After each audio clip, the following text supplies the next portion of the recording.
Welcome to the Clash Masters presented by Rush.gg. I'm Carvin, joined here with Itsu for the finals. Yes, this is it. Today, we will be giving away the golden ticket and $10,000 to first place, $50,000 overall throughout the Clash Masters. I am excited for the final four teams remaining. Itsu, how are you doing? I'm doing great, and I hope the teams are doing great as well, because they have played over a long time in this tournament to get to this stage, to actually compete today for this golden ticket. So let's dive into the format and take a look at what those teams had to go through to get to this stage and actually being able to compete today for this golden ticket and for the overall prize money. And well, they had to go through a lot of different stages. We had those 3 weeks of competition with the qualifiers, with every single qualifier where you were able to collect points. And that was a long time where those teams had to get through them with the last chance qualifier, the play-in. So you can see already there's a lot on the roadmap for those teams overall. And now we are in the final day of the playoffs.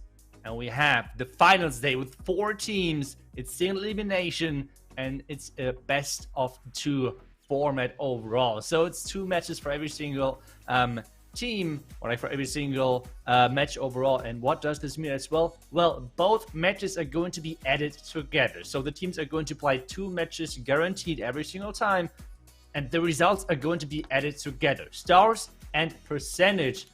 And then we have the final result and see who is going to get into the finals. And in the end, who's going to win that golden ticket. Yeah, who's going to be getting that golden ticket? Because that golden ticket also comes with prize money. So let's bring up the prize pool so you can see the $50,000 that has been given away throughout this whole thing. And this is the $25,000 of the 50 that is given away just during this playoff phase, which was the 3 days. We had Friday, Saturday, and now today of Sunday, $10,000 in that golden ticket. Who's going to be joining X Team into the World Finals? Who has got the first one? And you know these Final 4 teams, one of them will be getting that and does not have to worry anymore in any of the future tournaments to try to secure a golden ticket. So, I mean, every team here is still getting some nice money, but of course, they want that first place prize and everything on that line, because we talk about these teams at 2. Well, let's bring up the final 4 teams that will be remaining that you talked about, as this is the best of 2 for each one of these matches here. That's right, and it's going to be always in between of those 2 groups, which we had over the last 2 days, battling it out. We always have seed number 1 versus seed number 2 on the other side, and this means we have Queen Walker Stephanie versus Vatang. I mean, that's a match everyone should be excited for. This is going to be incredible. Vatang so far always with those 14 stars. Queen Walkers, I mean, they went pretty much nearly perfect over their group stage, but still, it's going to be a hard thing to beat them. And then we have Badzinger versus MS Esports, and that's going to be another crazy match. Badzinger yesterday having an incredible day with an incredible hit rate as well. Like we have seen those hit rates on social media. Yeah, they were impressive. And I'm really sure that we're going to see a lot of comments today about the meta. But remember, those are now the top 4 teams out of all of the teams in the world. They're supposed to do really well into this. And we have the lineup for Queen Walker Stephanie. I mean, we know them. We love them. Gaku, Kazuma, Stars, Klaus, and Yuta coming in hard for Queen Walker Stephanie. And they're ready to take on Vatang. They are indeed ready to take on Vatang. And we keep mentioning it, as this is best of 2. We'll be jumping between the wars here. So we'll go from the first war to the second one for the first matches. And then we'll jump back to the first for match number 2. And then we'll go straight to the finals. So there is going to be a total of, I believe, 5 or so wars. Let's see, 1, 2, 3, 4, 5, 6 wars that we're going to be having here. Because for the semifinals, as there's going to be 2 wars, but there's going to be 2 matches for each. And then the finals, there will be 2 matches. We won't have the 3rd place match, but that will be going on at the same time in the finals. So we will be sure to update you what happens for the 3rd place matches. That's just the best of 1, as it's kind of just prize pool on the line. There's no golden ticket for that. And let's bring up now who Queen Walker Stephanie is taking on and that is Vatang. We have Sincere Prayer, we have Rollo, PSW, Warning, and Lancelota, who usually close it off and finishes off the wars. Lancelota is one of the best queen chargers in the world, and then he pairs it with Lalo, which is just incredible. Yeah, and I mean, overall, I think we can pick any players of those two sides, like of those two teams, and make a highlight reel out of them. Like, it is incredible, the level of the competition today. We have talked about yesterday a lot in the broadcast about Sincere Prayer. Like, he is always the starter for Vatang, and he's so consistent. I think I have seen him yesterday fail the first time in this entire Clash Masters competition over all of the qualifiers. Otherwise, he's always getting one first, always getting this play starter, always setting up his team to success. I think that's going to be an incredible important thing to do today versus Queen Walkers, because they are scary. I think there is a reason why a lot of YouTubers concentrate on them trying to upload their matches, because they are so good in what they're doing. And especially, I think, in the current meta, with the addition of Kazuma to the team, it's really benefiting them, because Queen Charge Lalo being so strong, Queen Charges in general. And I feel like, yes, we have Lancelota on one side, but we have Kazuma, we have Gaku, we have so many other talented Queen Charge players overall on the other side as well. It's going to be scary. And as well as always, then having to take a look at what the defensive side can bring to the table, because I think we are ready today for a lot of 3 stars, not too many defenses. Oh, yes. So every single defense is going to be worth it, 1,000 more in this best of 2. Yeah, best of 2 indeed, with Gaku starting it off, coming in with that Queen Charge Dragon Riders, as the King does path his way in towards the scatter shot, as the Queen is making her way closer towards this Town Hall. Rage down the Queen to keep her going through the double expos with a King ability going off. Has yet to pull out the Clan Castle, so you have to be worried about charging his way a little bit deeper into the space here. Let's hope it's not like Rocket Balloons or Super Minions. And if it is, he's got to be able to react in time, as the Queen is raged up again.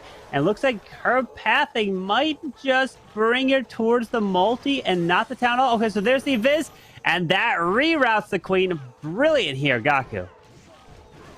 Yeah, making sure that the Queen is actually pathing the way she is intended to. But it said as well, so far no Clan Castle came out just yet, and I feel like the Queen is going to hang around the bottom side, but he's not waiting for that at all. Instead, he is starting things off, and again, we are seeing that Vatang actually adapted with the traps and are choosing now the double black mines around those air defenses. We had that yesterday as a hot topic with a couple of the teams trying to defend teams where they felt like, okay, they are playing a lot of Lalo, stacking the air defenses around the stacking the black mines around the air defenses to make sure that those lava hounds are going to explode right away and not giving any possibility for them to tank.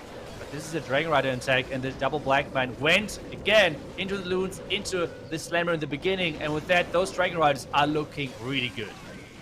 Yeah, those Dragon Riders going right through the core of the space. We do have the Lava Hound on the top side, but that's not going to matter, as the Queen's alive with her ability. We have the Dragon Rider still up and absolutely crushing through the space with just over 1 minute left. Drops that poison spell onto the Hound as it's about to pop towards the top, but we have the freeze onto the multi with the Dragon Riders coming through and clearing that, and we've got a 3-star to start off this match here. What a brilliant hit from Gaku, and this is exactly how you want to start off the grand finals day, right? This is the first match of the finals.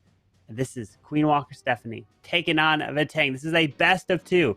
Whoever wins these 2 wars combined is going to the finals to have a chance at winning that golden ticket.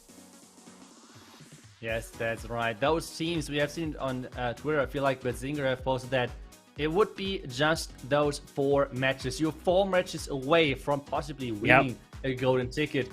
That sounds like not a lot, but the level of the teams is really scary high, and it's every single defense. I think that's how we should phrase it. Every single defense at this level counts.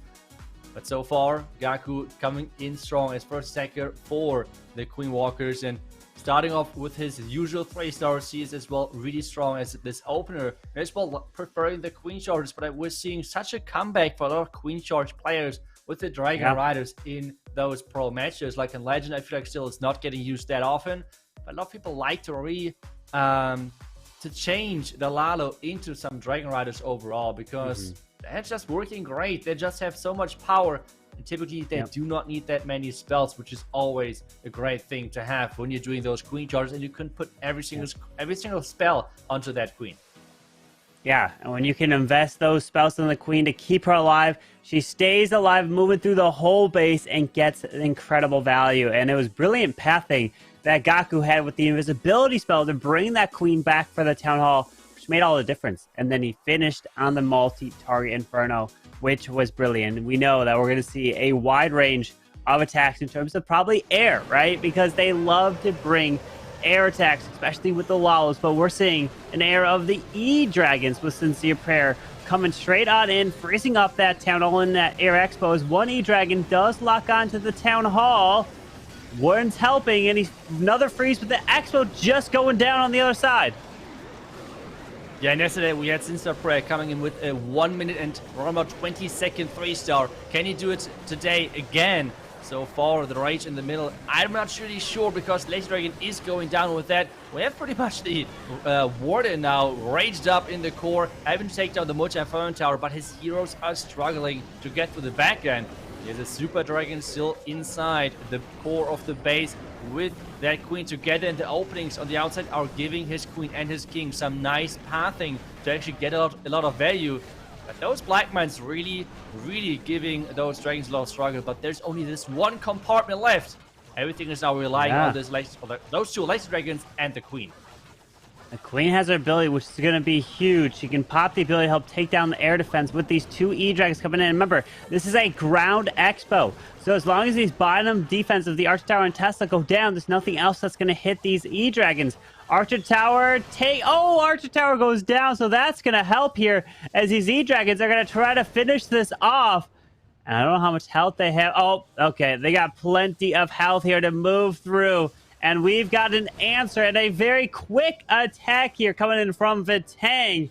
And this is what you will need to do to take on a team like Queen Walkers, where you're going to have to be getting triples, but not only putting up close to perfect wars, has to be a fast attack so you can get the average attack duration advantage if it comes down to a perfect situation. That is always an option, but so far Vitang nearly always finishing on this 14 stars. That's like their magic number. As soon as the match is 14, we know it's Vitang right there, which is not a bad score at all. Like, if you consider being super consistent with 14 stars, well, a lot of teams who are like calling themselves a top team are not getting those high scores and like always saying, okay, the meta is so easy. So there's a big question mark then regarding that. But either way, having such a good offense is one thing, but as well the defense. We have talked about the defensive side of Vitang already many times. They have won already multiple matches with that defense. So now the question is it going to work versus one of the best teams in the world as well, versus Queen Walkers? I am not sure about that. If you can rely on your defense, I feel like they need to somehow keep dishing out those 3 stars. That's like the important thing right there to do for them. But Queen Walkers is next. Yeah, Queen Walker's coming in with their attack, which is probably going to be Kazuma, who typically comes in usually second, as we do know that Queen Walker's definitely loves to stick with their same attacking roster, while there's a lot of other teams that kind of switch it up, right? They kind of attack whichever order some players are ready to go, or which they have maybe a plan on the base. And especially, you've talked about it before, and you can further explain kind of your thought process in terms of when it comes to attacking. But usually if someone says, hey, you know, I got a plan for this base, you're like, all right, fine, let's stop planning on that base. You go take it, and we're going to start planning on the other bases. Is that kind of how you approached like kind of the competition when all the nerves was on the line? I think so, mainly, yeah. But I feel like at this point, the meta has changed a little bit, where a lot of the top teams have those specific attack orders. Like, Vitang is the same thing, right? We are always having Sincere Prayer starting things off, then into Raylo, and so on and so on. While on the other side, with Queen Walkers, you have mentioned as well, they're starting off with Gaku now typically, then Kazuma, and there we go, exactly, Kazuma's in, but not with the Queen Charge, and that's surprising. I mean, I typically always see him in Queen Charge. To me, like, he's one of the best Queen Charge attacker in the world, especially like his use of the lock launch is always, like, always impresses me. So let's see how that's going to work now for him, switching to Dragons and Dragon Riders, because we know how powerful this can be. And he even brought a couple of skeletons to most likely tank for the back end, maybe the scatter, maybe just for the Royal Champion. We're going to see in just a couple of seconds. But the Town Hall Blimp has worked already, so now it's all about those dragons.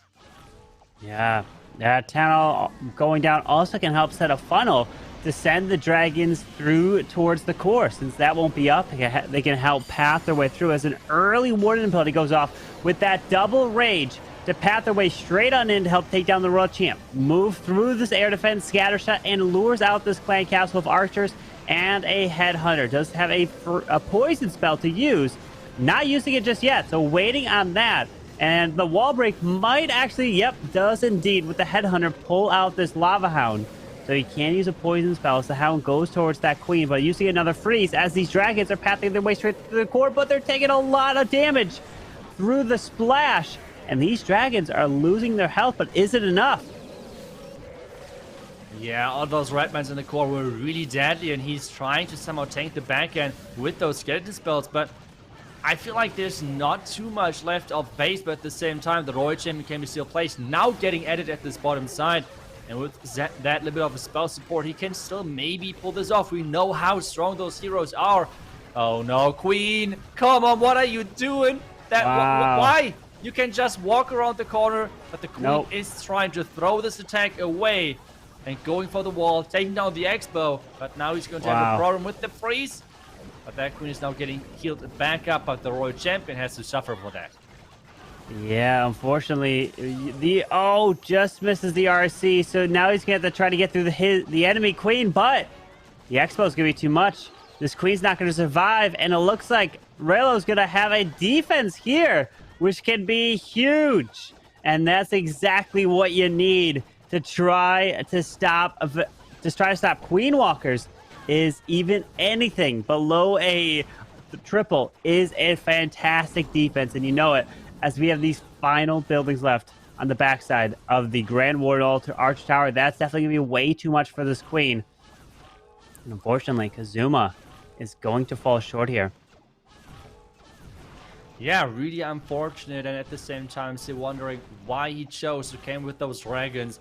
Maybe because I'm not following too many then of the Queen Walker's matches, and he has already done this a couple of times, but I feel like whenever I see him succeed is this Queen Charge entry. He's just so good and creative with the approaches, and especially with the use case of those siege machines. Him now switching to the dragons is kind of surprising to me, and it did not work, unfortunately, with this one.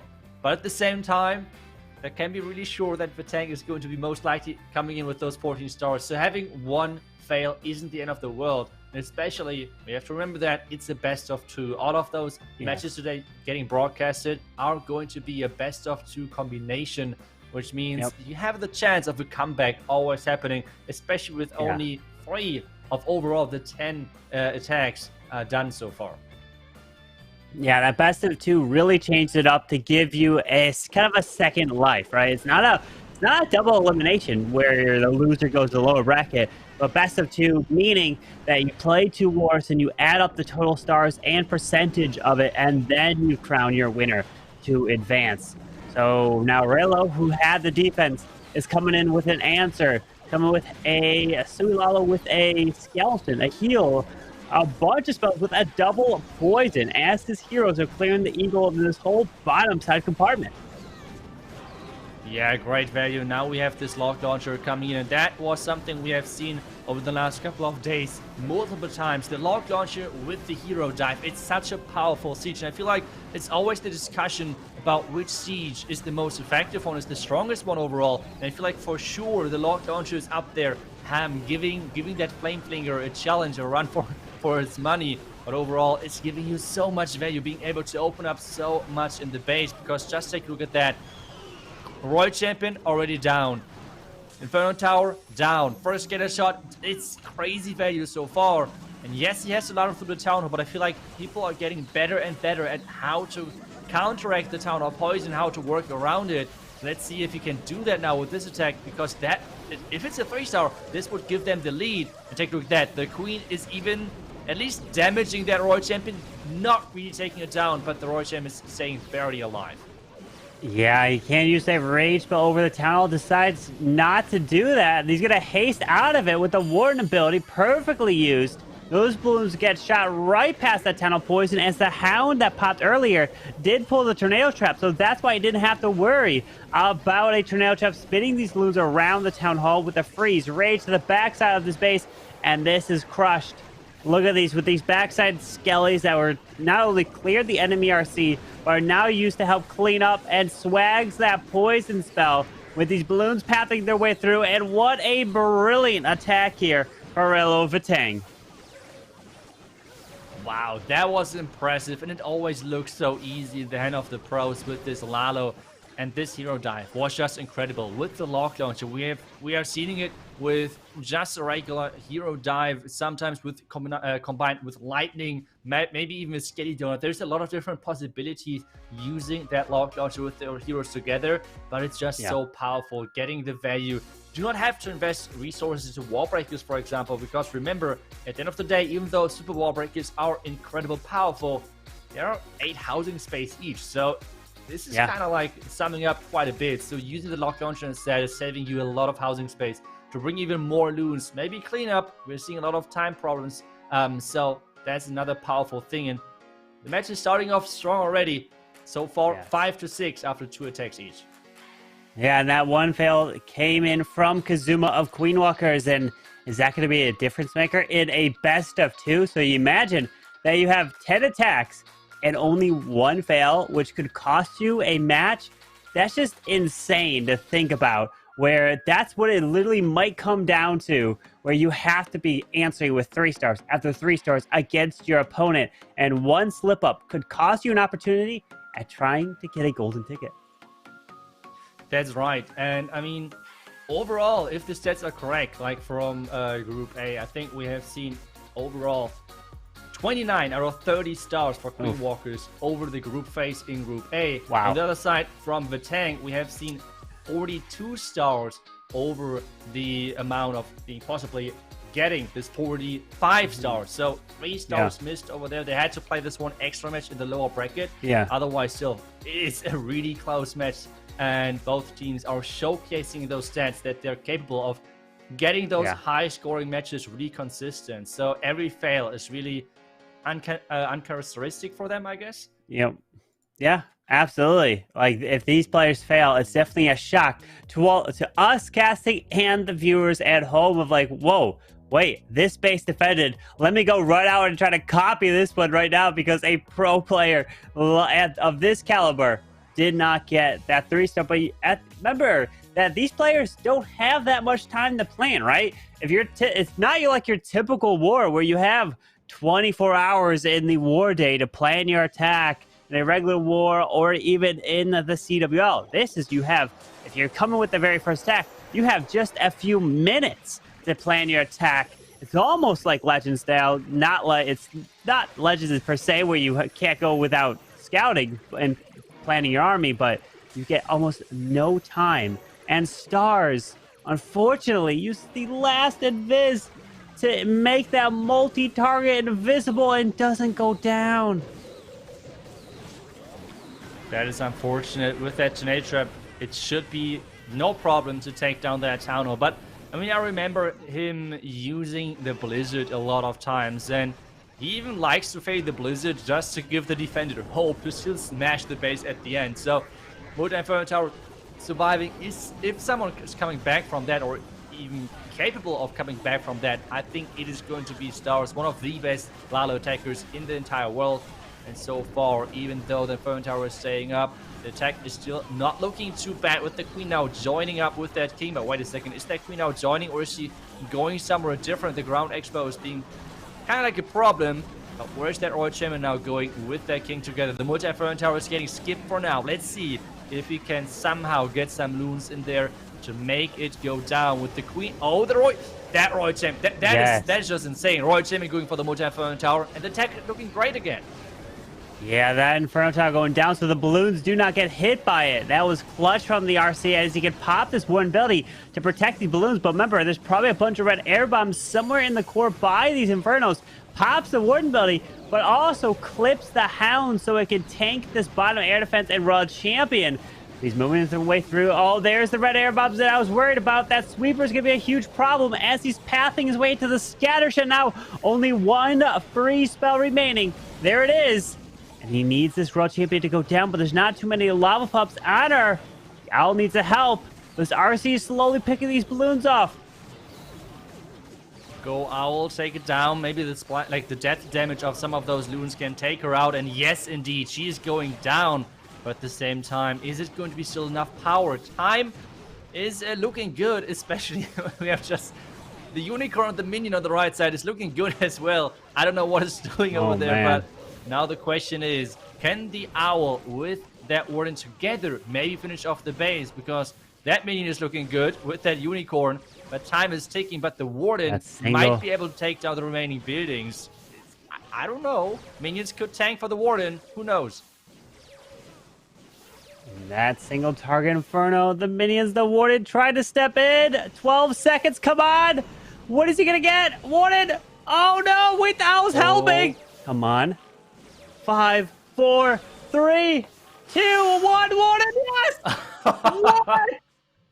Oh! You can see his reaction. There we go. Yes, a laugh as well. And that's like the Star Wars classic. Giving hope to the base speeder. Like, yes, let's go. The Skelly Donut, the bat did not work. The bat spell did not work. And he's like, no problem. That was just the bait. Right? I mean, I just wanted to give you hope. And that's like oh my. I mean, I can remember still like when I was playing back then, this is, as a defender, this sucks, this feeling. Like, you feel like, okay, great, we got a defense. And then he's still restarting like, what? Why? This is feeling so bad. So, looking forward now to the next attack. The tank could keep or build up their lead right there with another air attack and with the Electric Dragon to funnel this top side.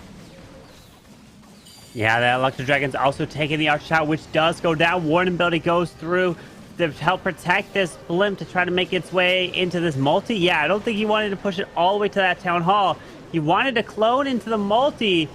The balloon, I don't know if he got that second clone off. One balloon's coming back. It could get cloned if it steps in. But he did take out that scatter shot. And yes, there it is. Down goes the multi. And one dragon ended up getting cloned up. So that has gone down as now his heroes are going to try to path towards this town hall.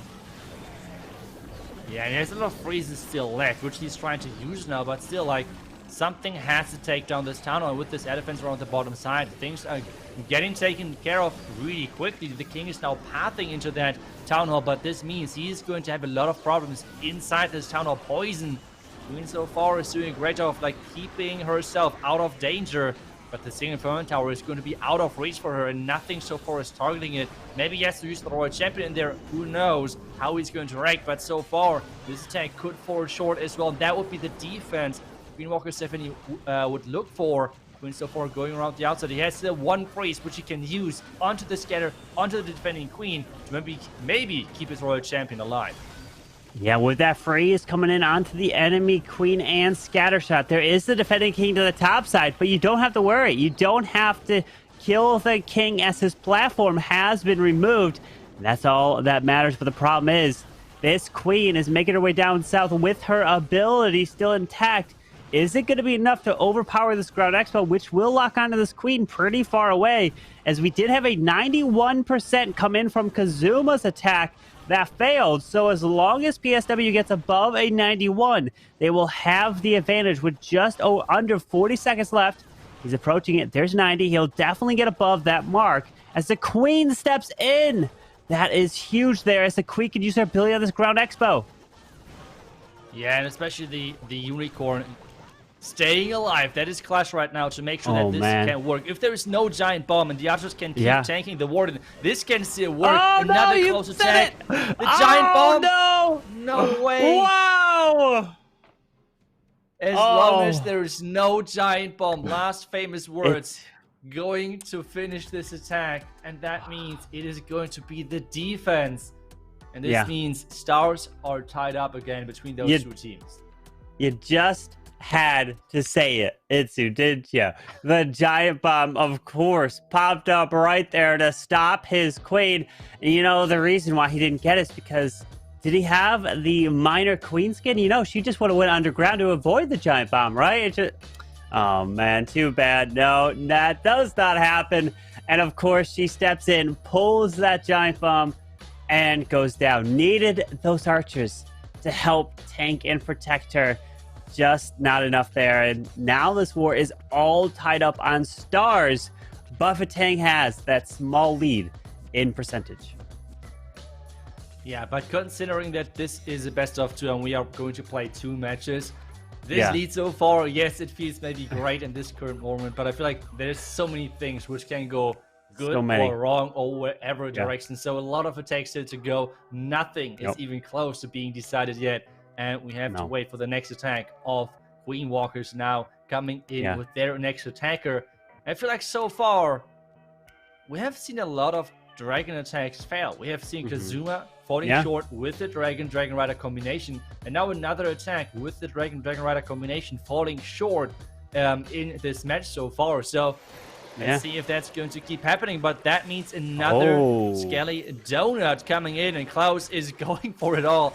Going for the Skelly Donut on the Clan Castle, taking care of that. 2 multi-inferno towers. No way. That is incredible value right there. To think about doing that type of attack in this situation, the pressure, your hands must be shaking. And if you just slip up 1 tile, you don't get the value you need. And after that, I mean, how do you fail after getting 2 Inferno Towers and the Clan Castle? That's just incredible. Now this queen can charge her way in towards this town hall, and the town hall goes down to the queen. The Raw Champion clears the scatter shot. This base almost becomes like a town hall, less than a town hall 13. To be honest, it seems like, because everything of value that you need to worry about in a Lalo tech will be gone. Yeah, it's pretty crazy. Only 1 scatter shot is staying alive, depending on how the queen steps. That town hall should go down as well, and with that, 1 scatter, 1 eagle, and a royal champion. No more Inferno Towers at all, and he's starting with the ladder right away to make sure that time is not going to be an issue. And this one is looking good. He's going to go into the eagle, which means with this warden angle, he has to be careful with when and how he's going to send those wall breakers in, because there's a lot of ground expos which can possibly pick off his headhunters. And this means the angle has to be chosen wisely, and the warden ability has to be used for those headhunters. I wonder if he actually forgot to use his ice golem, but he did end up using the ice golem on the far left side. Either way, because the ice golem's freezing up a bit of the Tesla farm, the Archer Tower. Look at these balloons.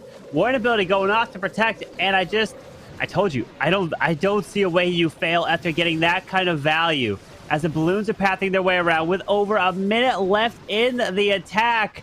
And this is brilliant. Klaus is OP with this hit. Brilliant job there using the final freeze onto the Expo. And it's going to be an answer from him, and a 3-star for Klaus of Queen Walkers to keep the pressure on.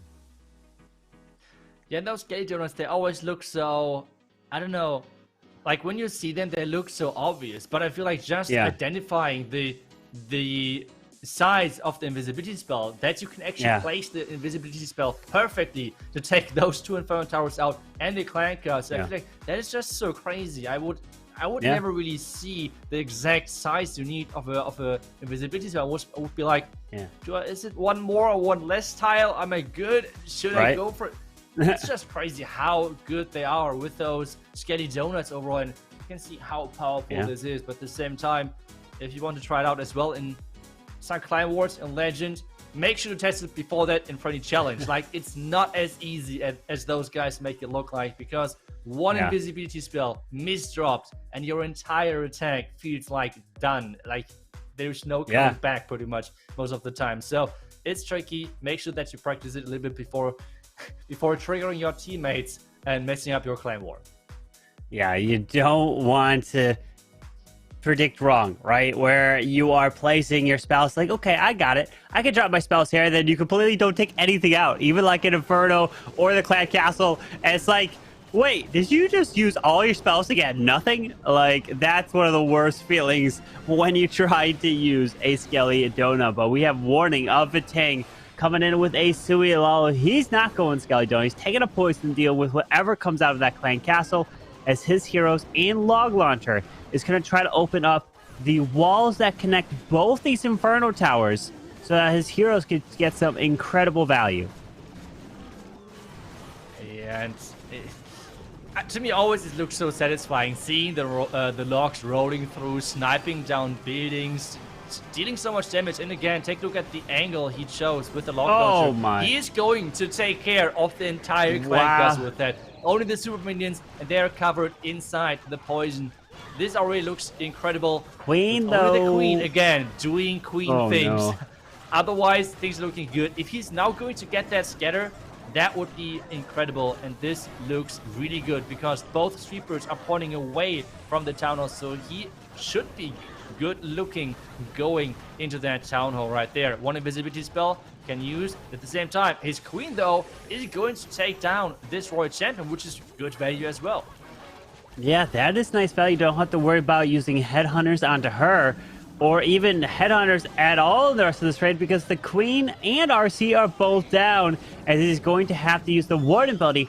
But we're at the Town Hall, moving his way through, finding some Teslas off to the right side. He hasn't found the whole Tesla farm, because remember, you find the Teslas at 51% as well as once the Town Hall activates just like that. But the freeze spell goes down to the Town Hall as these blues are pathing their way straight into it. Another freeze coming through, and there is the Tornado Trap with the Ward ability under Rage. Protects a handful of these loos with a heal spell, 2 skeletons, a freeze. He's got like everything left still. Oh my. This is so crazy. I feel like there are a couple of strategies over this ClashMaster tournament overall, which were just more powerful hit rate wise than any of the other strategies. One of the strategies being the Queen Charge Hydra. I feel like I have never really seen that strategy fail. And as well, those log launcher dives with or without the lightnings are just looking so good because people are really getting good at how to ladder through the town hall. I remember in the beginning of Tournament 14, no one out there was brave enough to play the ladder through the town hall. It was just way too scary. People were just like, okay, always go for the town hall, hero dive, take it out. We don't have to worry about it anymore. At this point, everyone is just going for the other side of the base, using the log launcher, using the flame flinger, and then just laddering in town hall. And he just does not care. Nice 3-star right there. And Vitang, again with that 3-star on the board, tying things up, only percent being the difference maker right now. Indeed, and if Queen Walker's coming with a triple on this one, and then Vitang coming in with a triple as well, then Vitang will win war number 1. But remember, this is a best of 2, so you add the 2 wars together. So even if you lose the first one, you still have a chance to make that up in the second one and still try to advance. As there's a total of 6 wars here today. As the next matchup will have a best of 2. The grand finals will also have a best of 2. So we are going to be finding out today who is getting that golden ticket and $10,000. Yeah, $10,000 going to first place.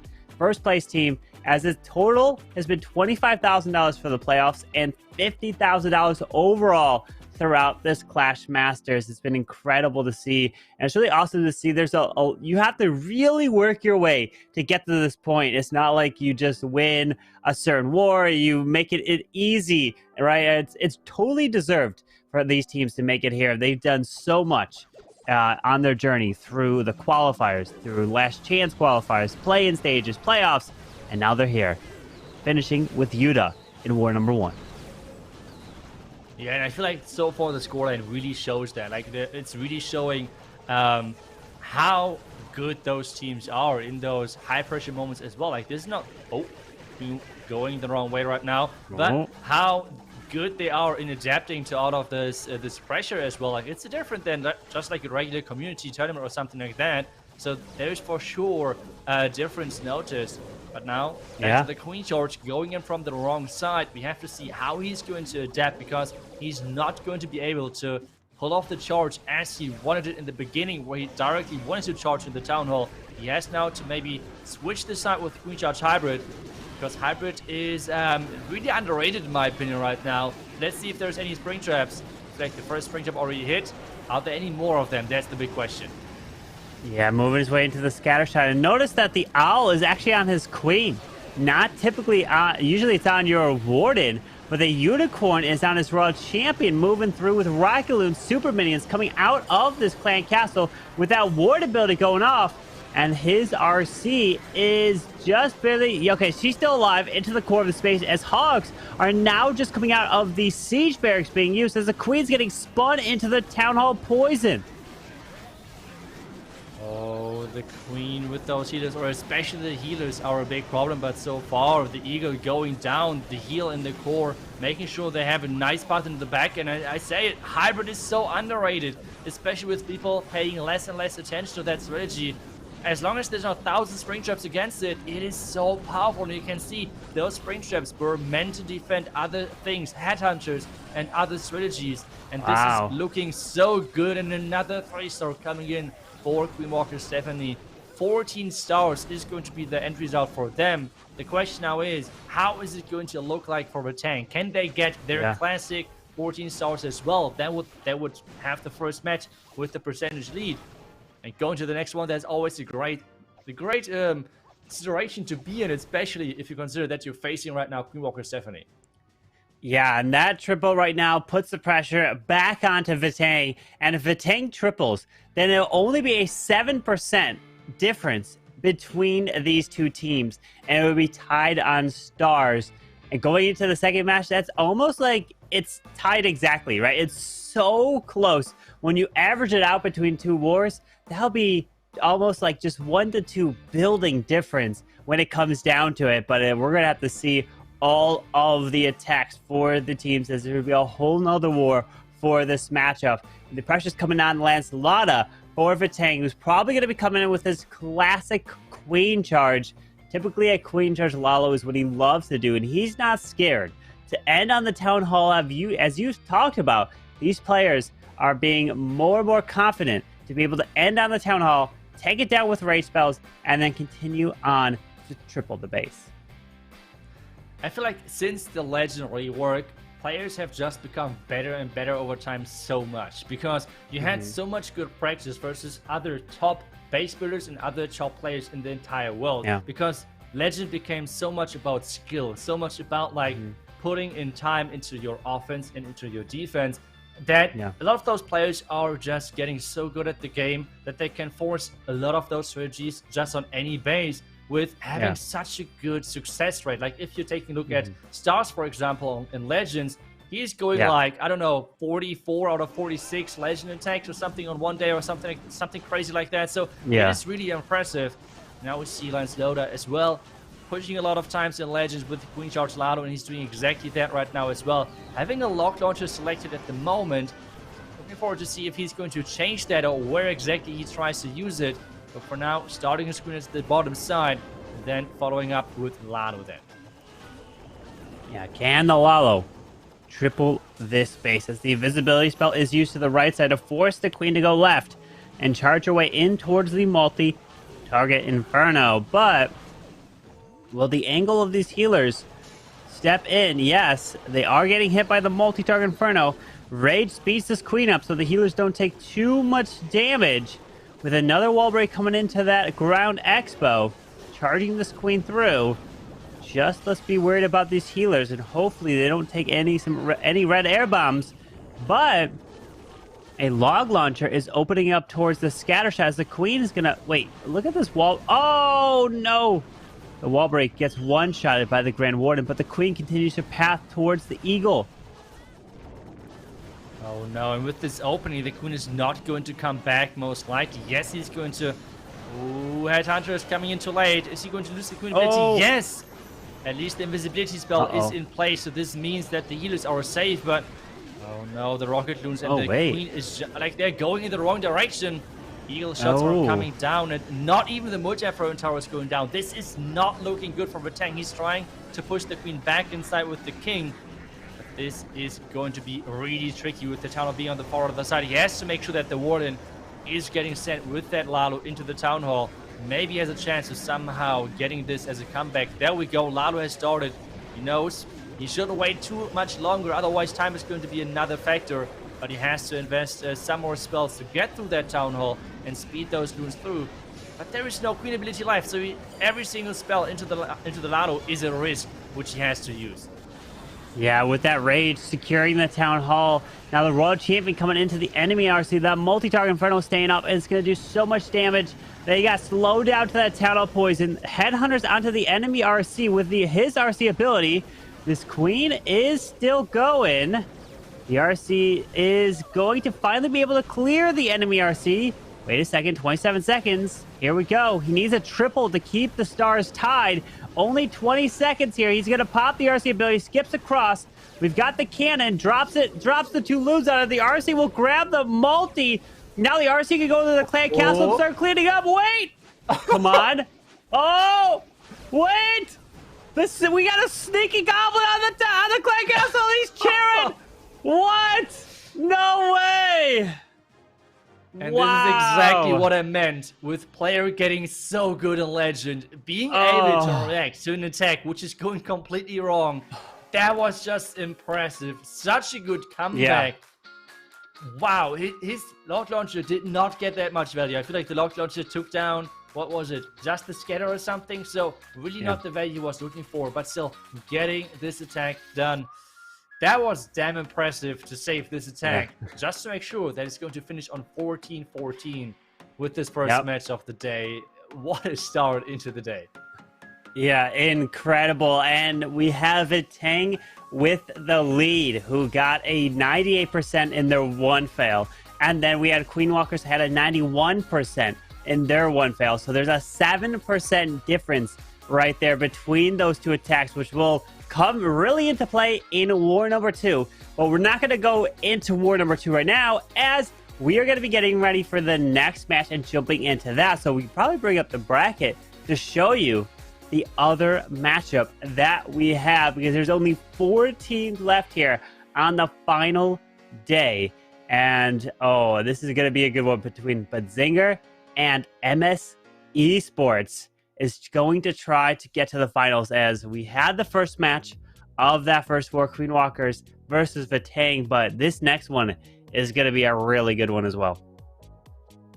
Yeah, it's going to be a crazy second match. And just for you out there wondering why exactly we're switching between of the matches, the reason is to make sure that there are not too many breaks in between, because obviously the two teams, Vatang and Queen Walkers, they have to restart now the next or start the next match, get into the preparation phase and everything, and that would be a huge break for the broadcast for you out there as viewers. So instead, we're going to jump into then the second overall match between Badzinger and MS Esports, then, to make sure there's no downtime in between and we can have non-stop clash action today as much as possible. Yeah, that's exactly what we want here, is we're going to have 6 total wars with 3 best of 2s. We won't be showing the 3rd place match. That's going to be going on at the same time as the finals. So we will be able to give you an update of what happens as that. That's just a best of 1. And that's just for prize money. So that's prize pool. There's no golden ticket on the line for that 3rd place match. So that's why it's not being shown on here, as we're going to be focusing on the finals here. So this next match, Badzinger versus MS Esports.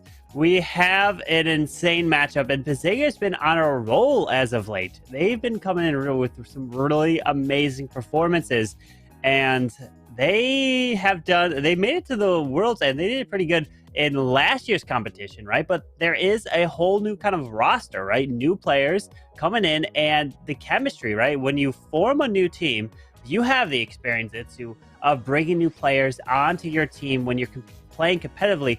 What is that experience like? How is it like when you're choosing new teammates? Is it like in terms of choosing teammates that you've been playing so well with, and is the chemistry already there? Walk us through your experience when it comes to adding teammates to your team.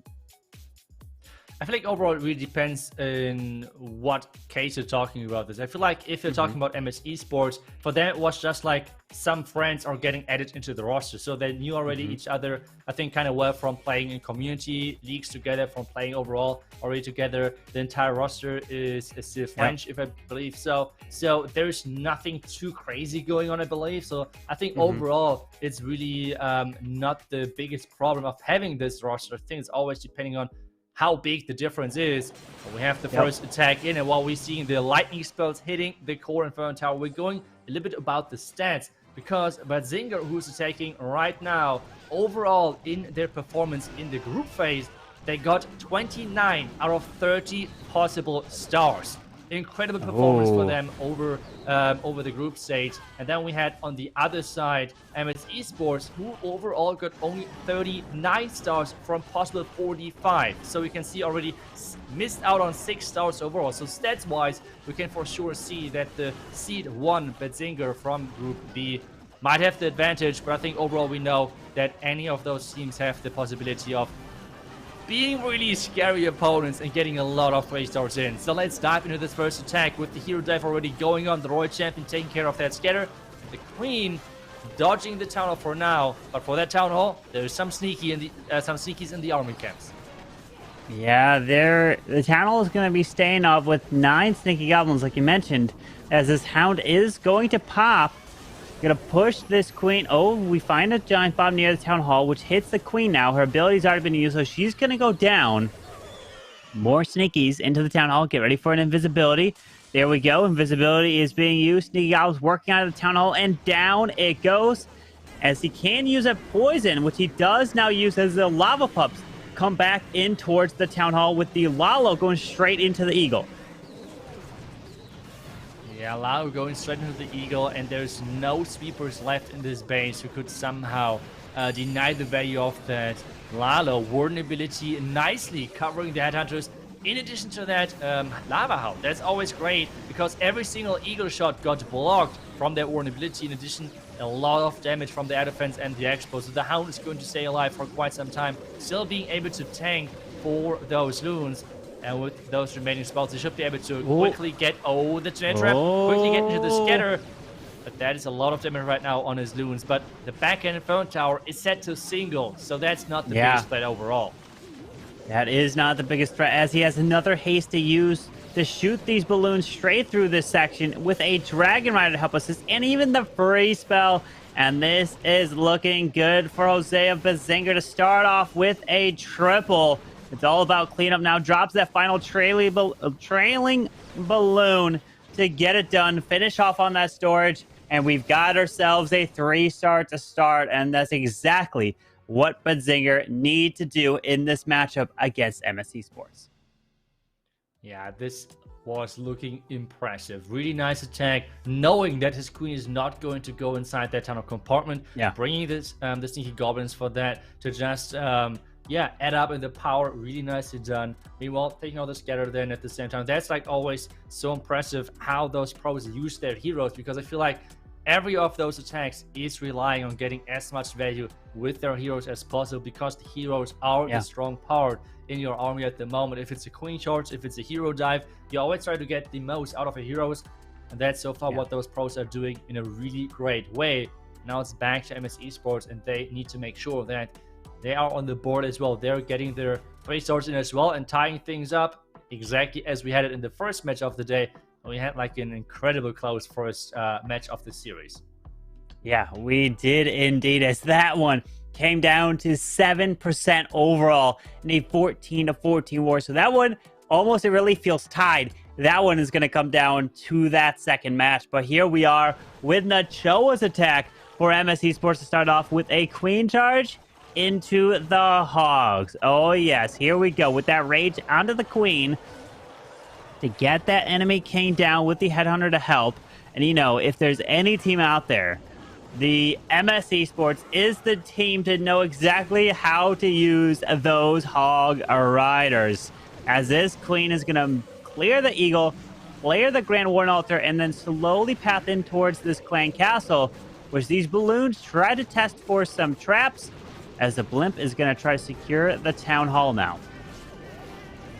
Yeah, and not only that he tried to test for traps, he as well took down a bomb tower. That's like, for most of the attacks, not really that relevant because most of the attacks are doing air, but for ground, for Hog Rider attacks especially, taking down a bomb tower can really be a big difference maker. So now the Queen has to somehow work her way all the way around the corner because the wall break, I believe, did not really work as intended. The wall break did not open for the Queen. Instead, now the Queen is kind of locked into that compartment depending on if she's going for a wall maybe, or where is she going? Yes, she's going for a wall. So you can start with the Hog Riders from the top side, I believe. Or is there anything different planned? Because this multi-inferno tower in the second, like in the core, could actually be a big problem otherwise to those healers. So let's see where he exactly is going to start with those Hogs. Yeah, as the Queen's healers are getting hit, that's going to be a big problem with a few balloons coming to the bottom side. But he does have that Queen ability still to use as she's making her way through. We have a warded ability being used to the top side onto the Hogs as they're trying to come in clear through the top with a heal spell coming in as well. Moving and pathing, trying to get towards that multi-target Inferno. There's a raid spell, but these Hogs are taking a little awkward path. They got to come back. There might be a bunch of traps here, and they're low on health. Yeah, not a lot of hit points, and especially now with the bomb tower, that is going to give a lot of problems to the Hog Riders. But he has the Royal Champion left with her ability. Maybe she's going to be able to clutch things out, get this 3-star still in. We have seen a lot of close calls today, so maybe that's going to be another one with the Royal Champion ability for that multi-inferno tower and the defending Wizard Tower on the top side. When ability is getting forced to make sure the time is not going to be the factor. He has still 2 spells left at this point, and that looks like another 3-star. If time is enough, only the Clan Castle might be problematic. Yeah, that's the issue, is time here with 10 seconds. The Royal Champion's coming through. Warden turns around. The Queen's going to join in. There's, 4, 3, 2, 1. Yes! Oh my, Nachoa comes in with the 3-star. Just barely able to get that one done.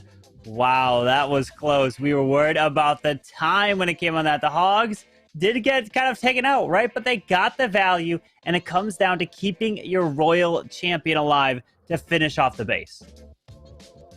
Yep, that's right. The Hog Riders are going to tank for the Royal Champion. That's always the reason why, for example, on lower town level, you can play those Queen Charge minor attacks, but on higher town level, where you have the Royal Champion unlocked, you need something to tank for her. Miners are going to go underground, and they're not going to tank for your Royal Champion to keep you alive as long as possible. And you have seen this attack how crucial it is to actually keep that Royal Champion alive, and that's exactly what he did with those Hogs. And Hogs are sometimes way more powerful than you might think. It's always surprising me when I see those Queen Charge Hog Rider attacks. I feel like that Queen Charge was decent, but is that really enough value? And then just the Hog Riders are coming in and just swarming the base. So it's always surprising me again and again. But this time around, though, we have the next attack, and that's going to be a Skelly Donut for the multi-inferno tower and Clan Castle inside the core. Let's hope that there's not going to be any misdropped skeletons, like invisibility spells. But so far, looks good. Looks good, and yes, both the Inferno Tower and the Clan Castle both go down. Well done right there, as now the Flame Flinger is going to try to move into the Mortar Shot, and it's getting hit here. That's the problem. It's getting hit, taking some damage, but it needs to continue to help take out the Scatter Shot. 2 shots, and the Mortar gets another shot off, so that Flame Flinger is very low health. Might not even be able to take out the Scatter, but his heroes, King, Queen, coming to the bottom side, moving to the Scatter. Doesn't have to worry about a Clan Castle, but the Town Hall is all the way on the top side of this base. Yeah, this town was really far on the other side of the base. He has to send in the Lado somehow then into that tunnel compartment. He has a lot of those Ice Hounds. We have then to see how much value he's going to get with that, with those Frosts overall, because I feel like we have 1 air defense on the far right side and 1 on the top side. So I feel like the value of the Frost of the Ice Hound isn't that great. On the other side, though, the hero value right there was incredible. So let's see if it was the right choice to bring those Ice Hounds and get some nice freeze value or not, because right now the defending Queen is dealing a lot of damage. It is. There's a haste, and luckily that's an air expo. Why is that nice? Because then the ground expo wouldn't be hitting the headhunters, and they were able to clear the queen as now the balloons with a warded eternal tome just protects through that town hall bomb explosion and the poison spell. As we have an Ice Hound to the backside of the Dragon Rider that came out of the Flame Flinger originally is still up doing damage. It helps clear this multi-target Inferno. We have an answer again from Bazinger. Gonna come in with a 3-star. And even that Ice Hound hasn't even popped with that swag and Viz. What a brilliant attack. Yeah, what an incredible attack right there, Padolino. Getting again another 3-star. And you have said it, Bazinger are on a roll lately. They are looking incredible on offense. And really, it's scary, like being in this position in those 4 teams. We have said it many times, but I just have to repeat it again because the level of today is just so incredible high. Those are the 4 teams which had to battle through a lot of stages, and that's always like the thing. If you have one single elimination tournament bracket, yes, it can be always that there is a lucky team in there who got through all of this somehow with a lucky bracketry or something. But this is like over a lot of qualifiers, then like playing stage, then another stage, group phase. We had that over the last 2 days. And this is now after weeks of competition with the top 4 teams. So you can truly see that how consistent they're getting those stats in and those results, those 3-stars. And that is really, really cool to watch and to see. And it's back to ClashMSTRS again, and they have to tie things up versus those 6 stars of Bazinger right now. Yeah, because the one thing you don't want to have at this stage of the competition is a war that's one-sided, where it's 15-11, right? Or 14-10. You want these wars to be super close, 14-14. That's what they are. And almost maybe 15-15, right? And these teams have shown that they can put up the 3-stars. They have worked their way through, like you mentioned, and they deserve to be here. And that's why these wars are going to be close, and they know it. And they know that one small mistake from any one of them can be all the difference. But Cynthia is coming in with the mass hogs. Let's go with the skeleton donut. 2 skellies, 3 invis with the earthquake to try to take out the clan castle and something else, right? Okay, what is Cynthia gonna try to get? Multi-Inferno Tower, maybe? I mean, I am not sure. Like, I had the pleasure of doing a couple of his legend attacks, and it just is just looking out of this world. Like, how he's doing those in Legend, where you have no time to plan, right? Like, he's doing that in Legends with Skelly Donut Mass Hogs, and this is just so absurd to me. He's always starting things off with the Flame Flinger because you try to optimize the time. Like, this is the important thing. And while you're preparing to drop the skeleton spells, the invisibility spell and everything, you can already have your Flame Flinger starting. And this is exactly what he's trying to do right now to make sure that time is not going to be a problem, right? Now, though, he's waiting. I guess he's going to activate the Town Hall soon with an Earthquake. And then he's going to start things off with this Skelly Donut. And there we go. Earthquake is in. And it's actually... Wait, is it just the Expo? Yeah, he's going for the Expo and the Clan Castle. But those Skellies can then go for the single if he wants. And it looks like they because might... Of the Flame Flinger. Yeah. Because with taking down the Expo, the Flame Flinger now can survive. Otherwise, the Flame Flinger would have went into the ground Expo. Wow, this is just genius. Cynthia really really trying to somehow get this Flame Flinger as much value as possible, because we know, we're hearing from so many pros, as soon as the Flame Flinger is in use, they are already calling it the 3-star, because this siege is just so powerful in the right hands. And being able to set this up is just so impressive. So nicely done by Cynthia with just this opening. Yeah, and these hogs pulling some traps, but they're in the heal spell, freezing up that eagle as his heroes are coming on the far left. World Champion is still moving through. That single target Inferno should go down pretty quick. Oh no, we got healed up there. It's full health, but the Flame Flinger is still up. It's going to open pretty soon. Well, these hogs are clearing the right side, freezing up that multi. RC's got her ability. Queen is clearing this bottom compartment, and he's got it. We've got Cynthia moving his way through, and out comes Hog Riders from that Flame Flinger, and the bomb tower goes down, and it is a 3-star from him. What a brilliant attack. There's a tornado trap. GG. What an attack there. He waited to use that Skelly Donut until the Flame Flinger was able to then go for the Town Hall to also damage and wake up the Town Hall with that Earthquake. And then, like you said, taking out that Ground Expo so it does not lock onto the Flame Flinger. That was brilliant. But that's just the crazy thing, because as I said, like, I would have thought, okay, I would just go for value. Like, if I would be able to actually do Skelly Donut and would be actually able to drop my invisibility spells accordingly, I thought I would have just went for the Clank Gus and the Inferno Tower, because I feel like that's the most value overall. But instead, he's noticing and getting the value in with the second skeleton spell onto the Expo, taking it out to make sure that his Flame Flinger is surviving even longer. And that's then another nice 3-star overall. And that's going to be another tight match again after this second rotation of the attacks. Now it's back to Betzinger being able to maybe get 3 stars in again. Oof.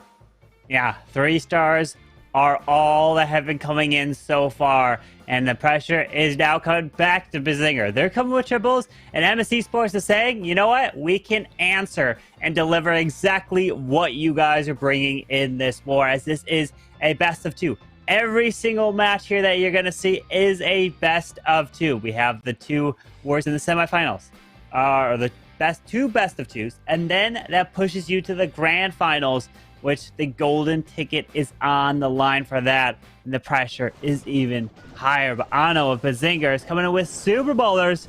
Here we go. Bringing the ground attack. Well, we just saw Hogs. We saw a couple Hog attacks.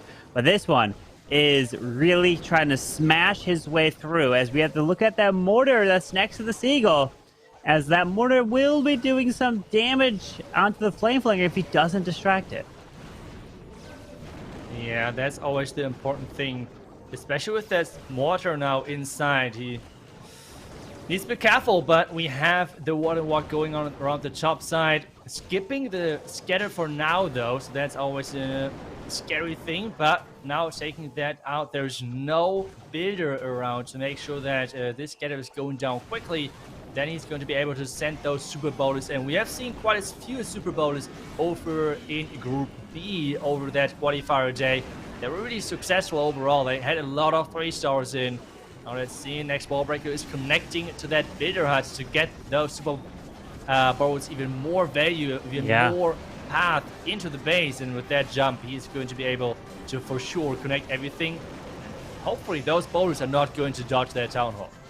And look, these balloons going straight on in to protect these healers, to pull traps as well, is brilliant. Through the Warden Eternal Tome, trying to jump his way to the Town Hall and finish on the Town Hall. It's the riskiest approach, but it's also the strongest approach to lead to the most potential for a 3-star, as the Hogs coming out of the Flame Flinger, joining in with the World Champion on the bottom side. We have the Super Bowlers that are still live, but they have decided to go to the bottom and not into the Town Hall compartment. The Queen is going to get raged up with the Unicorn. Healers go back to that Queen, can burn her ability to take out the single, but he needs to grab this Town Hall. Yeah, that Town Hall has to go down, but with that Queen ability, it's going to be for sure. Royal Champion as well, looking strong. Burst the Tesla form, and that should be another 3-star with 50 seconds left. Wow. And that those Super Bowlers are coming back as well, and are going to help. What an attack again, but Zinger, I'll keep going. Another 3-star in the book. And it just will be that whoever has the one mistake first. And you know, someone's going to do it. Someone's going to accidentally drop a troop. One tile wrong, goes the wrong way, and it will cost you the attack. You have to really take your time planning this and really being meticulous of where you are dropping your troops, especially your Queen. You can't have anything where you're dropping the Queen and accidentally dropping a blimp instead of healers or things like that. We've seen it in the past, but at this stage, you know that they're focused and they know exactly that. They've had their fair share of heartbreaks where they know that their clanmate has done the one mistake and it's just devastating. They don't want to be that one player to do it. Yep, you don't want to be the player failing in those matches. That's not that's really, really devastating, especially just the feeling of letting your team down to that degree is really unfortunate as well. But so far, Betzinger has not come into this unfortunate situation. And we have again MS Esports being able to tie things up again with getting another 3-star as well if they're able to do so. But so far we have seen plenty of different attack strategies, and that's right now as well so cool to watch. Yes, Lalo is really dominant. Lalo is getting used a ton as well, but overall we're seeing so many different strategies.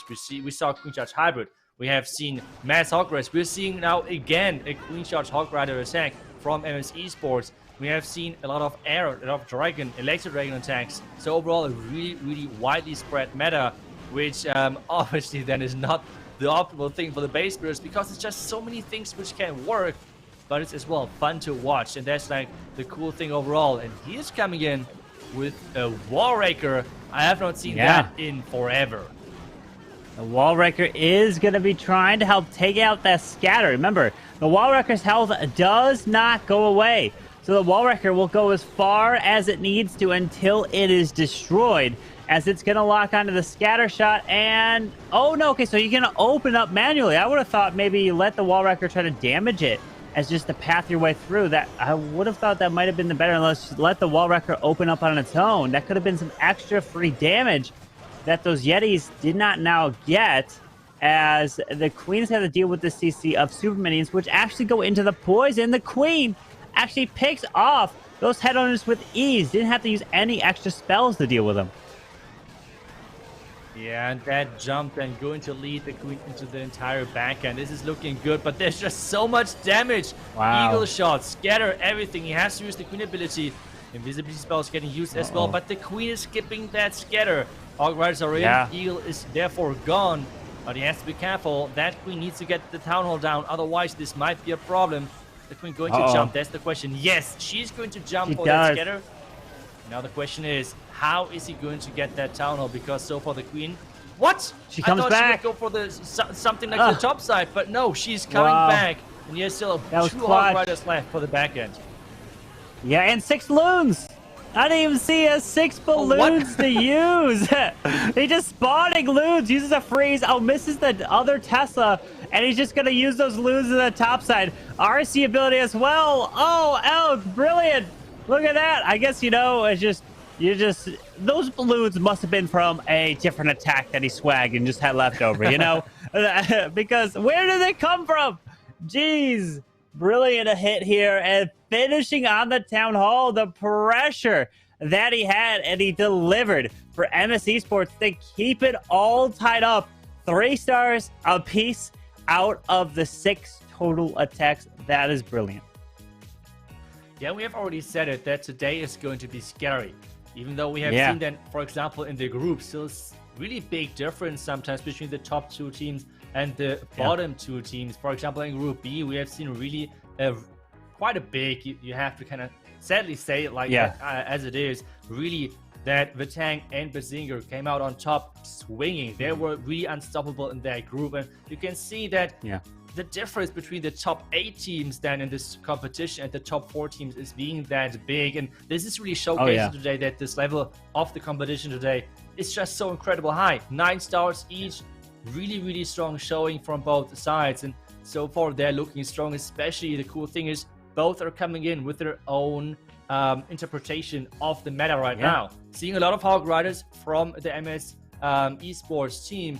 On the other side, a lot of different strategies with Lalo. Super Bowlers coming in. It's such a fun match to watch, and seeing that pretty much every troop is to some degree usable and being able to build an army around that.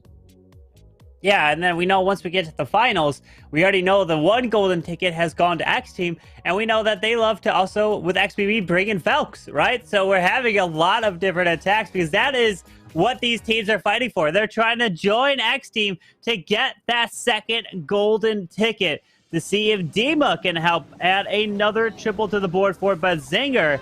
And we have the Queen coming off to the right side, and it's going to be the Hydra.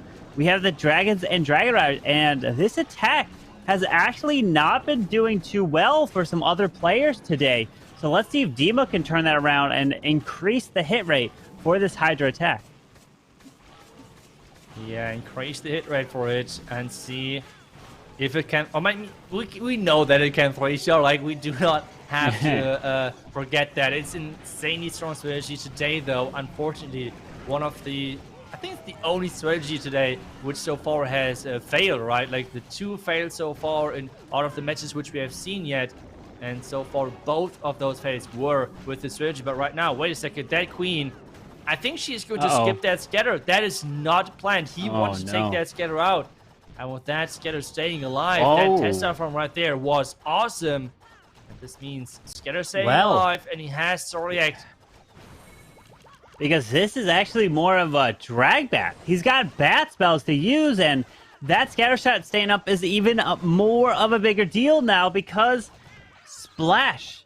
That will absolutely shred through bats. Is this going to be the one mistake that comes in this war that's going to cost him? Let's see, as these dragons are coming from the opposite side of this town hall. And this is a blimp to send across. Is he doing it, or is he going to send the blimp to the top side? Wait for it. Warden ability not being used just yet. Dragon Riders, dragons. Oh, yes, he is. Ooh. Here we go. The blimp's got to go all the way across. Good luck. And he gets pushed back, too. Uh-oh. Oh, no. I'm scared. I don't think so. I don't think it's going to make it. No, oh, no. Never, ever. You can see his reaction. He is really terrified right now because if this is a 1-star, not only this would cause this match then to fail, but as well, like, the biggest problem being that, well, it's a best of 2. Like, so even the second match is going to be really hard to come back from. Starting now the bats around the top side, he's trying to lure the Hound to the left side. He has to send the Royal Champion somehow to the Town Hall. He's trying to create the pathing with those bats for the Royal Champion, but there's just so much damage, and the Lava Hound can come back any second. He's trying to use the Royal Champion, but the Royal Champion not going for... Oh no, he has to freeze. He has to freeze that Lava Hound, but I feel like it's not happening. He's trying to raise up the bats. Can they get it? Nope. You can see his reaction. It is going to be a 1-star, actually.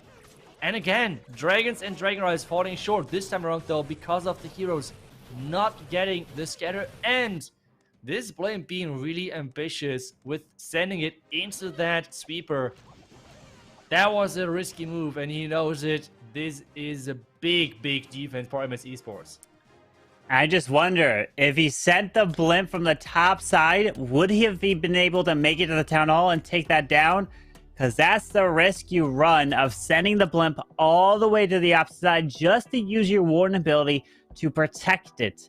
And that cost it right there. And that is a huge defense for ClashMSTRS. And this is a best of 2. So you will have to take all of the wars into account. You add the 2 wars together, but the issue is now they're going to be down by 2 stars if ClashMSTRS comes away with a 3-star in this next hit. And that is the big mistake that you cannot afford at this stage of the competition.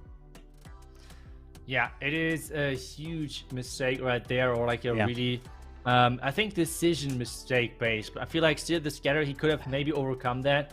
But just like going the long route, maybe he could have sent in the blimp from a different angle. Yes, maybe the short blimp, but those might be better as well. But just to make sure that he's dodging somehow that sweeper. But Kingsman is in.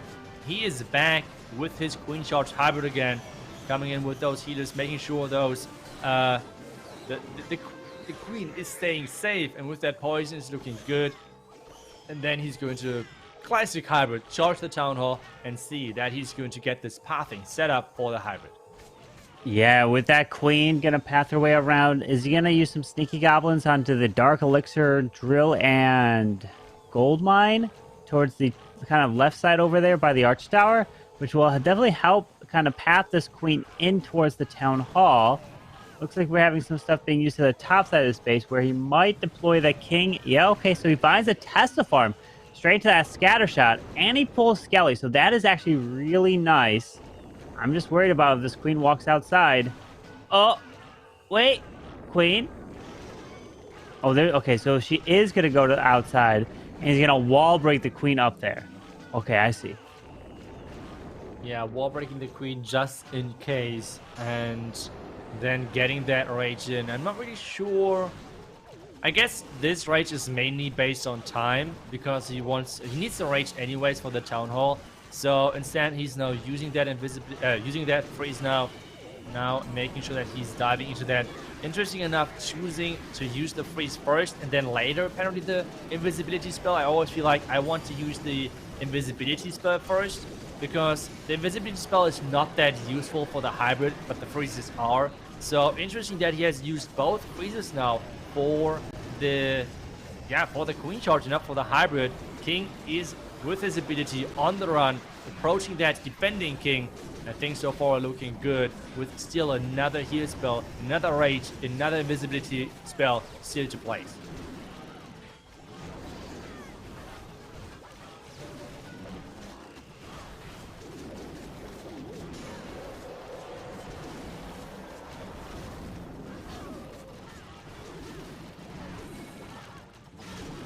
Okay, we have the hybrids keep it going with that rage, with that heal. And just take a look at that, 30 seconds. Now the question is, should have been better if he could have used that freeze instead of the invisibility spell. But I guess since he's going to swag it anyways, it's not going to be the big problem. But with that invisibility spell swag, we have now the 2-star lead for ClashMSTRS in this one. But Zinger really falls short with their 1-star. And this now is having such a big impact, because you have to remember, this is not only the best of 1, this is the best of 2. So you have those 2 matches, you have to combine, you have to work together, and that's like the important thing in that. And falling short with 2 stars, which is the equal to like getting 2 stars as well, which are already a lot of defenses then at this level. It is really, really tricky overall. And Calvin is back. He's back from his thinker pose. So what was that right there? But, yep, exactly my computer was like, nope. I was watching and all of a sudden I was like, where'd it go?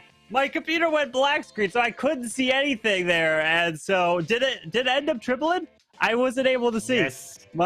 Did it? Oh my. So now they're gonna be down by even 2 stars here. So that's gonna be difficult there. 4-4 in attacks used for each side. So, oh boy, the pressure is on Bazinga even more. Hopefully they can get some defenses in that second war, because now this defense, or that triple there, is leading to almost maybe, can ClashMSTRS get a perfect war? Is going to be the question, as now Hugo is coming in with that Blizzard Lalo with 5 invisibility spells. Yeah, that's a lot of invisibility spells, and so far it's looking good that he's getting the value he's looking for. Another invisibility spell. Getting that Royal Champion.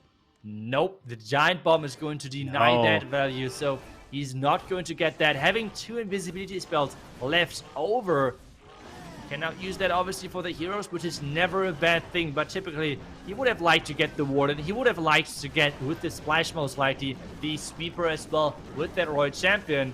But with those Giant Bombs, and I think it was a small bomb as well, this is not going to happen. Now we have the Royal Champion versus Queen action. Is he going to... Nope, he's not going to use the invisibility spell just yet. He's going to let that Queen recover with that Unicorn. But still, if he wants to get that Town Hall, that's still a long way to go. He has the Yeti, so it's looking like he wants to path towards that Town Hall, which is an ambitious task for this Queen. Yeah, that Queen's getting a lock on this Hound. Does have a poison spell for this Hound here, so it will take his time. But he's got no rage spell, which usually a lot of these players tend to use a rage for the Town Hall. And that is super valuable, because it gets you through that Town Hall super quick. But that one Dragon Rider is on that Eagle Artillery and clutching it up. That is a huge Dragon Rider, as the Lalo is coming over the Town Hall. Get ready for a free spell once the Town Hall activates, because it hasn't activated just yet. Eagle goes down. There's the freeze on the Town Hall now, pathing his way in. Town Hall is activated perfectly, that it didn't even get like a single beam shot. And the balloons are pathing their way straight into the core. Yeah, now he's trying to snipe the back end air defense and tank that scatter. Is he going to get the air defense? It's looking like it for sure. And with that Royal Champion in the mix as well, and some balloons is splitting to the core. Headhunters are in there as well to take down the defending Queen, and this is looking awesome with 2 invisibility spells still left. Like, he can still use that for the Royal Champ for whatever he would like to take it to.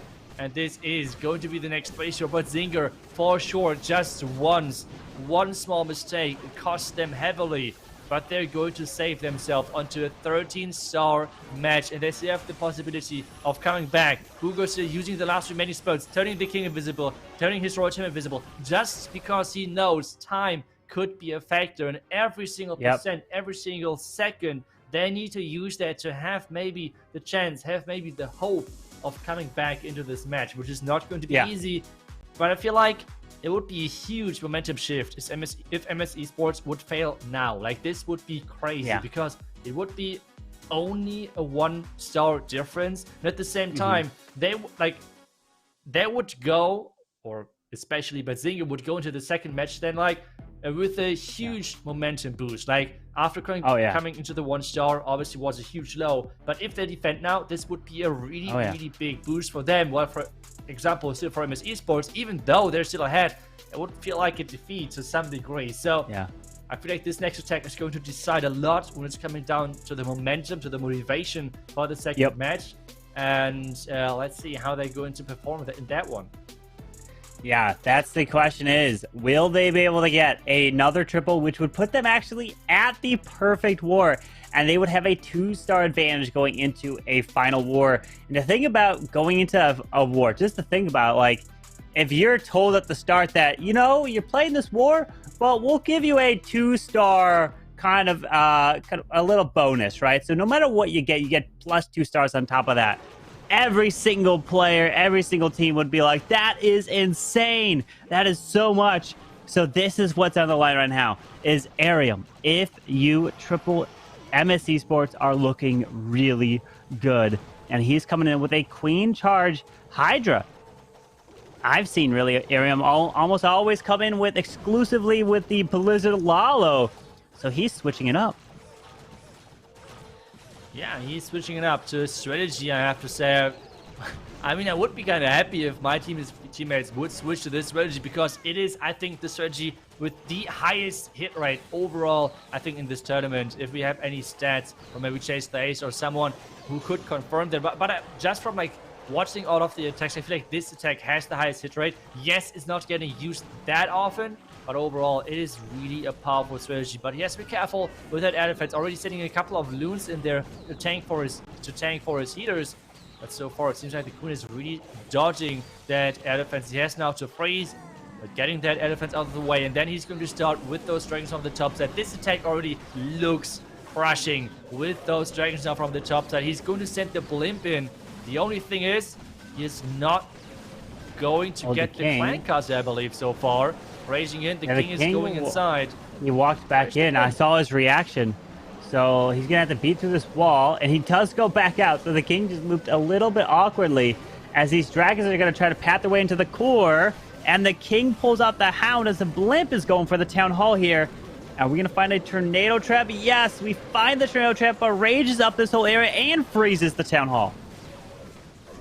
Yeah, nice freeze right there to take down the town hall. An awesome second freeze. Make sure that those Yetis are going to get another expo as well, and this is exactly the power of this strategy. It is so crushing, but now the Town of Poison is the biggest fear to those dragons for a champion fighting. But there was a hidden switch actually. Now we have the Royal Champion charge going into this base, and Lava Hound actually going to cross over. So time is now going to be a factor.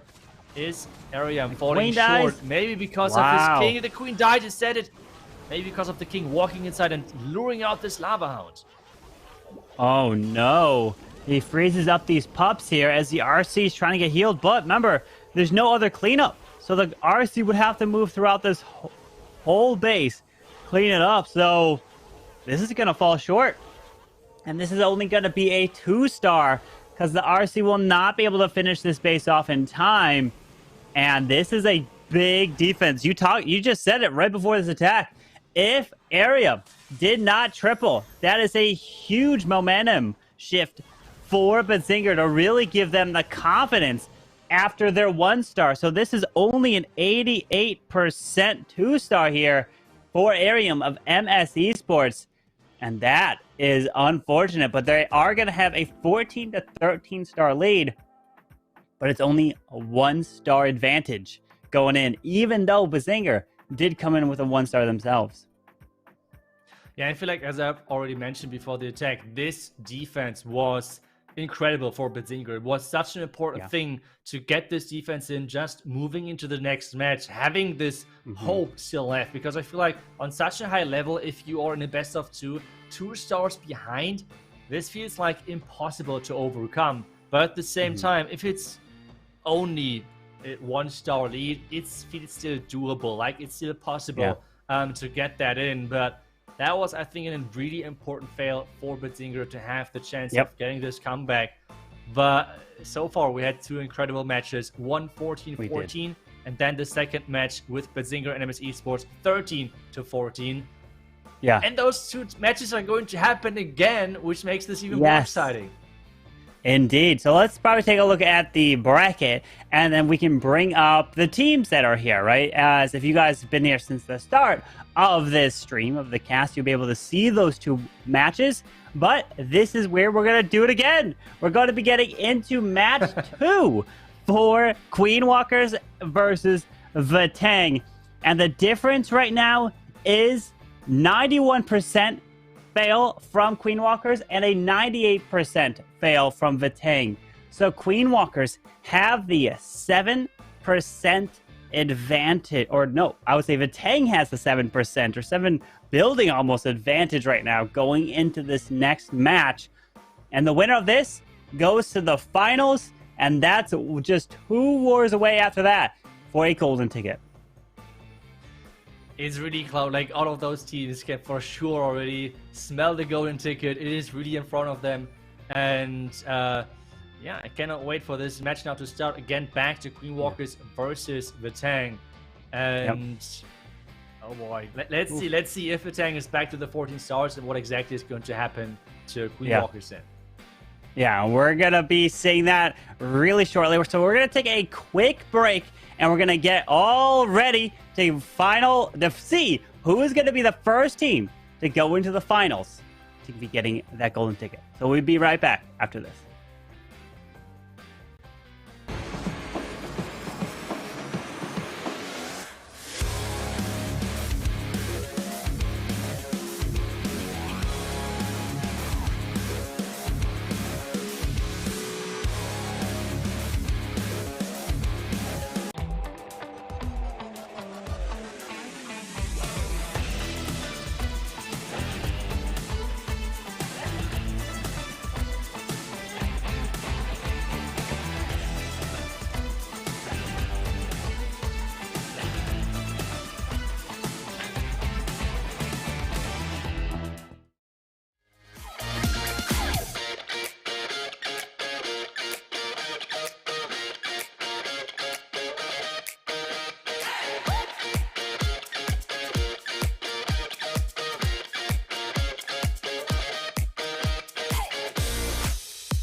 Welcome back to the Clash Masters presented by Rush.gg, and we are here for match number 2 between Queen Walker Stephanie, who is going to be taking on Vatang, right? The winner of this goes to the finals to be one step closer to that golden ticket. Vatang has that small percentage lead, all tied up on stars.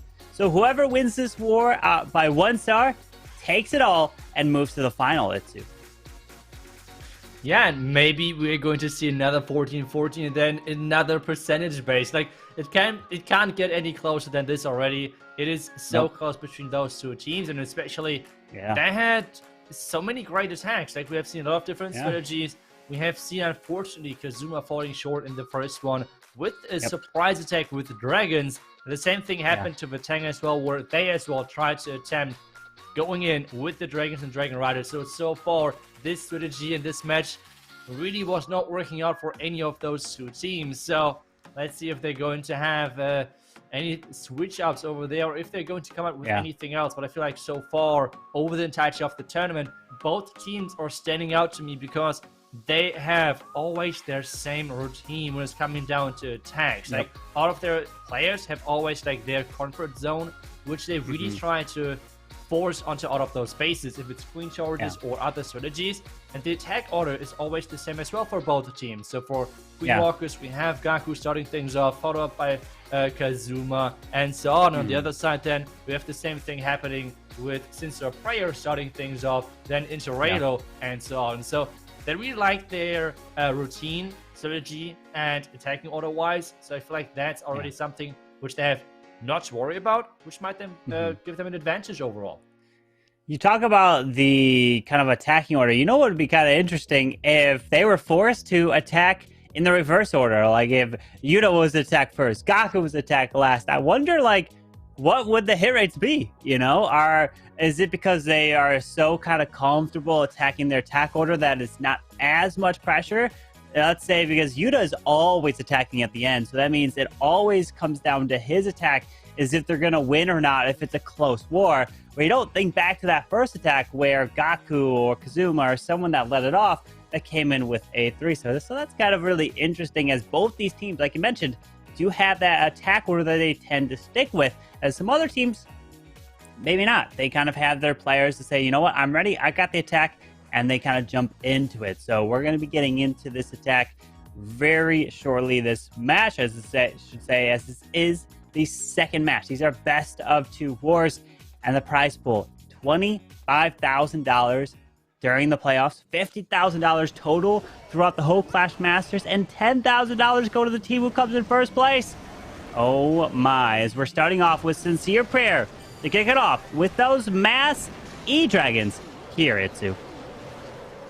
That's right, and that's one of his only fails as well, where I've seen him using the Flame Flinger in combination with the Electric Dragons, and he's not using anything to distract the mortars, so his Flame Flinger is taking a lot of damage. Another Rage and Freeze for that Town Hall to take it out, and so far always the good thing is, if there's not too many Electric Dragons at the Town Hall, exactly that is happening. Most of them are going to dodge the Town Hall Poison, and things are not looking too bad right now. Yeah, but the thing is, those E-Dragons took the Town Hall down, so the other ones can focus on the rest of the base. Freezing up that Scatter Shot. Queen's got her ability, pops it. It even has the King ability to use. Sends the Royal Champion to the bottom side as the Queen is helping clear now this Builder Hut. He's got a handful of E-Dragons. How does he make these E-Dragons look so easy? Look at this. Now the E-Dragon's going to get the chain and freezing up the Scatter yet again. Down that goes, and we got ourselves a 3-star from Vatang. And technically, Vatang holds all the cards in their hands.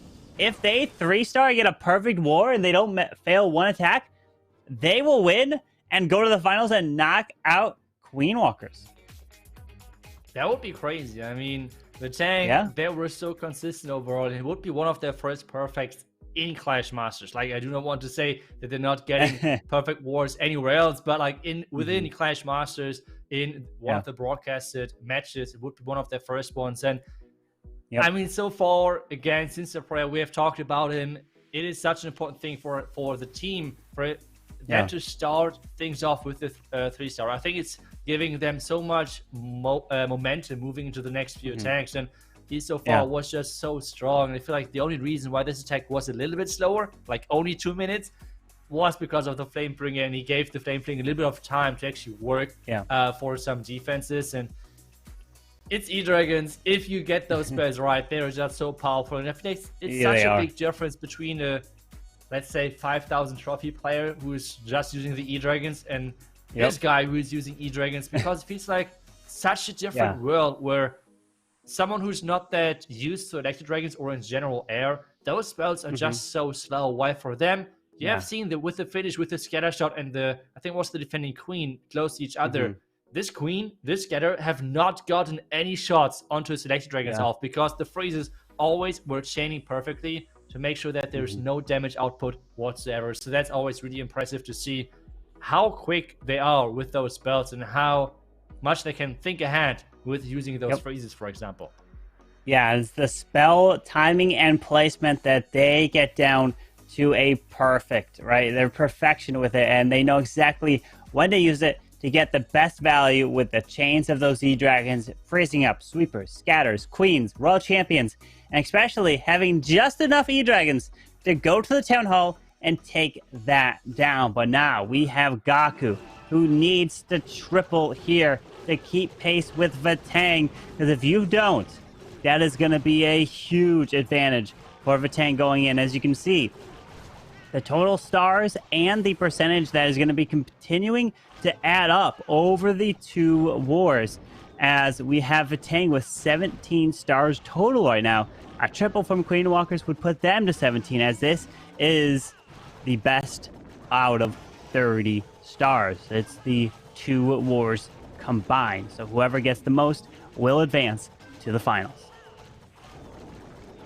That's right. And with having another Queen Charge Hydra, unfortunately we have seen a fail earlier with this strategy, which was really uncharacteristic because it is such a powerful strategy over this tournament so far. Again, we do not see it as often as, for example, Lalo, but when it's getting used, those pros really know how to use it. And we already have a couple of Black Mines found in this Elite compartment. He has to use the Headhunter to make sure that King is not going to take down his Queen. And again, we have a Blimp getting sent against the Sweeper. We have interesting results with that. Let's put it like this. But Blimp should reach the Town Hall. At the same time, though, that Queen is having a lot of damage on her. Oh no, the Blimp gets absolutely trolled. What? It gets spun outside the wall there. And the dragons are going to have to now go into the Town Hall. Wow. What was this base building right there? I think it was a tornado trap, because we have seen three giant bombs as well there, right? Queen. Oh no. Wow. Gaku really feeling the pressure. And I feel like that's always the thing. As soon as something is going wrong, it's like it's not easy to keep concentrating with that. Yeah. And really, this bait was incredible with the Royal Champion now trying to finish things off. We have the Royal Champion charge, but it's pretty much only the Royal Champion left at this point with two phrases, and time is ticking. Yeah, unfortunately, under a minute left. Royal Champion's ability goes off, hits the multi-target Inferno. The Wardens are going down, and this is not only a 2-star, but this is a very low percentage. You would think that with a Dragon attack, it would finish high in the 90s if it failed, but this one is in the 70s. Royal Champion's going down, and only going to be the 74%. And he knows that this can't happen. Maybe a little bit more percentage taking out a cannon, and that's pretty much going to be it. But not only is Vatang going to have a star advantage now, but they're also going to have the percent advantage. Oh boy, they're going to have overall total about like a 3% difference out of all the attacks so far. But man, that is a big advantage now for Vatang with that 75% 2-star from Gaku, which definitely is surprising. Yeah, I'm trying to see the clip again. It was like a tornado trap to push everything to the outside, if I remember correctly. That was just insane, predicting this type of blimp. And I mean, what a base building right there. Committing the tornado trap to this angle because they were expecting maybe this type of blimp, maybe I don't know what exactly they expected over there, but it did work. It did pay off, and that is an incredible result defensive-wise, because this is such a low percentage that this could already be worth 2 stars, kind of, for them as an advantage. Because you always have to remember, if things are tied up, the one with more percentage are going to win the match. And so far, they had already the advantage on percentage, and this is going to increase that even more. So it's good looking for the tank, but they have to make now good use of their remaining attacks, because you have seen other attacks already getting flipped on their head. Raylo is now in, no lock launcher this time so far, it's the Slammer selected. But again, another Lalo attack for him, going straight into that defending queen and trying to take down the eagle as well. Yeah, the eagle's going to be going down here with that king ability. Eagle secured. Going to take down enemy king, and the world champion is going to path her way in towards this multi, which she can also grab a sweeper, which skips, hits the builder hut, sweeper goes down, queen is still going, so she's making her way through. With her ability, she could secure the enemy Grand Warden if she paths that way. She's going to move her way through. There's the invisibility spell onto the RC, but can she get the scatter shot? Come on, yes! Barely. So that invisibility spell was worth the investment. As the Lalo's coming into the Tesla farm, we have archers. We have a headhunter that's going to run over to this warden. That's going to be an issue for this warden, so he decides to invest that poison spell for it as he's pathing his way closer to the town hall.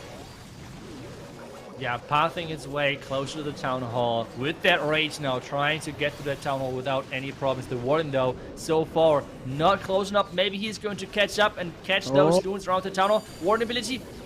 What a timing that was. Last second, that was insane. He has the healed spell left to make sure that whatever is in the core is getting healed up again. The multi-fire tower can't do anything, and with that scanner being on the back and already down, this is looking incredible for Raylo.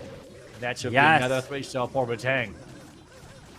With that rage over the town hall, helps secure that to go down, and the balloons Dragon Rider will help finish this one off with a minute left. And we've got ourselves another triple coming in from Vitang.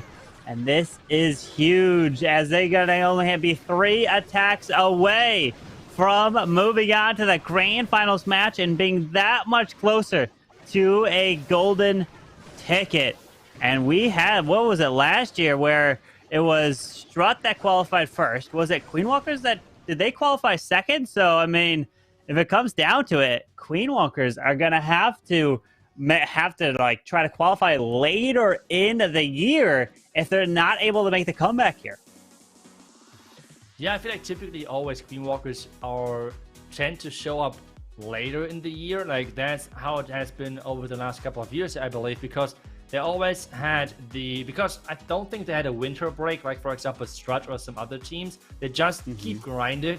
And it kind of felt like they kind of burned out then at some point and had this low in the beginning of the year and then climbed back up and completely smashed everyone. So, I don't know. This time they're just starting as strong, like keep going as strong as last year and have not this down, which they otherwise always had. But either way, you said the team who might get again the second golden ticket. On the other hand, though, we have in this competition 3 out of the 4 teams in this competition were part of the Clash of Clans World Championship finals last year, right? Like we had Vitang, we had Queen Walkers, and we had Betzinger. So overall, this lineup is just so stacked. It could be actually again just the World's Finals because we have the same teams again in there.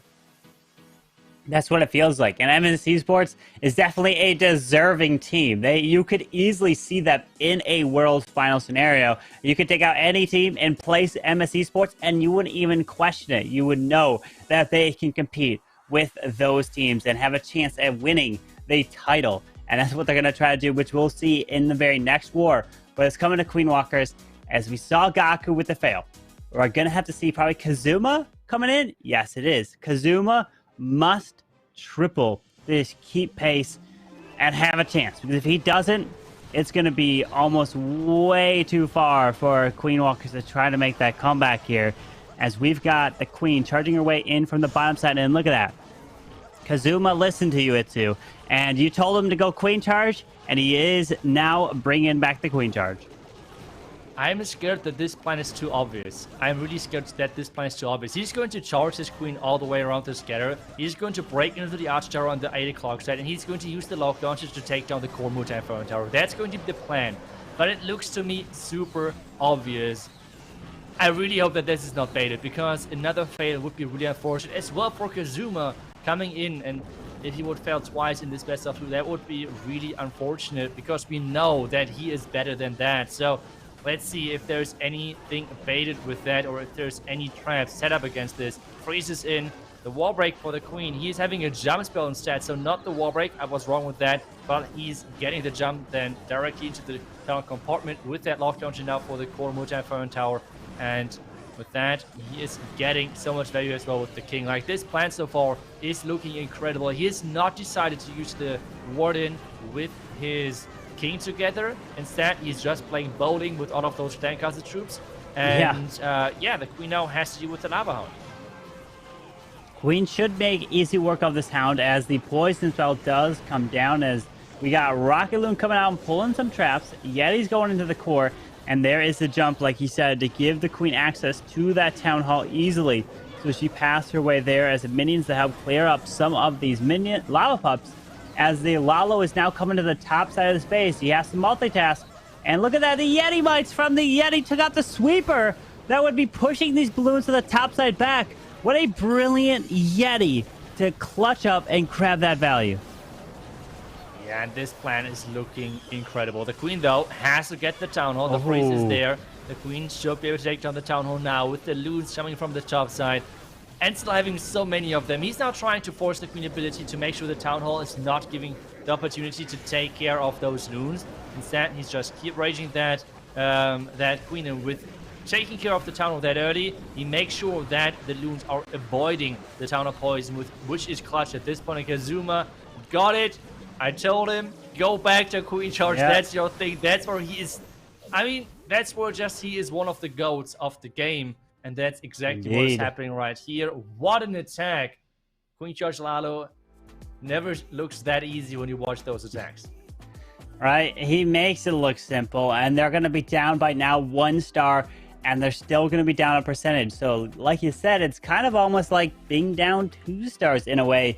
Because what Queen Walkers needs is Vitang to fail multiple times out of their 3 attacks. Because if Vitang only fail once, then Vitang still can win on percentage. But if it's a very low percentage 2 star, then Queen Walkers might have a chance, as this is best of 2 matchup. So you take 2 wars, you add together, and whoever has the most stars out of the 30 total possible stars will advance. And of course, you add the percentage across the board as well between those 2 matches. But we're going to see now if Vitang can keep that rolling, as they've only had 1 fail so far out of all their hits. Yeah, and that is just pretty crazy. And oh no, we have the strategy of Doom again. We have the dragons and dragon riders coming in. And there's actually a huge stressor farm around the top side. He took care of the air defense. But is that going to be enough? Because apparently he wants to send in this Dragon Rider, and that's not going to work. He needs another Dragon Rider to take down that Eagle, but that's already a heavy investment. He was thinking, and the Eagle activates here and hits the Dragon. Pops that Warden ability. He wanted that Dragon Riders to go for the Eagle Artillery, which they finally now do, as that Tesla farm is being annoying, but the Warden ability did clip the Blimp, which then he clones up in this whole area, and that clone Blimp got some fantastic value. Yeah, it's a lot of value, but obviously it means that this is a heavy investment spare-wise, as well troop capacity-wise. He had a heavy investment around the top, so he needs to freeze now that defending queen. But troops are dying kinda quick, and we have seen this attack, unfortunately, fail already a couple of times, but now somehow this king with the Yak are going straight into the core with the queen following. This is now like a hero dive or something inside that core. Well, the hero abilities are going to be huge. King ability will help get so much value to help protect his queen, as the world champion does come on the bottom side with another 2 spells to use. I like this, as the dragons pass straight to that archer tower. Queen locks onto Zero Expo, freezing up the scatter now. This is looking good with those hair abilities. They are going to clutch that up. Yeah, especially with that Yak together opening. Take a look at that pathing of the heroes. They were just going straight through the core with that Yak, no problem whatsoever. It's over 1 minute still left. And with that, we have the Dragon Riders and Dragons redeeming themselves to get another 3-star in the tank.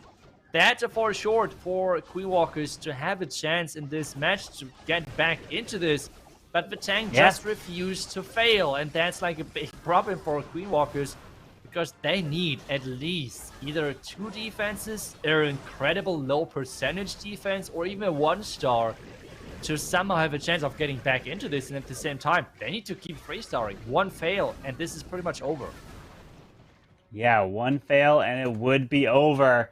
And Queen Walkers cannot afford to fail at all for the remaining attacks. They're going to hope that Vatang, with their next deck, will fall short. I mean, that's just not what they've been doing.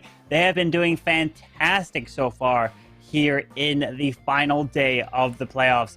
As you win this war, you move on to the grand finals and try to get that golden ticket. You lose, you'll be going down to play in a 3rd place match, which we won't be covering here. That's just the best of 1, and that's just for prize money, because we'll be going straight into the finals after the semifinals, because the next match after this is going to be the Bazinga versus MS Esports. Yep, that's right for sure. And so we have a lot of attacks to go. As we have seen already earlier, 1-stars are always on the table. Some of those attacks are looking quite risky, especially we have not seen the perfect for the tank. So there's still the hope for Queen Walkers that there might be this 1 fail, which is typically always slipping into one of the attacks of the tank. But normally it's not the lowest percentage, so that would need to be even twice, to like 2 fails overall. But let's see. We have seen some crazy baits already. I have rewatched that bait from Gaku's attack actually in the stream and replay in the VOD, and that was insane. Like, the tornado trap was actually triggered by the king, and the sweeper pushed that blimp then into the tornado. It was looking insane. And that caused Gaku then unfortunately to fail. The only fail in this match so far, but it was a low percentage, like 74% or something like that. Incredible base bidding right there. 75, shows, 75. Or 75, but it shows there is some hope sometimes if you predict the right entry, and this tornado can be super powerful. Maybe even sometimes mess up a 2-star. And it also came down to that single target Inferno, right? If he froze up the single, the blimp probably could have survived the tornado of just spinning around. So he didn't invest that, and it definitely cost him, as Stars is now coming in with a Skelly. No, well, he's got 1 bat. Might be a Blizzard, as he's got 5 Invis here. So that's quite a bit of invisibility spells to use, as this 1 bat spell could be used to distract. Maybe, oh nope, okay, so he is indeed going in with the Skelly Donut, but he missed the multi at first, but the sweeper goes down right there, as he does clear the CC and multi very easily. Yeah, I feel like Queen Walkers are one of the teams who are forcing a lot of those Skelly Donuts, but there's a tornado trap. I think this tornado only took, did not take down the blimp because of that lava hound. So it was a heavy investment. Yes, it is 1 lava hound already down, but now we're back to seeing the famous 1 healer charge of Stars. I'm pretty sure we're going to see that on a lot of thumbnails in the next couple of days. Right? 1 healer for this queen. Getting hit by the ground expo. Moving her way through, makes her invisible. Just like this 1 Seek Near Mine on here, and bye-bye is the queen. As the king is coming to the bottom, he's going to move his way into the scatter shot. Eventually, yep, there it is. Queen's ability has been forced, but was this healer even worth it at this point? I guess we'll have to find out. They can't really use any more spells, as this expo is shredding through this queen, and she's somehow still alive. What? But she's going to go down now. That was so close. But now the question is still, was it worth it with this healer? I am not guaranteed sure, But we have now the king with the royal champion going around the top side. Wall break did not work. He wanted to wall break on the right side. Now triggering 2 black mines. The royal champion is having problems. He's not investing anything, so the royal champion is going to stay alive. On defense, his offensive royal champion going down. I am not sure. There's a lot of loons going down versus this royal champion. There's not too many loons left, right? No, as he has a few balloons to path their way to the multi, freezes it up. With a haste to the top side, headhunters are going to get hasted into the enemy queen. They're getting hit, but the giant bomb goes off and the mortar shots, and we lost our headhunters. As he hastes the balloons up, we got one fight. Oh no, we got some more headhunters, but they find a giant bomb, but they do clear the queen. I can't see too many balloons left. Imagine if he did use the healers and he took a few more loons. Would that have made a difference here as they're getting picked off slowly?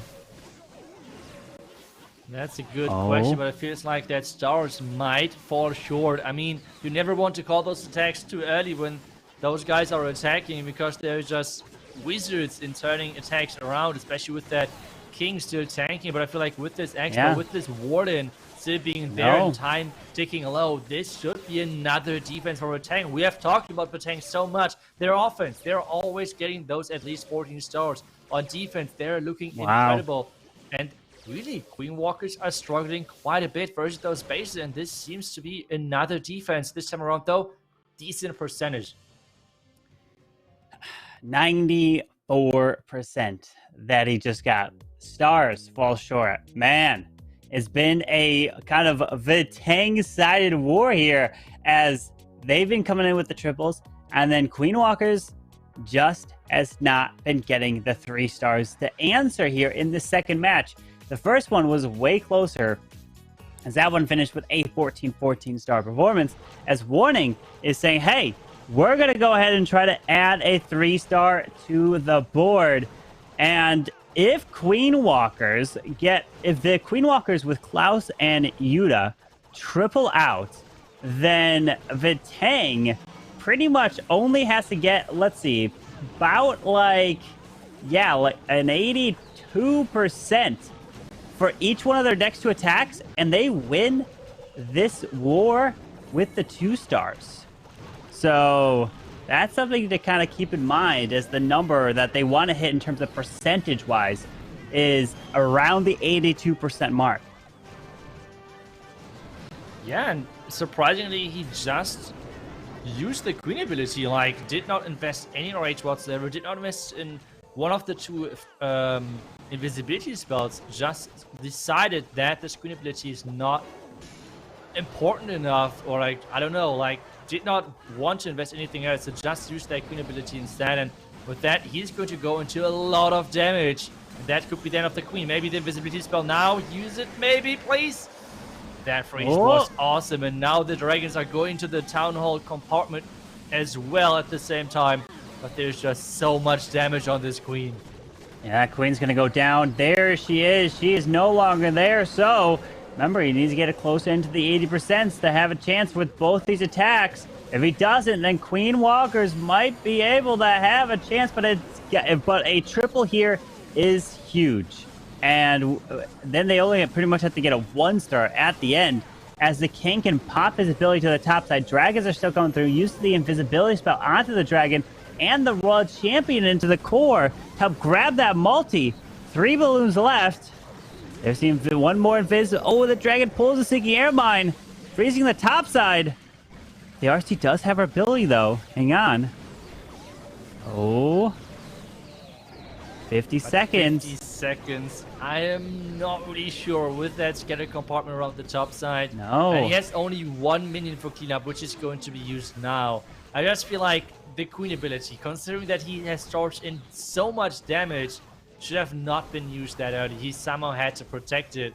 We can see now this is going to be a 2 star, but it's important how many percentage he's going to get. This might be still important for later stages.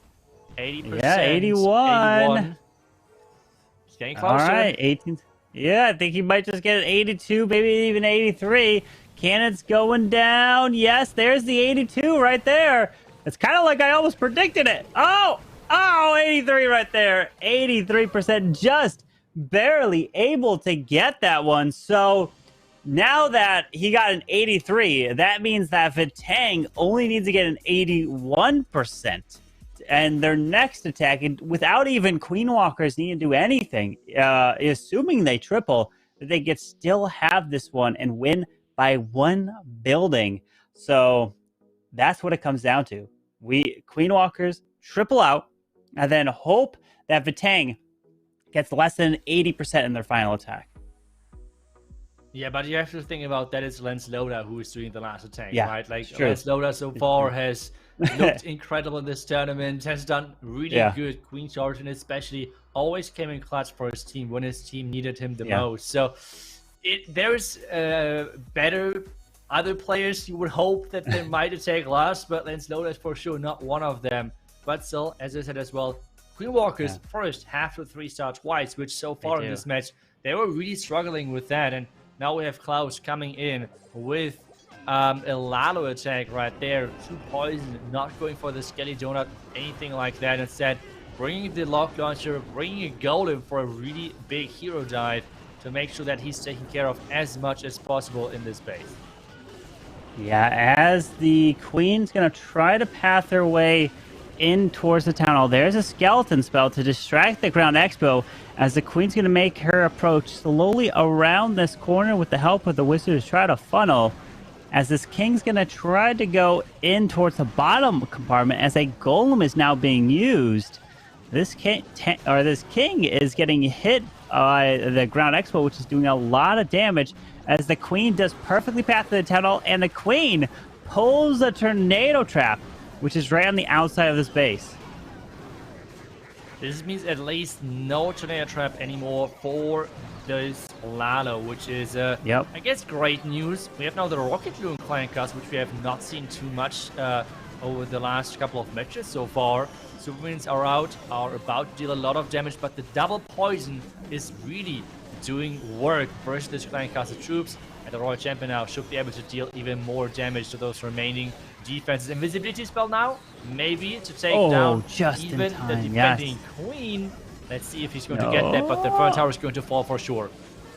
Yeah, the defending Queen will take a little bit of damage, healing up these balloons, leading in towards this multi-target Inferno. We got a Tassifarm, but the Ice Hound perfectly freezes everything to the top side. Even still has a Warden ability to use for these balloons pathing their way through. There's a skeleton spell. Red air bombs being lured. Balloons coming up and around. Get ready for the Eternal Tome for the Warden. He's not using it just yet with 2 freezes, and he's got it.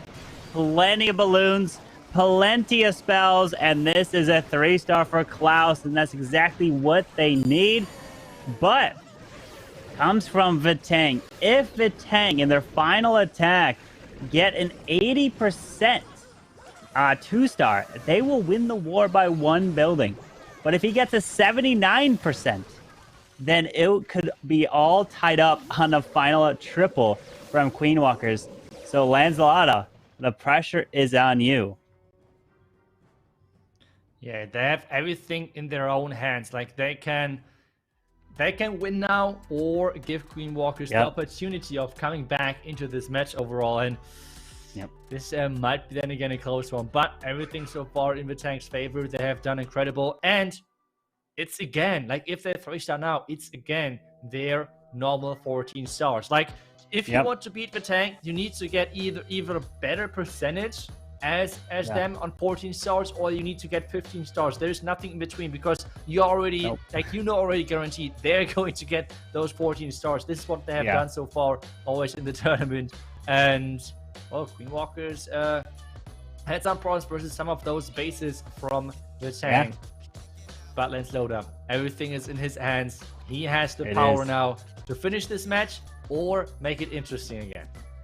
Right, make it interesting indeed. I mean, he could get the 80% for the win, right? That should be pretty straightforward for these players. Out of all these attacks so far, only 1 attack, which was Gaku's attack that got the 75, was below an 80% mark. So I think that one should be locked up, but hey, you never know here. As Lancelot is coming in with the Queen Charge Dragons.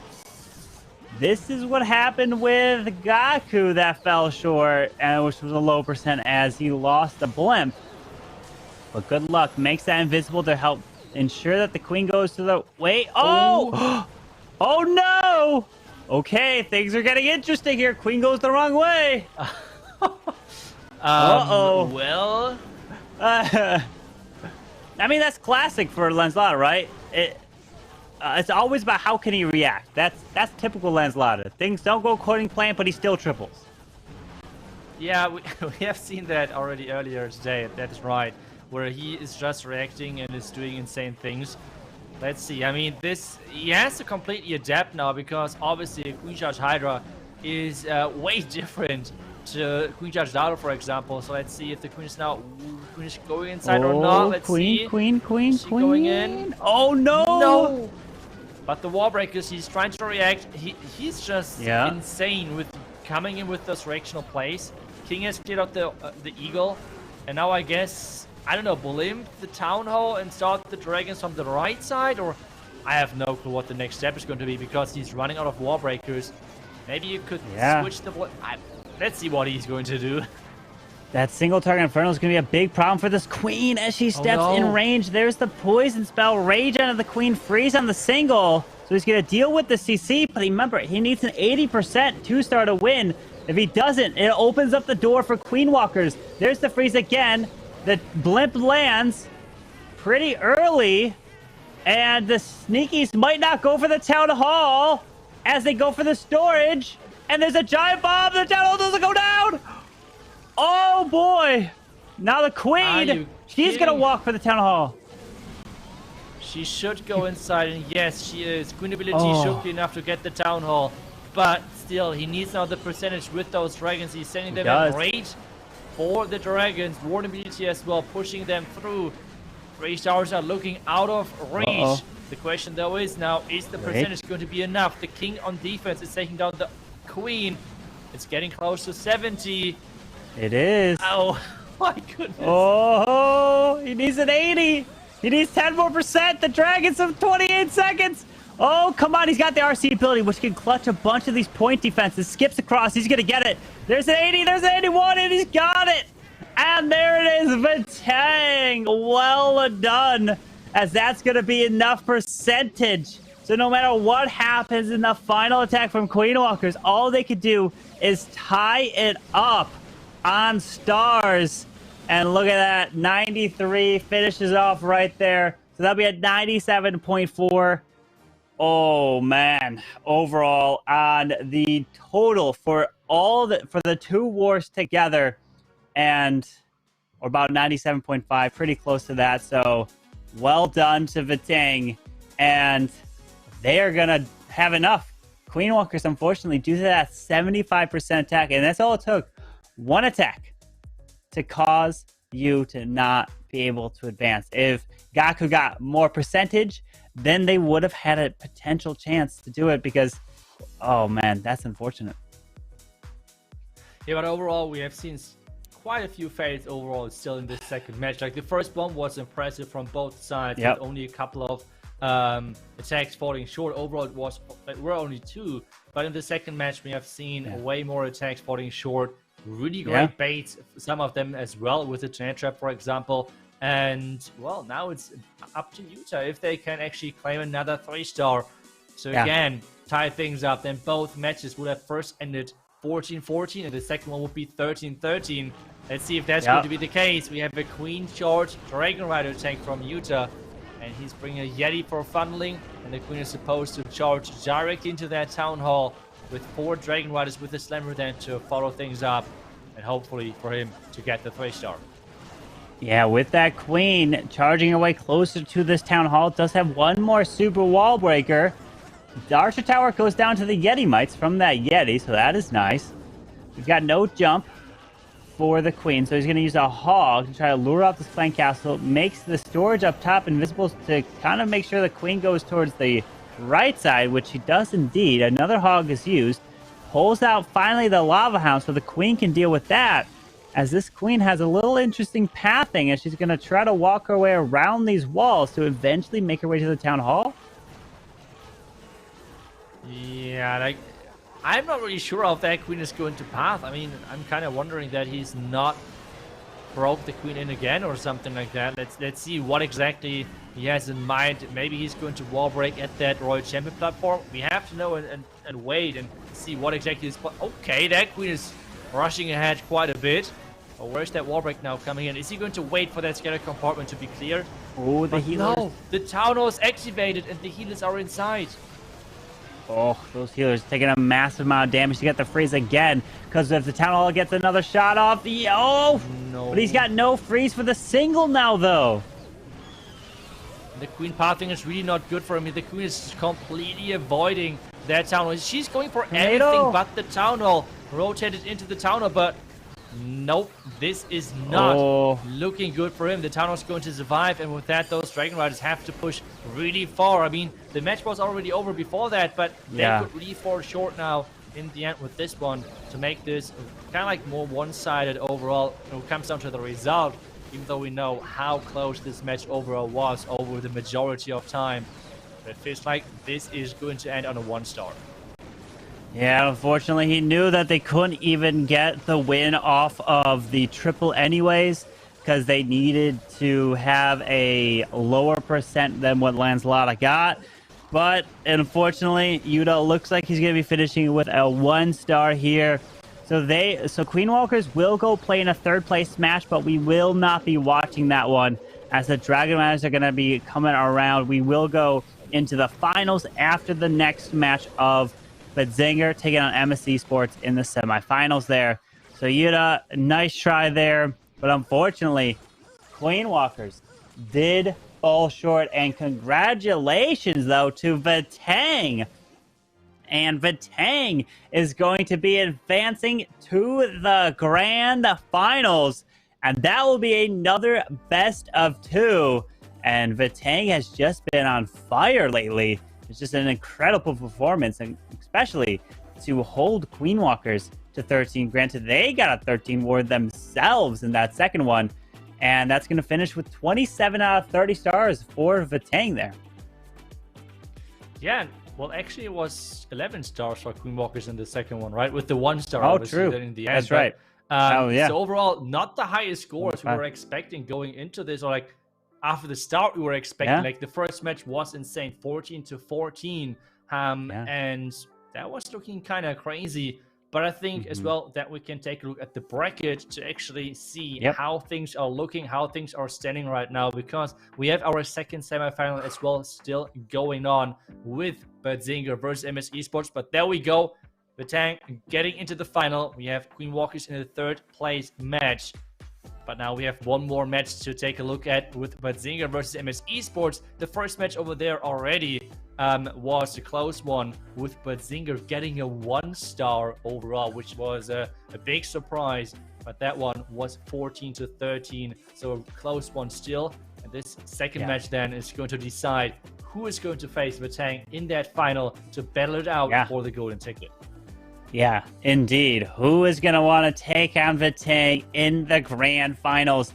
Zinger know that they have to make that comeback of winning by at least a star. Because if ClashMSTRS even loses this war off of percentage, they still will advance. All right, that's all that's on ClashMSTRS' mind is let's just get this war all tied up no matter what. If it's 11-11, let it be 11-11. If it's 12-12, we don't care. That will keep them in the lead with the star advantage. And that's what they're going for. But Zinger need to go out. They got to go for all triples. They got to take all the risk.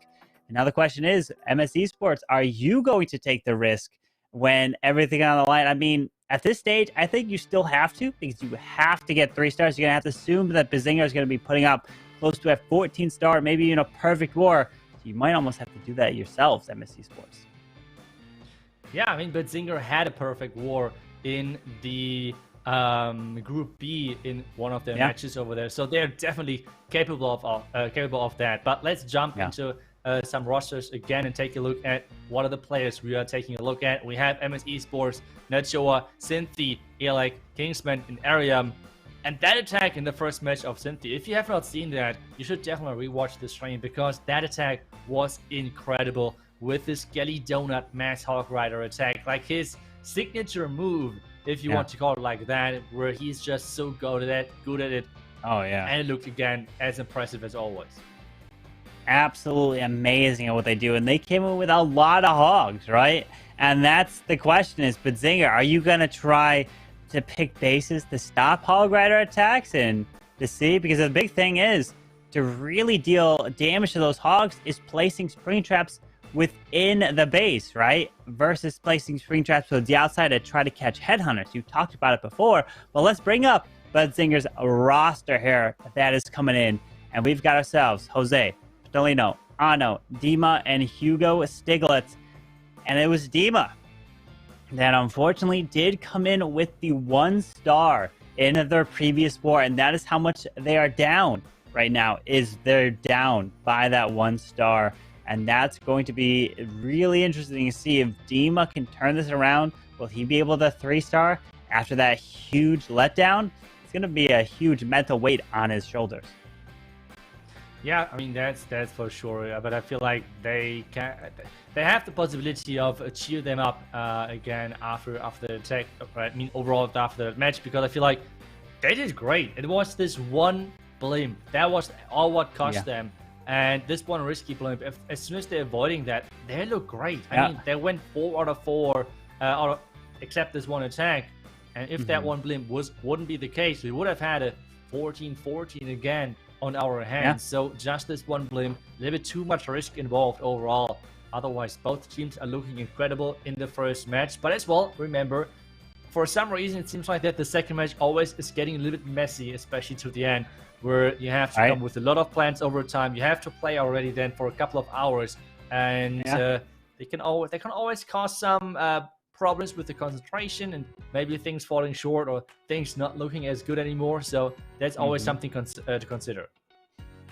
Yeah, definitely, for sure. And the thing is, between the wars, the storyline is the battle of the blimps, right? The blimp is what cost Queen Walkers finding that tornado. The blimp is what cost Bazinger with the 1 star of Dima not getting to the town hall. So really, you have to focus on getting that value, making sure you protect that blimp. If you have to use a freeze, you have to use it to protect it and make sure it gets all the way to the town hall, whatever compartment needs to go, as we have all found out that when your blimp fails, it is devastating. But we're getting ready for this first attack for ClashMSTRS, and Cynthia, I'm hearing, is going to be leading it off for them to start this one off. And, you know, Cynthia is one of the best attackers out there.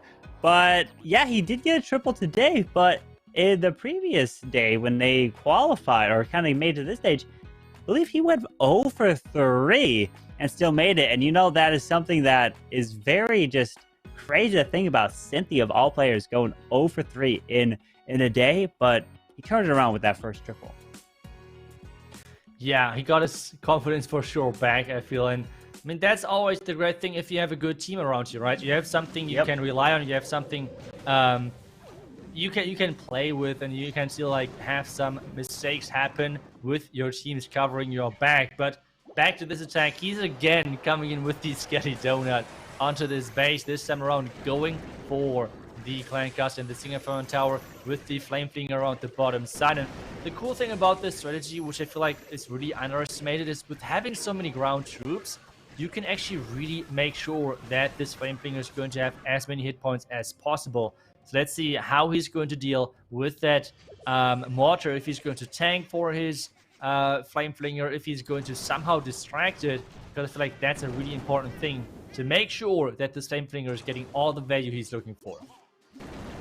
Absolutely. You need to make sure that Flame Flinger continues through, as the mortar might lock on. Yes, it does lock onto the Flame Flinger here. We found a Tesla farm over to the right, to the bottom side of the space, as the king looks to be pathing his way eventually towards this town hall.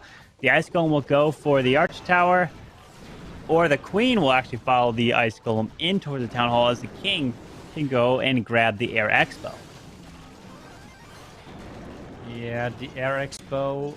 Oh no, now the Ground Expo locked onto the Flame Flinger, but the Yetis are still coming out and are getting tanked, with the Queen now making its way slowly to the Town Hall, but still, yep, there we go. Queen ability used, and the Hog Riders are already in. 1 minute and 25 seconds, like time is ticking. And we have the first couple of string traps on the inside. We did not see that too often on the last few attacks, so maybe we have some traps getting adjusted. But so far, otherwise than the first couple of hogs, none of the hogs are actually flying away. Instead, they're staying on the ground and completely overtaking this space. Absolutely. These hogs are overwhelming it. Raising up the scatter once again with the World Champion still having her ability. She's going to the scatter shot. She can burn her ability, and this is an answer from Cynthia. Coming in with a 3-star brilliant.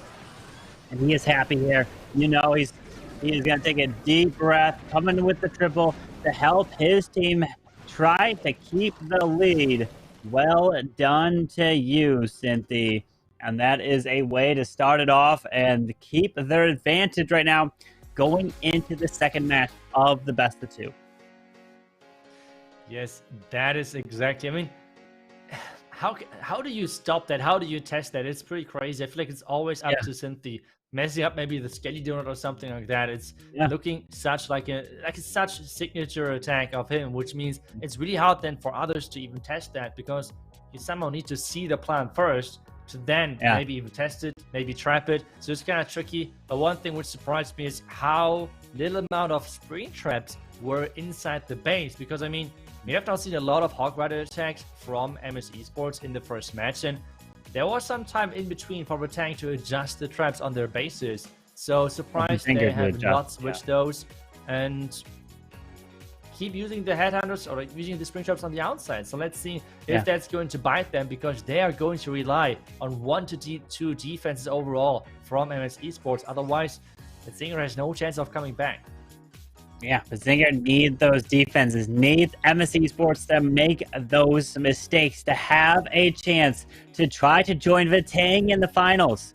That's the only way. ClashMSTRS holds all the cards in their hand right now. They triple out, or as long as they get some fails with high percentage, they will still be advancing, and that's what they're trying to do. At least one fail, right? Because they have to try to win this war on a tie war at least, because they have the star advantage from that first match. As Jose is coming in with a Lalo attack. 3 hounds with a jump. It looks to be a Blizzard, maybe, because he's got 5 invis, but he does have a Stone Slammer selected. Unless he switches it up to a Blimp. Let's see. No, Stone Slammer's being used. Yeah, the Stone Slammer instead trying to make sure that he's dropping onto that bomb tower to make sure that his Super Wizard not going to go down. And with that, he's going to get that Blizzard right into the place where he wants to be, taking down the Town Hall, taking down the Phone Tower, and now about to take down maybe even the Queen. Yeah. Ooh, Queen does not go down. No, there's the Lava Hound. We have the Queen onto the Hound, and she will make her way slowly to the scatter shot. There's the Poison Spell with a Baby Dragon. And then eventually this Queen could take out the enemy Queen, but okay, there's the King to help tank for the Queen. Try to get this value. Yeah, the Queen trying to get the value, and they are for sure going to get that defending Queen, taking care of that entire compartment, and then still having, well, a huge push with that jump spell still left. Using the Valkyrie now to funnel everything into that jump, using the Loon on the outside to push everything back into the inside. And so far, this attack looks beautiful. If the King is now going back, no, at least the Queen, go, come back. Queen, do something. Do the thing you're supposed to be for, and that is taking down 2 Inferno Towers. Wow, look at the value. I mean, the Queen so far is looking good. Yeah, the Queen can grab both these Inferno Towers. That's some crazy value. What a plan to get that Queen all the way in. There's her ability. She steps directly in, and the other multi goes down, and the RC ability goes off. She will path in for the sweeper, and his Queen is going to stay alive, continue to clean up.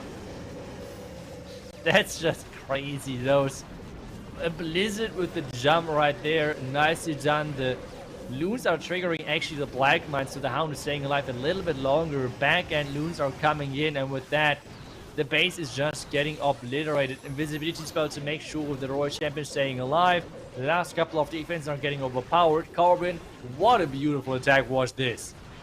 Yeah, That was very nice with those balloons, and it came down to that queen getting some insane value to say, hey, you know, if I protect this queen long enough, she could actually take a jump to get both these Inferno Towers because there's not really any other defenses that would be hitting her.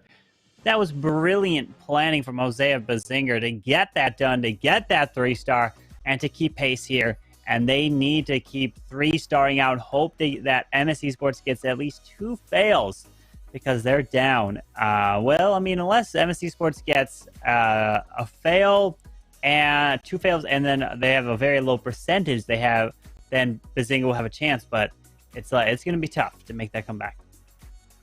Yeah, it's not easy at all, and for sure, Bazinga are relying on MS Esports to somehow mess up. But I mean, as well, there is some pressure on MS Esports as well, because if you think about it, except this one attack, they were flawless. Like they were having incredible attacks, like the one which we have just witnessed. So overall, really, really good. And looking forward to see if there is this opening somehow. If there is this opening somehow off the fail to get somehow back into the match. Yeah, that's all I need. Just a little bit of a fail from MS Esports to try to get back into it. And Arium is coming in, and he's going in with the Blizzard Lalo. We know that Arium loves to come with the Blizzard Lalo, but lately Arium has been attacking last, but he's ready to go. He's like, oh, I can do a Blizzard on this with some sneakies. Oh, no, some regular goblins. So, and doesn't have as many Super Wizards because of some traps. And there's the Earthquake. And Super Wizards clear the Town Hall, grab this, and also was able to secure and take out a bit of the CC, and only 2 Super Minis left, which will be easy for this queen to take out.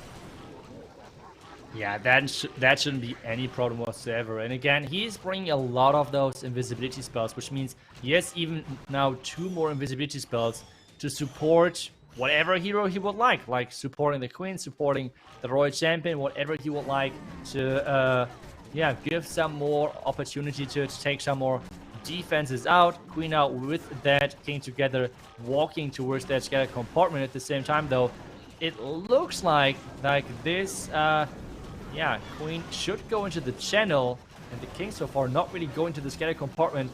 Is he going to wall break now into the Clank Castle? So he's going to take down the Mojaphone Tower. Let's see where he's going to use the wall break. But so far, Queen and Barbarians are going to go around the corner. There's the wall break. The queen is going to go back, actually. Wow. She could be even able to reach that defending queen on the back end. Oh my, what a value from this queen. How do you do this? Incredible pathing. He's definitely happy about that the queen comes back around to get that core multi. So these balloons don't have to worry about. And then his queen. Oh, but the hound distracts the enemy queen, so his queen could have been able to do that, but unfortunate. But at least these balloons don't have to path all the way into the core. His queen still has ability moving around with a freeze. 2 invis still to use. So use on the queen. There's the freeze. And the hero abilities. This is crushed. This attack was brutal to watch. I mean, what an attack this was with those heroes breaking the queen then into the Clank Castle. The queen actually redirecting. I mean, it felt like this was not planned. The queen was supposed to go into this channel, and this could have caused some problems with this Mojaphone Tower staying up inside the core. But instead, queen coming back somehow, taking down the Mojaphone Tower, taking down the entire back end of this base. Another 3-star for MS Esports as well. And things are getting more and more tricky for Bazinger because they have to keep 3-starring. And at the same time, they have to keep hoping for somehow a defense on their side, which so far has not looked that great. Yeah, no, MS Esports has been starting strong. Cynthia with the triple, then Arium with a 3-star, coming with Hogs, then coming with Lalo, doing an amazing job. But Bazinger has also come in with a very nice triple as well. So they're going to look to continue with that momentum. They're hoping for the defense. They're hoping for a fail from MS Esports and a lower percentage so that they can make that comeback, because that is exactly what they need. They were down 1 star entering this match number 2. And if you're just joining right now and you're wondering, well, who's the winner of this matchup going to take? Well, it's Vatang who's waiting in the grand finals. Vatang defeated Queen Walkers to knock them down to the 3rd place match. And yeah, Batang is one set of wars, 2 matches away from getting their golden ticket, and that's what these teams here are trying to do. That's right. You want to get towards that golden ticket, especially considering that it is announced as offline event. So like this gives this even more like motivation to get there for those teams. And now Padolino is in for Zinger. He's coming in again as well with the Lalo. So far we have the Slimmer selected. Let's see if he's going to maybe switch to the lock launcher, which we have seen already multiple times today and having so much success. But so far it just seems like he's trying to get the value with his 3 heroes from this far other side. But he's running into a Tesla farm straight away, so this could cause some problems. Yeah, Tesla farm is going to be quite annoying here. But to think about that, your 3 heroes can clear this much value of the base here. Let's see if he's able to do it as the King ability goes off. But no, lures out that Lava Hound, which is a big problem. This Queen is not going to step in this bottom compartment, remove the enemy world champ or the scatter shot, which is what he wanted. Well, that's going to be a problem. Yeah, that's going to be a big problem. That scatter, that Tesla farm, really catching him off guard. And now he needs to make sure that he's still somehow... Ooh, no! Nope, that Queen is going to go down. And with that, we have a tough Lalo to somehow pull off, because both sides are going to be covered by the sweeper. So I think he wanted to start from the 8 o'clock side. Now instead, he's actually switching to the Flame Flinger to somehow take down this bottom side. But there's the ground exposure as well. So I am not sure how that's going to work, but let's see if he's going to get this Lalo through. But I feel like this is not looking like a solid entry. And remember, the balloons won't target the Town Hall until 51% or it's damaged. Oh, I guess he got damaged. As he's going to rage up these balloons. Pops the 1 billion, but the Tornado Trap pulls him away. Uh-oh, he does have 8 more loons to send into the Town Hall. Freeze it up, but the balloons do come back. Ground Expo is going to take out the Flame Flinger. But there's way too much here. His Queen not getting the value cost him. And this is going to hurt so much here. Yeah, they had to hope for a defense, but now it's the other way around. They are giving MS Esports another great defense. And I feel like this is already a tough position to be in, because it's now 2 stars and the percentage as well. Like, it's not like that they're close on percentage or way ahead in percentage or anything like that. Instead, it is really... yeah, like it feels like a 3-star lead, to be honest. Like, it is the stars, it is the percentage which is in favor of MS Esports, and they are looking to be in a prime position to actually get into the finals to face Batang over there. Yep, 72, racking up a little bit more. We do know, obviously, how much percentage means. It is very important, but the stars is even more important, and they will be down by 2 after this attack here. And it's only finishing with the 75. And yes, that is where it finishes it off. The 75% 2-star there for Bazinger. And fortunately, that is a huge issue here. How is MSC Sports going to respond? They can just like really relax. And Arium can definitely kick his feet up now that they know that they are up by 2 stars going to the final set of attacks. And that he's already done his attack. He doesn't have to hit. And his next attack will probably come in the grand finals, the way that they've been playing so far. Yeah, but I feel like for a pro player in this position, especially at this level, it's like the worst feeling to not be able to do anything. I mean, I've talked about, like, that was like my feeling back then. Well, like, yes, obviously you trust your teammates, but at the same time, not being able to do the last attack on your own then as well. Like, it is always like a strange feeling. Right. So let's see how this is going to work for Arium. But as I said, he can relax now. Obviously, help and support his team to maybe come up with some plans. But we have that next attack game from Ochoa coming with the Queen George Lalo. And so far, it looks like with the Bullim, that maybe he's going to change that to a lock launcher. Well, you mentioned that it's kind of hard to like not have that final attack because Itsu, I know you are known to always be the closer when you played competitively. Was there a reason why you wanted to be the last attacker for your team always, or was it like Is it like, was it a team choice? Because I always noticed you are always the one to finish it off, or you just love the pressure and you just wanted to attack at the end. I mean, the pressure is something different. It's just always so cool to have like this pressure, I feel. But as well, if you're around, like sometimes you can take pressure off your teammates. That's obviously something as well. Like you always have to find someone who is really good with that pressure. For example, like in the end, I think Maxi was doing incredible with that. He just did not care. Like if he just did it, that first attack, the second, the third, whatever attack, he was doing insane with handling the pressure. So I feel like that's someone you really need. Like some of those pros who always can finish for your team, and that's so impressive to handle the pressure, to know how to deal with it. I mean, getting back to the attack, we have the Queen ability, nearly having the Queen dying in her ability, but the Lalo is now starting right into the Town Hall with the King and Royal Champion at the bottom side, clearing a big part of the base already.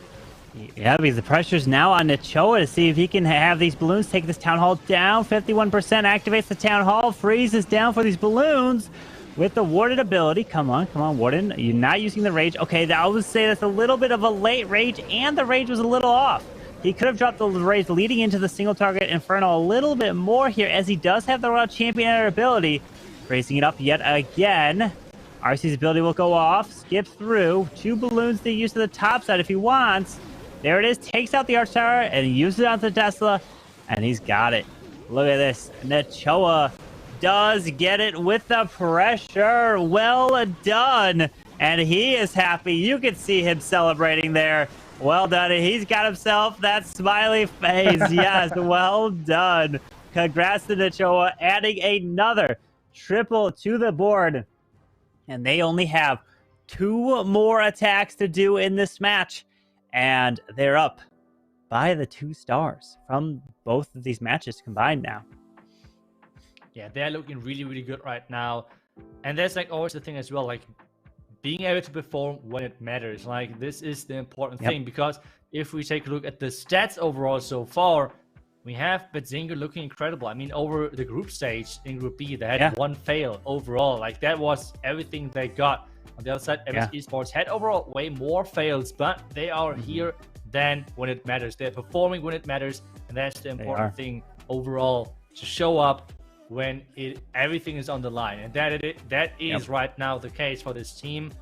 And they want to get into the finals, and they want to get this second golden ticket overall for this year. They want to try to do it. They want to try to join X Team, who got the very first golden ticket and is waiting to find out. They've just been relaxing, you know. That's what they're doing for the rest of this year, as every other team is nervous and they have to compete and play through all these tournaments to try to make it through, as it is a difficult road to try to do that indeed here. But next attackers for Betzinger, they're not giving up. They're trying to close out with 3 stars to still put a little bit of pressure on ClashMSTRS, but at this point, feels like ClashMSTRS kind of just like can coast their way through and still walk into the grand finals match against who is Vitang, who's waiting there, who defeated Queen Walkers. And we have Dima. Okay, so the question is, Dima, how are you going to recover from your 1 star in the previous war, as he's going to go with a blimp, probably going to clone it up with a Rage. Yep, there it is. Oh, he's going to clone the Yetis up to help grab this area. Yeah, the question now is, with this tornado trap, is everything going to work? And yes, indeed, with the investor of the clone, he's even going to get that warden. So, nicely done over there. And with that now, having this queen starting things off from his far left side, and Dima really tries to get his revenge, trying to redeem himself with this first unfortunate attack in this first match of this best of 2, and coming now in with such an uncommon strategy with the hero kill squad, with the golem into 6, or like overall the mass golem. Did the jump connect is the question now. No, the jump did not connect on the first wall. Wow. But on the second one, it should actually connect there. If the queen wants to take it. Oh, where's she gonna go? To the skellies? She reaches over the wall to grab them.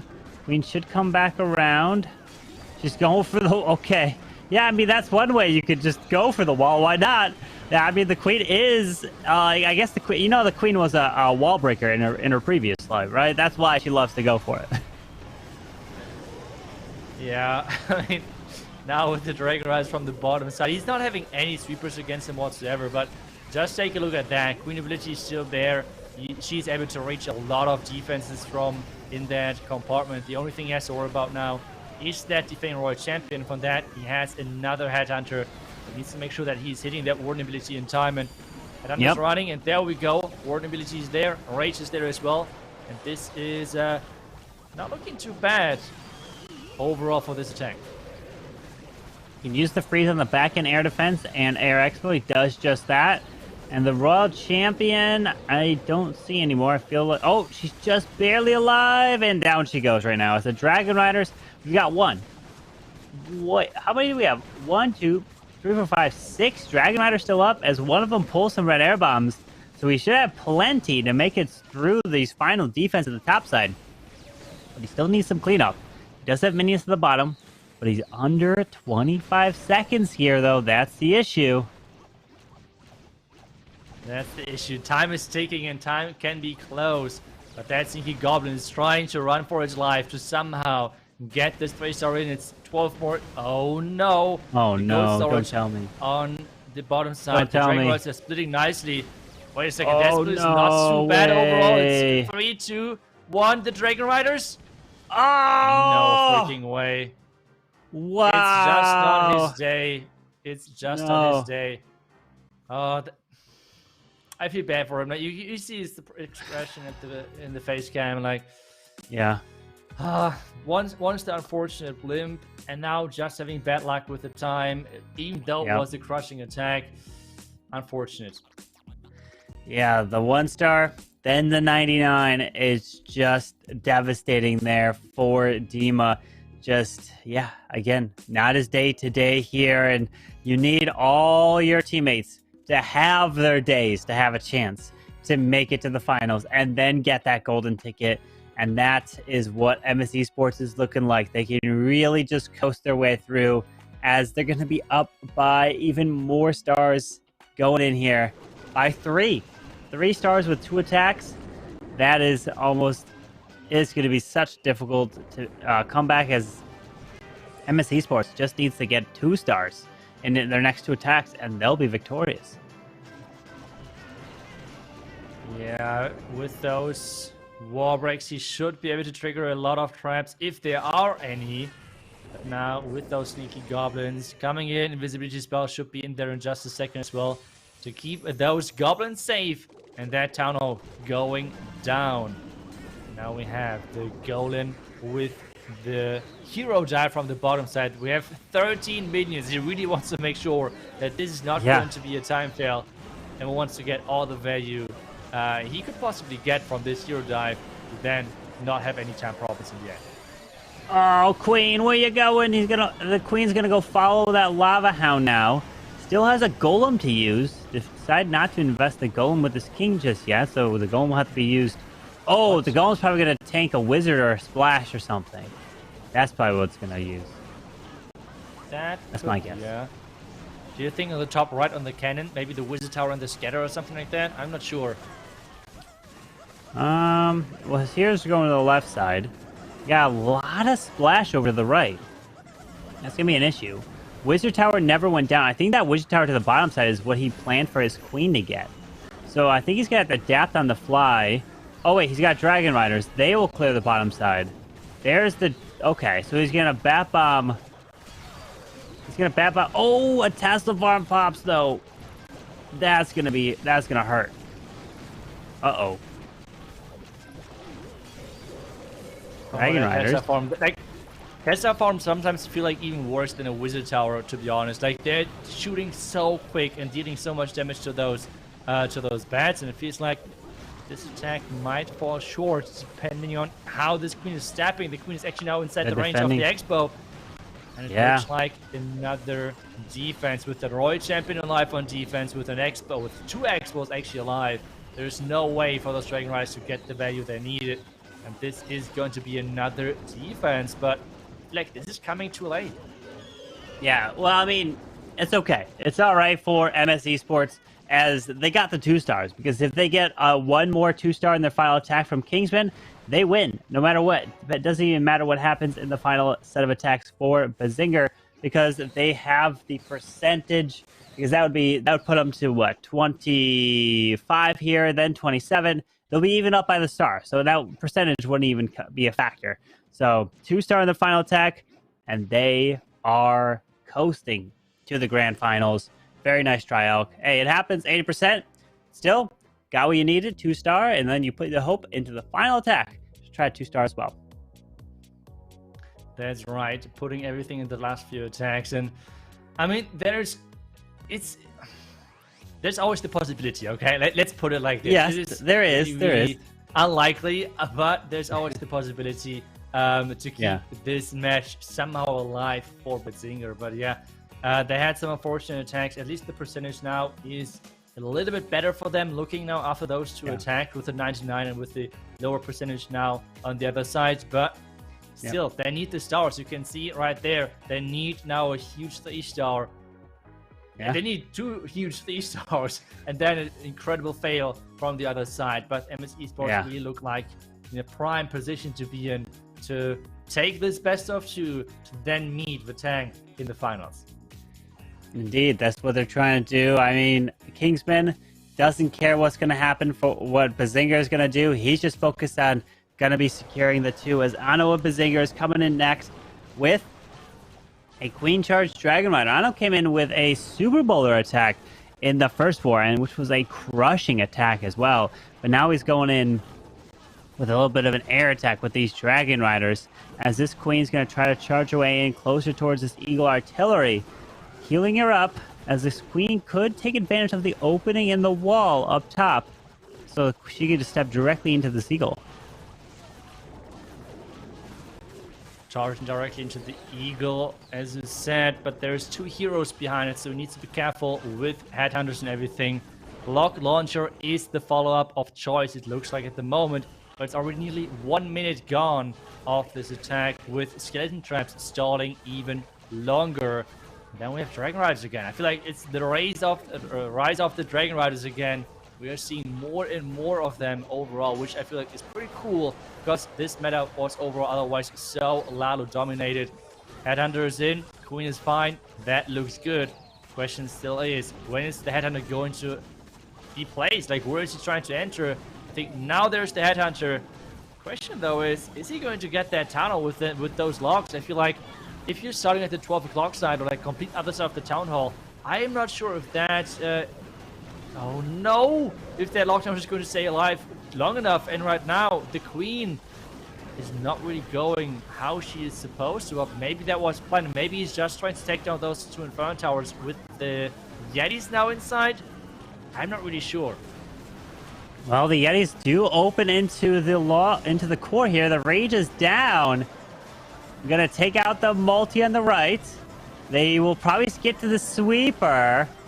And then they go to, yes, they even go to the other multi. The other Yeti is still up, and down it goes. What a brilliant value from the log launcher to grab this area, as the Royal Champ Spirit goes off. And the Dragon Riders are now coming into the bottom side near this town hall, but the Royal Champ's going to go down to the single. One more shot. Oh, yes! The Royal Champ with the final throw grabs that single, which will help protect that Queen, as these Dragon Riders are going to continue their way into the town hall now.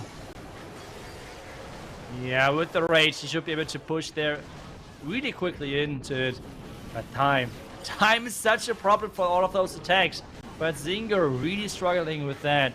And Dragon Riders are pushing through, but the Queen is trying to clean things out quickly. But missing the defense with that freeze, which is less, which is more damage overall on those Dragon Riders. But 10 seconds left and so many defenses. This looks like another defense for MS Esports.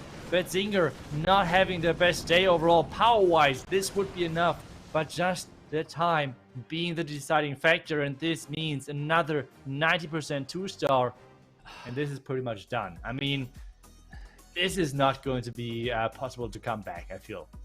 Yeah, it's gonna be way too difficult here, and at this point, MS Esports just get the star, and they are moving on, right? It feels like MSE Sports, well done. Their defenses have been shining right now to get them to the final match, which is going to be Vatang. And the winner of that best of two will be taking home the coveted golden ticket and $10,000. Think about that. $10,000 is on the line for that first place match. That's insane. That's a lot of money on the line for sure. But I cannot wait to see then how this offensive powerhouse right now of MSE Sports is going to do against the bases of Vatang, right? Because we had Queen Walkers in the first match doing incredible with 14 stars, but in the second one getting only 11 stars on those bases of Vatang. So that's going to be a crazy match. But first of all, we have one more attack for MSE Sports with Kingsman coming in. And I don't know what is wrong with him, but that is not Queen Charge Hybrid, my friend. He has cooked up the wrong army, it feels, because he is going in with dragons. Yeah, dragons, dragon riders coming straight in from across the way. And he, okay, you know, why not? Send a blimp as well. He's going all off on the opposite side. Gonna pop that warden ability, and yes, just barely clips that blimp to be able to make its way to the town hall. He's gonna focus. You know that's on his focus. There's the clone, there's the rage, there's the tornado. Town hall goes down. Well done. As his heroes are gonna make their way over to the eagle to take that down, lock up the 2-star, and lock up the victory here in this match. Yes, the victory is there. The question is it going to be a 3-star for them again to finish an overall 28 stars? That would be a higher result than the Vatang had in their best of 2, for example. That would be a great motivation boost to go into this, but it feels like that dragons are dying left and right. That Queen ability can maybe take down the defending king, but it's not going to be an easy thing to push through all of those tests are right there. Queen ability is getting forced. Headhunter is doing a nice job of supporting, but this one phrase has to get a lot of value. Has to get a lot of Tesla maybe with that together together.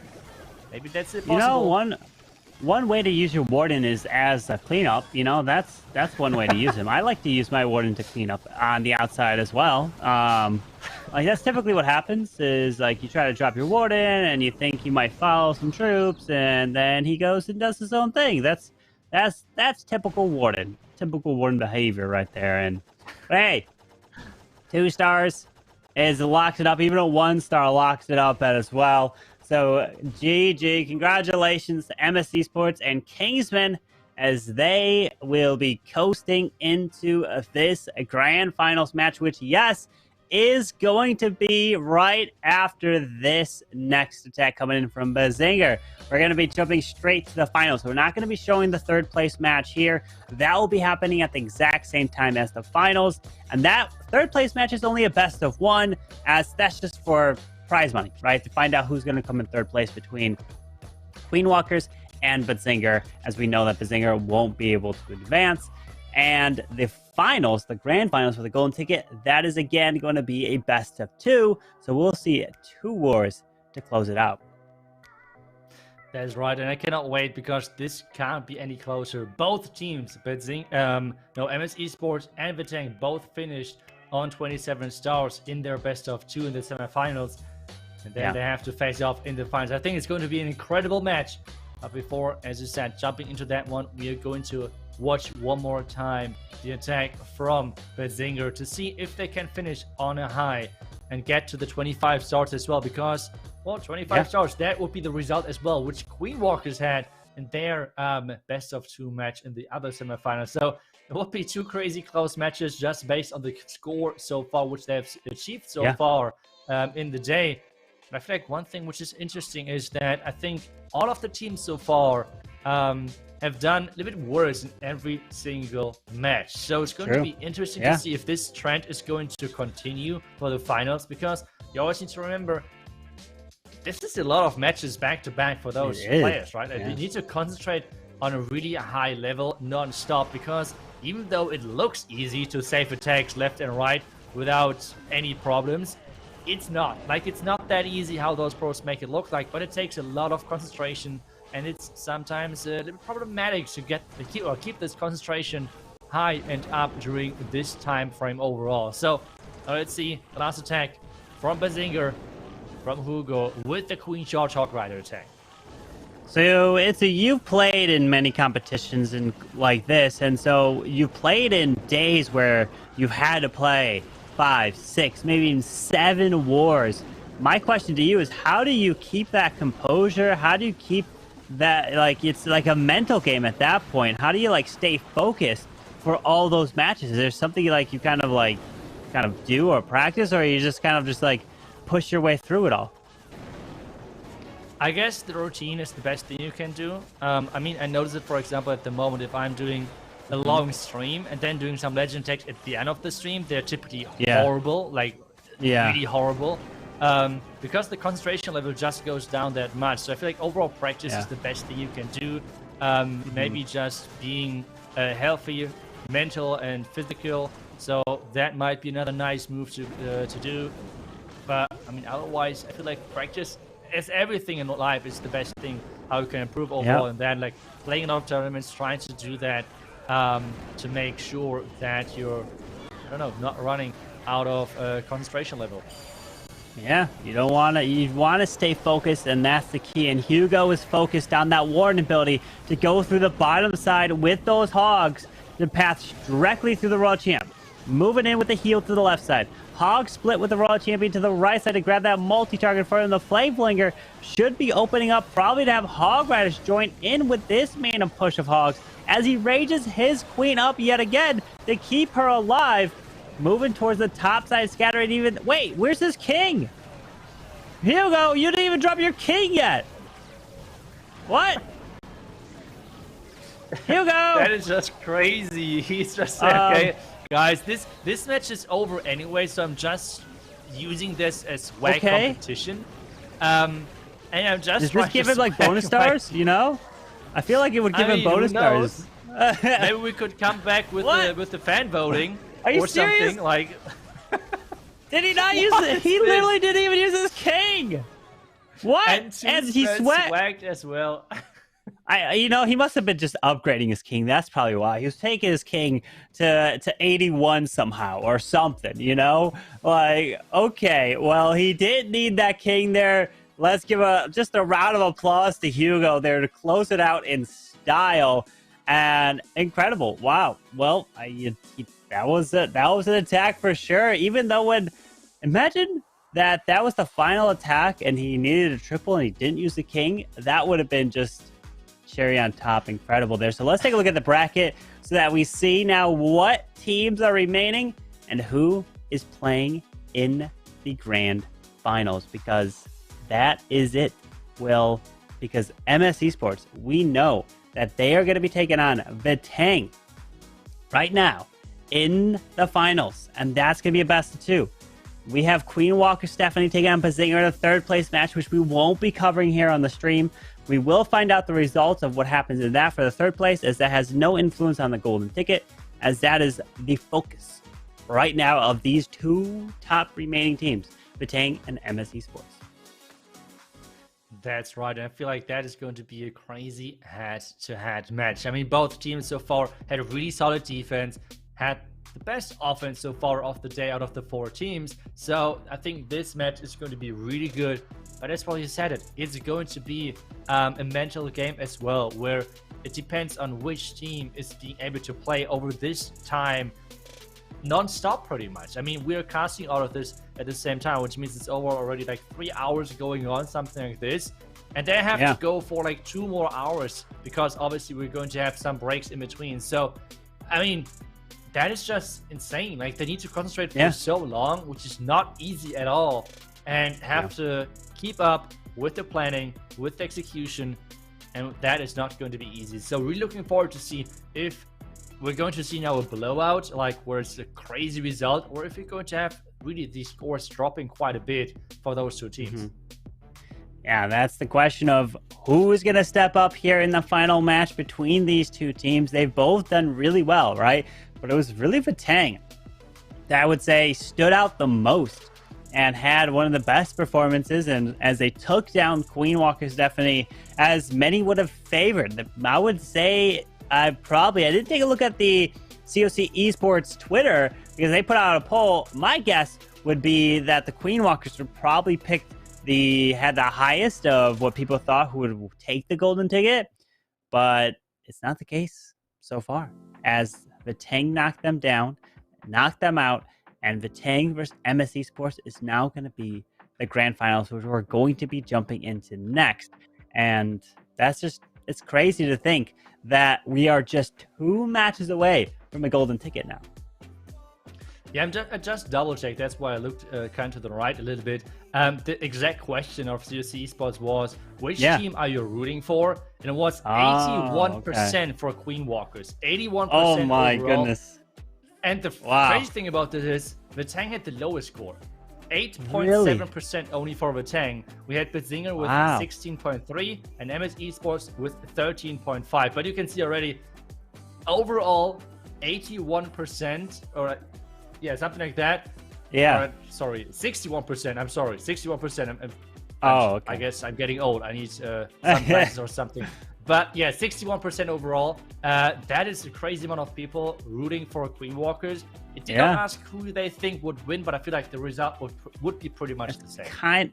I feel like it's pretty much the same, as they would probably pick the same people who as they're rooting for as who they may think to win, or I mean maybe a little bit different, but still it's going to be an incredible grand finals match, and we are going to be covering that here today. You do not want to go anywhere, so we're going to give the players some time to get ready, spin the war, prep, plan their attacks, and then we will come right back after this break. So we'll see you very soon.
Welcome back to the Clash Masters presented by Rush.GG. This is now the grand finals. Only 2 teams remain, and one of them will be getting the golden ticket. I'm Carvin, joined here with Itsu to bring you the best of 2 match. Yes, 2 matches to decide who is getting that $10,000 and the golden ticket. Itsu, are you ready to go? I am so ready. This best of 2 match is going to be incredible for those 2 teams, and they're so important as well. And it can't be any closer. I mean, they already played the best of 2 today. Both teams have achieved those 27 stars on offense. I mean, what is better than this, just storytelling wise? And I feel like that match should be a really, really cool one.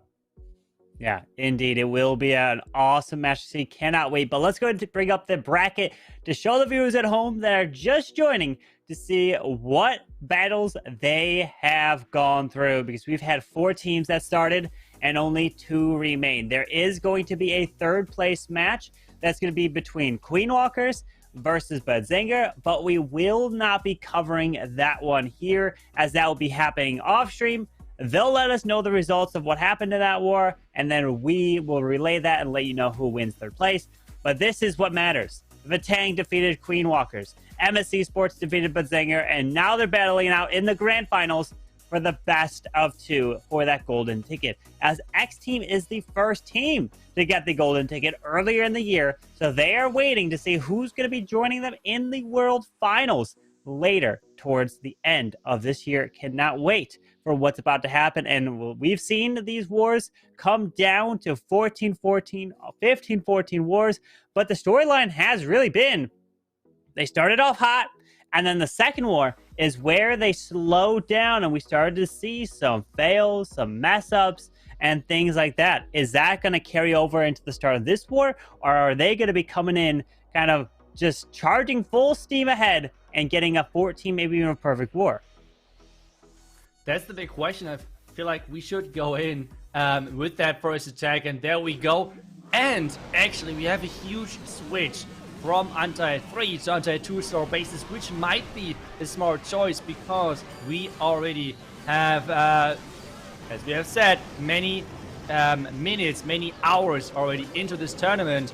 There's a tornado trap, so things can go wrong quite a bit, and those ring bases are perfect to exploit that. A lot of loot are getting flown over there, and with that, the core is just gone within seconds. Same thing obviously is counting towards the spells, because the spells are gone as well. Yeah, the spells are no more other than 1 free spell for these dragons, as the Queen and King are at the bottom. We got the Warden with a few dragons to the top side trying to take out the enemy World Champ, but that single target Inferno, not investing any freeze for it, does finally do it just now as the single goes down, waiting to deploy the World Champion for somewhere in this base. Yeah, the Queen just stepping around. Obviously, with all of those openings, they're trying to deny wall breakers and make pathing unpredictable. But obviously, this means as well that the Queen, or the heroes in general, have a really nice pathing for cleanup.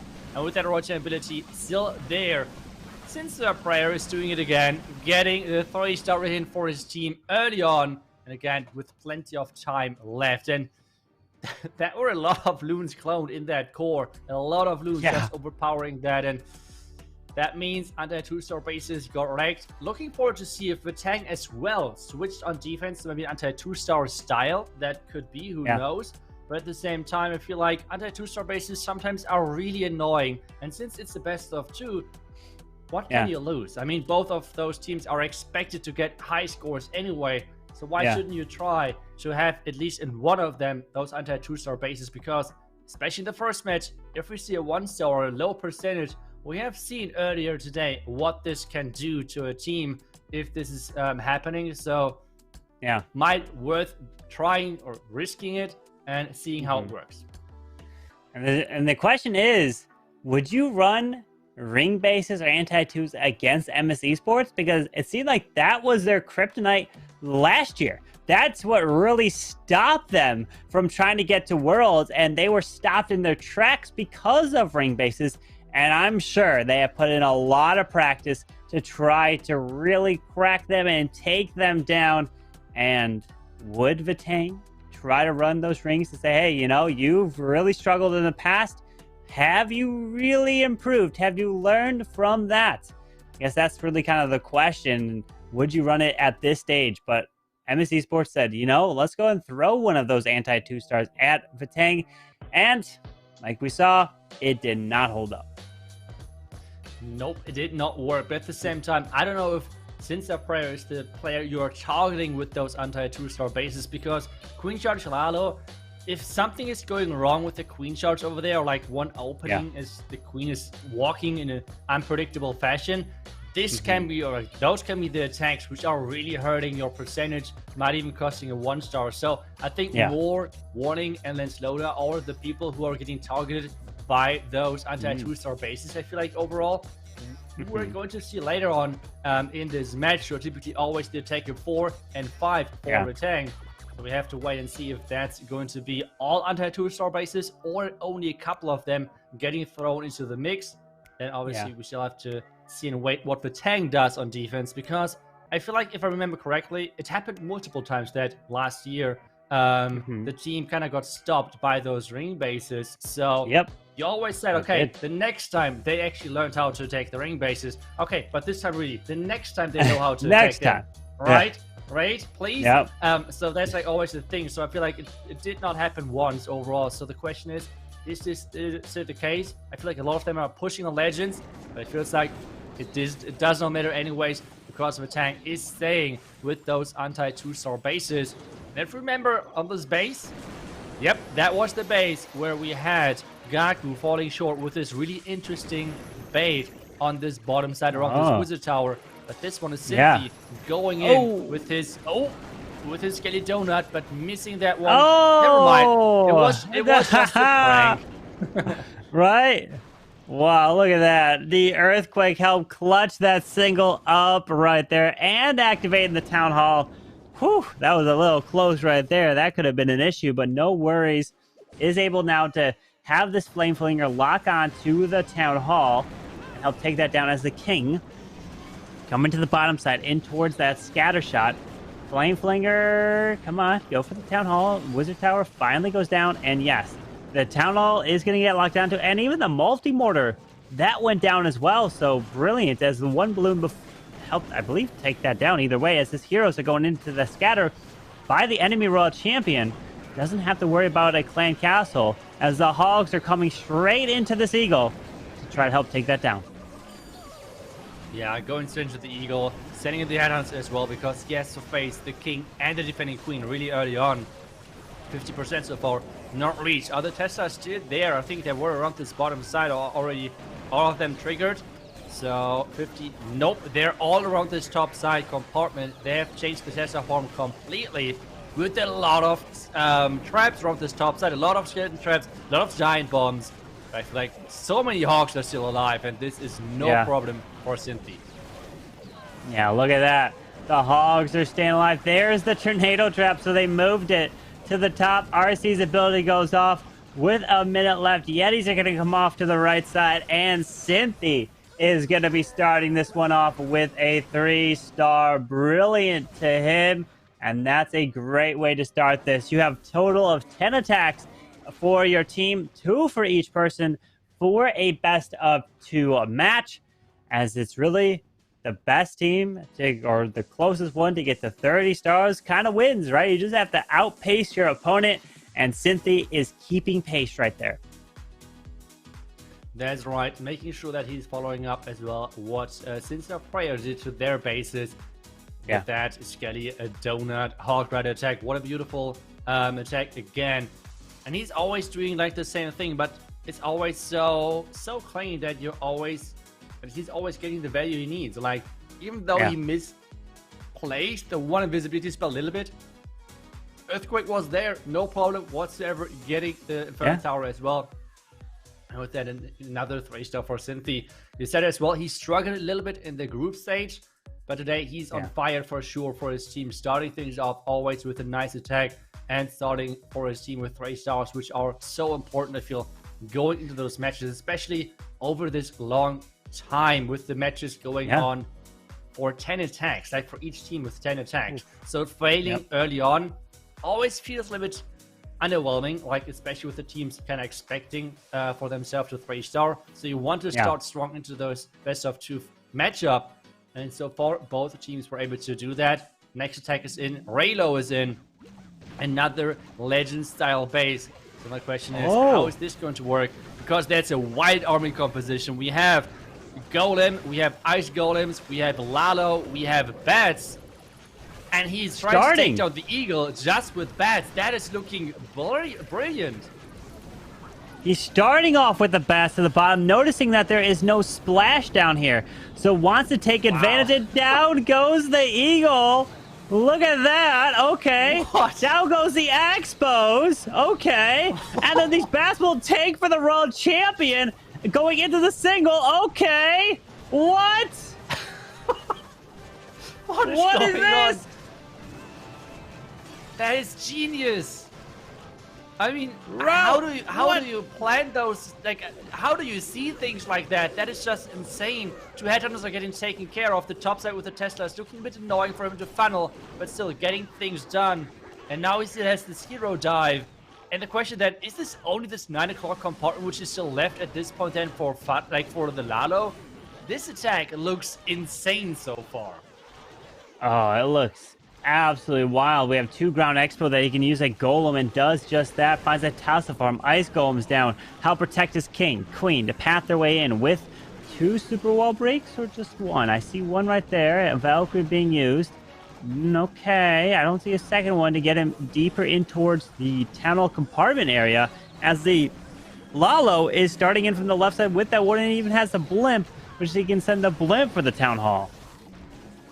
That's like the next crazy thing, right? You're feeling like, okay, he invested already so much, but not really. Like, the siege is still there. The blimp just flying towards the town hall. He's going to use the warden ability for that. He's going to take care of that defending royal champion. And with that town hall most likely going down, another freeze. He just, wait a sec. Oh, wait. Oh, no. No. What's he doing? No, don't do that. No, you gotta be... You can't be serious! After all of that! To 1 star? Why did he use a Dragon Rider? Why didn't he have sneakies in there or something? Yeah, sneaky goblins and everything would be fine and... Wow. No way, he just threw this away and that's exactly... I'm still confused we have not seen anti-2-star bases earlier today, to be honest. I feel like we're seeing so many fails, yes. Most of the time they're looking completely crushed if those pros are attacking it. But one thing going wrong, like this double sweeper around the town hall, one thing where the traps are just defending too much the town hall and you're falling short. And the entire best of 2 series is in danger because anti-2-star bases are nearly anti-3-star bases are nearly always those safe 2-stars because the town hall is so far on the outside. But with that, anti-2-star bases, 91% Raylo, falling short after an incredible opening. And I still don't know why he didn't use Sneaky Goblins. Well, maybe he was playing on his heroes to make their way in. Was the receiving word was the super wall breaker getting sprung, taken 2, and not able to break that second wall. And that Tassa farm, Skellies popping up really stopped his heroes from pushing their way in to get that value. And Town Hall staying up is a huge thing now, and MSC Sports is so excited with that, and that's gonna just give them a huge lead going in to this grand finals match, which is a best of 2. Yes, it's only 2 wars, so it's you add the first war and you add the second war together out of the 30 total stars, and I mean it's not a best of 3, which essentially would mean you don't have to worry about what happens in the previous wars. You just have to win 2 matches in that. No. This is best of 2 here. Winner of this best of 2 gets that golden ticket. That's right. And having the second attack being a 1-star is obviously like one of the worst things which can happen to you. But I feel like it's really crazy to think about that. Last year, we had so many problems with that team, with MSE Sports, struggling against those anti-2-star bases. And this time around, though, those bases are giving them a huge advantage moving into this final for the golden ticket to actually qualify as second team for the Clash Worlds Championship. And so far, they're looking good. And they're coming in again with Hogs. The question, though, is again, did the tank prepare? Do they have the spring traps set? Do they have the setup to make sure that those Hog Riders are learning flying and not going to get most of it? And, well, let's see. The wall wrecker going to open up towards this multi-target Inferno, and he's going to probably have it open up to help clear that. Pull out the CC. Queen stepping in. Going to take out this enemy Royal Champion with ease. Headhunter comes off to his Queen. Will she get slowed down by it? Okay, so forced to use that freeze spell. Help clear the Headhunter as the Queen continues her path through. Poison's going to come down on these archers and Hound. Rage is down as this Queen's going to continue her way through, and he can drop a jump spell to get that Queen to go in path and take out that Town Hall. Remember, you have to start the Hogs sooner than... Oh, there's the jump, because if you don't start the Hogs, you're going to run into a time fail. And if you start him with the RC, which he is doing right now, and that Queen doesn't take out the Town Hall, it could be a 1-star. Okay. I mean, the Queen so far still looking good, though, but first couple of Hog Riders are learning flying. That's something good. The spring traps are getting placed better now versus those wave of Hog Riders getting unleashed into the base. More Hog Riders are flying, and that's exactly what the tank has to do. Queen, though, is getting their town hall for sure at this point. But is this last compartment going to be too powerful? But I feel like the answer might be a no. Invisibility spell to keep that Royal Champion alive. The town hall is going down with 50 seconds left. This should be another 3-star for MS Esports. And even though the spring traps were looking good, it was just not enough to, completely stop this Hog Rider domination of MS Esports. And that's like so crazy. I mean, they're one of the only teams who are putting such a huge effort in always using those Hog Riders.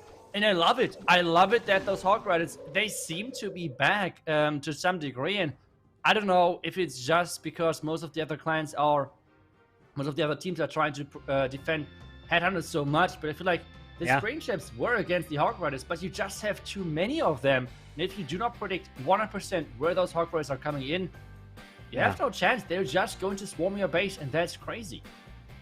Yeah, and that Queen getting some fantastic value. So you're trying to stop that Queen and her charge from opposite side of the Town Hall and not necessarily putting traps near the Town Hall edge, which you typically don't really see too many Queen charges straight into the Town Hall because people like to put single target Infernos behind it, and then Town Hall Poison, Clan Castle, single Inferno is just usually way too much for a Queen to ever get through, especially with a Hound that may come out to try to defend there.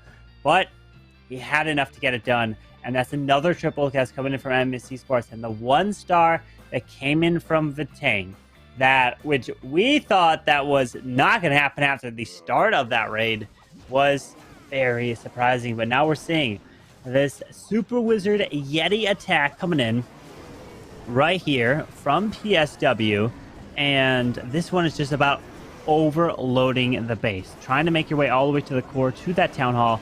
Warden's going down. You're going to potentially see maybe an earlier Warden to really protect everything, or he just wants to wait as long as possible to get into the core, as his log launcher is opening up straight into the middle, as the King will grab that Eagle very nicely.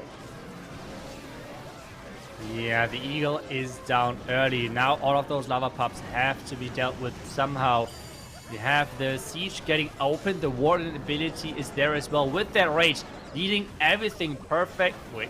Everything perfect into the Town Hall. I said everything back into the town. Thank you. Queen is back onto the Town Hall. That's looking good. And then, he wants to keep push through this, but I feel like there is not that many Yetis left. He got the Bath. Okay, that's a fair point. I mean, Bath will get a lot of value, but the Tesla farm, he can freeze the Wizard Tesla right there. 5 freezes. Freeze for no! The Wizard Tower got a shot off. That could be a problem. Gets another freeze as these bats need a path eventually to the Wizard. Oh, we got a Yeti. That's going to go to the single target Inferno. He freezes that up, and he's got it. Yeah, he's got another 2 freezes, and there we go. It's crazy how strong this attack is.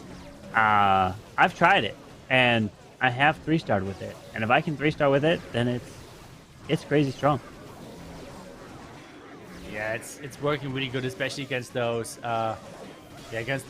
legend type anti 2-star bases, because you can just overwhelm the base and have really good spread typically with having so many open walls. Like I feel like that's where those Yetis are thriving, because no, they do not have any special damage versus walls. They do not have Yeah. anything which makes them great versus compact bases when a lot of closed compartments are over there. Like that's like the big thing for them, and having it to take ring base where you have the entire ring where they can walk. You have just then your hero push, which most likely is going to dive into the core. Then even bats to follow up. That's just looking really, really strong. And again, another 3-star is in, but we still can see it. I mean, there could be still this possible 2-star difference because of the unfortunate 1-star. I feel like it has been so far for MS Esports just the story of the day. Always having the 1-star defense to actually make sure that they're always staying in the lead, and so far they have not really dropped that after having this strong defense. And that's the one real bonus thing of having the Town Hall in the middle, right? The anti 2-star is you have probably a greater opportunity for just a small mistake like that happened in the attack that came in from Vitang to get a 1-star, versus if it's an anti 3. Town Hall's on the edge. Typically, the Town Hall can be saved in some sort of fashion, but you mentioned it. If his troops don't get exactly what he needs, and including that blimp that he accidentally dropped the invisibility spell to make the Town Hall invisible that got the 1-star, it could cost you. So it just might be smart sometimes to run those ring bases, to run those anti-2s, just to hope that 1 out of the 5 attacks causes that fail, or even that 1-star, and that can make a huge difference in a war like this. Then I feel like, especially with like having so many wars already to play today, those under 2-star bases are coming in even more important, because we have seen that with the invisibility spell. I think it was a prime example. You're getting tired, you're not deploying the spells as perfect, accurate anymore, and 1 tile off, you're turning the Town Hall invisible, and it's going to be a 1-star. If the spell would have been 1 tile more towards the left side in that specific attack, it would have been pretty much guaranteed a 2-star. So it's really depending on this, on this pressure, and in addition, obviously, to the time which they have played so far. And with that, we see the next attack. This time around, though, we're seeing some lightnings, we're seeing some Lalo, and some Dragon Riders in the mix as well. I always love those Lalo attacks where you're mixing in some Dragon Riders to make this push even stronger, and make sure that you're taking, most of the time, the Eagle out with the Dragon Riders and then push them into the core versus most of the multi-inferno towers. Yeah, as his Town Hall is going down to the Queen ability, secures that. He's got 2 poison spells, using some skeletons to help distract the enemy Royal Champion. Pops that King ability, and his Royal Champion is in that compartment as well, pulling out a little bit of the CC of archers. More archers. Probably going to be a Hound in there. Yep, there it is. And a Headhunter. Uses that first poison spell to help poison up this Headhunter. Oh, but the Lava Hound would be a big problem for this Royal Champ, but makes the Hound and Royal Champion invisible at the same time, so that he can indeed clear that Inferno Tower in the core. Well done there. And he does decide to invest a poison onto this Headhunter to take that out. Has 1 Barbarian to move that Hound out of the way. But you have to keep in mind that Hound might be in the way when it comes to cleanup here, so let's keep an eye on that. Yeah, the Dragon Riders pushing things now into the multi-inferno tower, so I thought that he would try to use the Dragon Riders to push them inside the multi-inferno tower, but instead it was just the Dragon Riders pushing the Slammer in there with 1 Dragon Rider following. Things are looking really good for him, especially with this freeze. I mean, take a look at that freeze. Being able to freeze the Tesla, Wizard Tower, and Scatter is always a great deal. And now with the Ward ability pushing everything even further inside. I mean, he has 2 haste spells, a freeze still left. This is looking completely wrecked onto this base. And with 50 seconds left, I am not really convinced that time can be an important factor to maybe save the day for this base. Yeah, this is definitely going to be a 3-star here from Nicholan, adding another triple for MS Esports. Has even a haste to use to speed these balloons up, which you definitely don't want to swag, as it can help with time. So he was going to use it on some minions, balloons, or something, and shoots them straight into that clan castle, speeds them up, and gets that 3-star right there. Well done. And that's 3 for 3 right now for MS Esports. And they are looking good here in the very first match. Remember, this is a best of 2. So we have one more war right after this one to see who is going to be crowned the winner and getting that golden ticket. MS Esports have been doing fantastic. And Vitang is hoping that within the next set of attacks through this war and next, that MS Esports starts to fail more and more, and Vitang is hoping to keep getting all triples coming in, because that's what they need to have a chance. Yep, that's what they need to have a chance, somehow getting as well again to come back. And we have seen this earlier today, that Betzinger had to try to fight their way back into the match. And one thing which might be good for Vitang at this point is that they got it. I mean, in the end, MS Esports were quite a bit of like having some struggle attacks, like where they were leaving some stars on the board. So there is the chance for Vitang to come back in the best of 2 format overall, because there are so many attacks which can fall short. So that's not the biggest problem, I want to say. But at the same time, now we have the next attack in. Warning coming in with the Queen George Alano onto this base of Ilek. And we have a lock launcher selected right now. Let's see and wait how he is going to use that and what exactly the plan is going to be, because we're seeing again a really heavily stacked core with that town hall. And again, we have those 2 speeders pointing at the town hall, which the last time were a true nightmare to overcome for the attacker. And you can see that MS Esports really has decided to go in with the ring style, the anti-2 bases. Or I guess not really call it a ring, because it's just more anti-2, where the town hall is in the middle and it would force everything straight in towards that town hall. As we got a single onto the queen, makes her invisible. Log launcher is going to try to open up towards the core of the space, as the king is kind of clearing the left side to force that queen straight into the middle. Yeah, the log launcher so far doing a great job, but this the wall is open, so she could reach the scatter. Is there wall breakers in there? No, it's actually sneaky. God, what? Oh, and the wall break. Okay, the wall break was great to get the queen maybe towards the scatter, but I feel like she's going first for the bitter hut. So let's see. No, is she going to come back? I'm not really sure, because the Lano is now starting from the left side, which is kind of surprising for me, because why is he starting from the right side? Why is he starting from over there with the queen clearing out that compartment anyways? Yeah, that's a question. Maybe he was thinking the queen was going to continue her way up, but either way, there's a poison spell onto the defending king to slow him down when the Raw Champion's going to step into that area. Pops the ward ability. Ooh, look at that. Balloons pull a bunch of Seeking Air Mines, which were all at the bottom, but the queen does actually path her way up and around back to the top, as these balloons are coming around with the queen ability still intact, RC ability to use, and a freeze. And there is the freeze on the left side. Queen still going, and this is going to be a 3. This is beautiful here from Warning of Vitang. Was able to crush this one. Log launcher allowed that queen to step all the way through to grab that town hall into the core and just casually wallowed around. Yeah, really nicely done. The Tesla farm on the back end is not doing anything against this huge group and spread of loons. The queen's still there as well, and that means a nice 3-star for Vitang.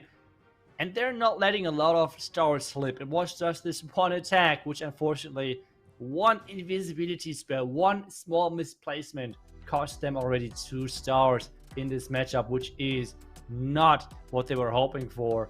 But now it's back again for MS Esports. They can again now get the next 3-star in, because so far both teams are looking strong, except this one unfortunate attack, which is just so heartbreaking to think even about it. Yeah, that one attack is devastating. That was a 1-star, but Vitang is still staying focused, keeping their composure, and trying to 3-star the rest of the bases and hope that their defenses hold strong. Even if it is just holding MS Esports to 2 stars, they just need that to happen multiple times to have a chance to make the comeback Granted, they're down by one. They're up by 1 star, but they have 1 more attack used. So a 2-star from MSC Sports would be a 1-star advantage. A 3-star would be the 2-star advantage, which is huge going into a best-of-2 war. Over at least one thing which isn't like the worst overall is the percentage. Like it was a 1-star, but it was not the worst percentage. That's at least something. That's for example, different in the attack from Batzinger, where the entire attack fell short. It was not only a 1-star, but as well a really low percent star, like low percentage attack overall. And that's not the case for the tank. So they can possibly still aim for like a star tie and then maybe have the chance of winning it on percentage. So that's still open and that's still in the possible area. But we have the next attack in, and we have again Kingsman coming in with the air and with the dragons and with the dragon riders with the clone spell as well in the mix. So let's see how that's going to work with using lightnings early on to make sure that the sweeper is gone, so the heroes and the dragons then can go into the right direction. Yeah, these skeleton spells are used to help to provide that distraction for this Kings on this ground expo, so he doesn't get hit right away. As they're going to path their way into the enemy king, the Eagle Artillery, the dragons. Dragon Riders are down right away. He's not waiting. He's taking a clone spell to fly all the way across with a potential blimp. He's waiting. There's the free hit on the scatter. Finally, we got that blimp so that they can pop the Warden Belly as late as possible to protect the balloons, the dragons. Oh, wait, yes. There's the Warden ability, pulling a bunch of red air bombs as the blimp is probably going to find a tornado trap. No. Oh, where's the clone? There it is. And he's able to clone up this area and take it down. Yeah, nice clone. There was even the tornado trap. You can see it. The tornado trap was over there, but it was just missed by a little bit from that blimp because of the sweeper getting zapped out. And now still the Queen with the Royal Champion have to clear this bottom compartment. He's using the poison early on with that Queen, and especially that Unicorn being alive. It's looking really good for Kingsman, I think. Queen ability can be still used, and Royal Champion ability is there as well. With that freeze now onto the defending Queen, things are looking great for Kingsman to get this freeze for his team and keep that lead, which they have achieved so far over all of those attacks. Another freeze there, you can see already. He's getting more and more relaxed, smiling now, knowing that this should be done. This is going to be another freeze for MS Esports on the board. What an attack, nicely done, and they're keeping their 2-star lead. Brilliant right there. Another triple coming in for MS Esports, and they are not stopping. They're keeping the triples rolling in, and that's what they need to do, right? At this stage of the competition against Vitang, even though Vitang got a 1-star, MS Esports is pretending like Vitang has been tripling out and not been slowing down. So as long as you keep that mental kind of mindset of like it's still all tied up from MS Esports, you could have a real good chance of keeping the lead and going all the way and not failing. So MS Esports, they're all perfect so far. Can you keep that going into your final attack? Fortunately, obviously that 1-star from Vitang, but they're not going to let that stop them as they need to continue to come in with 3 stars. And if they can close it out, they'll only be down 2 stars if both triple in the end going into the final war. Yeah, we have kind of like a similar situation as last match again for MS Esports, where they actually then failed their last attack to give Bazinga the chance, the hope, the possibility of a comeback overall. So that might be something to keep in mind. But we have first Vitang hitting.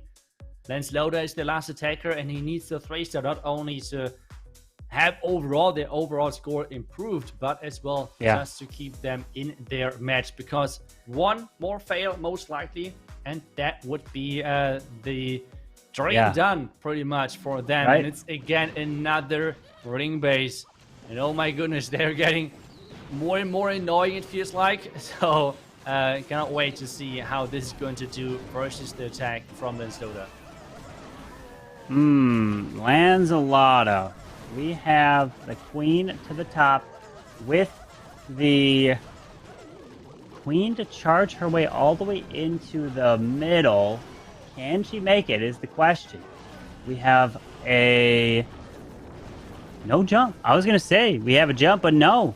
Usually, if I was doing a queen charge on a ring, I would take a jump, but he's just going wall breaks, which looks like they will pay. Oh, wait. No, I say that. And wait, will he break the wall to the outside? He does break the wall to the multi, but needs the queen to walk her way up to path her way there. Will she do it? I don't know. Queen? At least one thing which is good for him is that he's dealing with the clan castle before the queen has stepped anywhere. So that's maybe fine. Okay. Oh, wait. Where are the spells? What is he doing? He has just lost the queen ability for no reason whatsoever and still used the rage. I am just confused right now. And now the queen is going to step to the right side. He might have to use the invisibility spell. Queen is maybe wall break.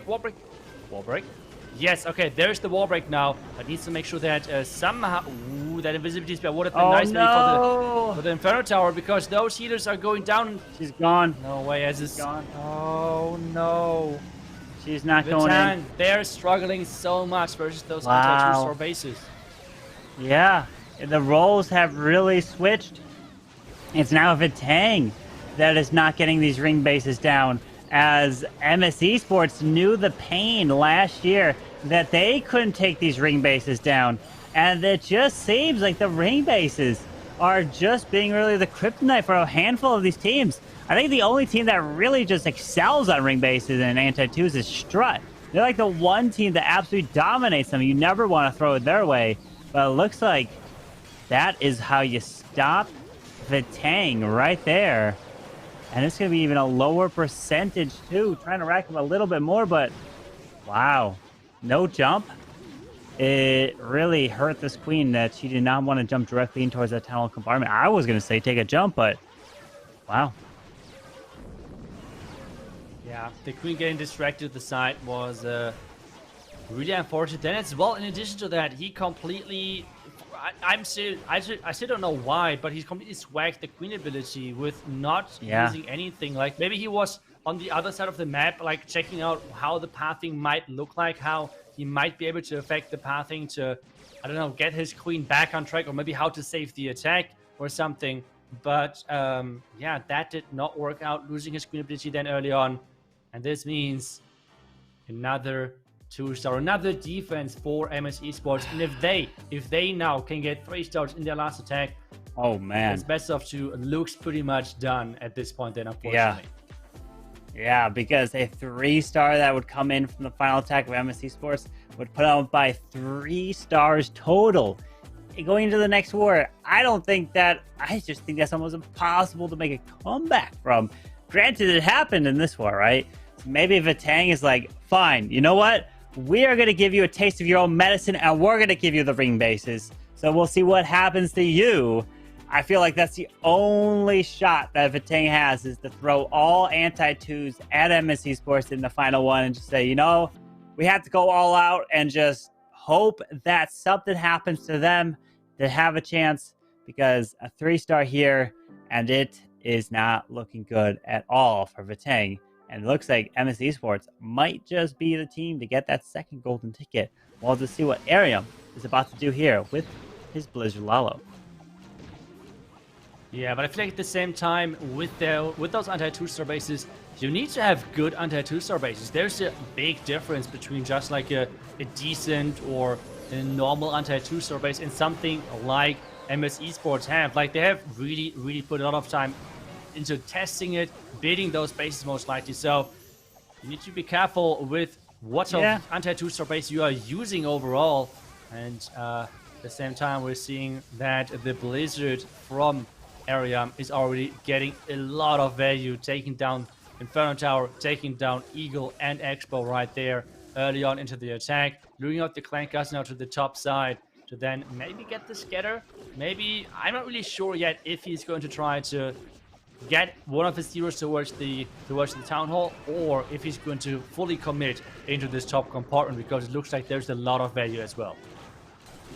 Yeah, a lot of value with that poison spell used onto the Lava Hound to the top side and the Headhunter, as well as he's going to path the King, Queen in towards the top scatter shot, eventually trying to make their way towards the town hall. Ice Golem finds that spring trap right off the bat, so that gets the Ice Ice Golem springs and freezes up this area. The Queen, is she going to go in? Yeah, she does loop her way back in. And the Royal Champion is going to come through. She's going to get locked down by the single, so forces the freeze.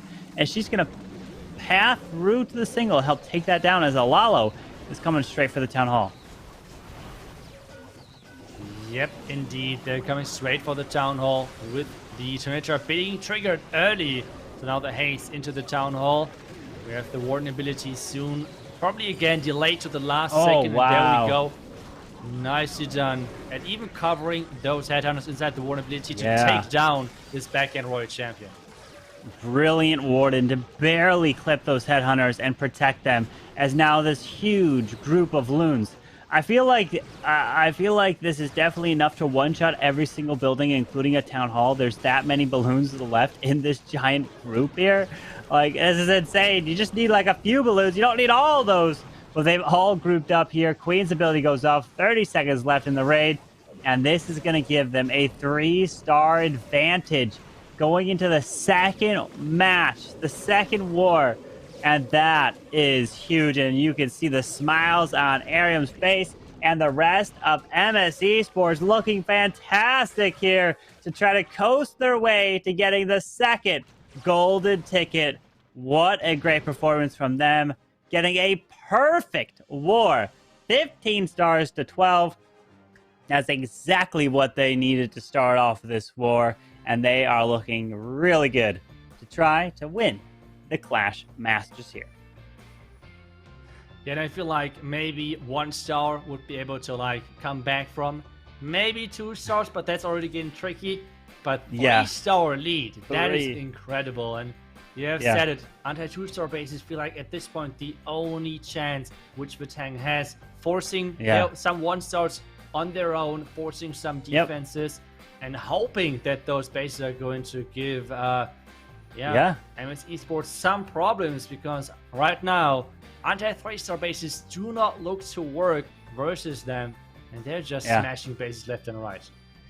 They are indeed. It's just incredible to see that ClashMSTRS are doing so well here, even throwing those ring bases against their opponent and those anti-2s when they were throwing it last year. And it's how the tables have turned here. And as ClashMSTRS were not able to qualify, right? So they tried all the way to the end. They came so close and fell short. And you know that they were devastated. They tweeted out of how devastated they were, of how close they came.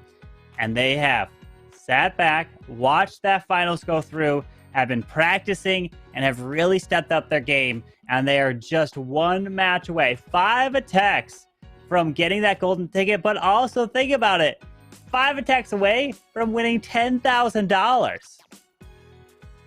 Yep, there is a lot on the line for those last 5 attacks of ClashMSTRS, but as well for Tang.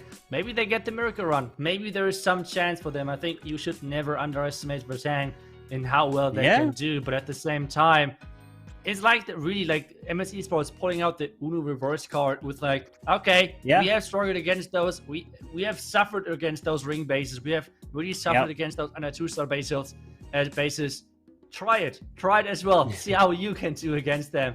And so far, Vatang is really struggling. Like, even I feel like with the perfect invisibility spell on the first attack, it would have still not been a 3-star most likely. So overall, it would have been a 3-star or a 2-star difference anyway. So that's already a solid defense.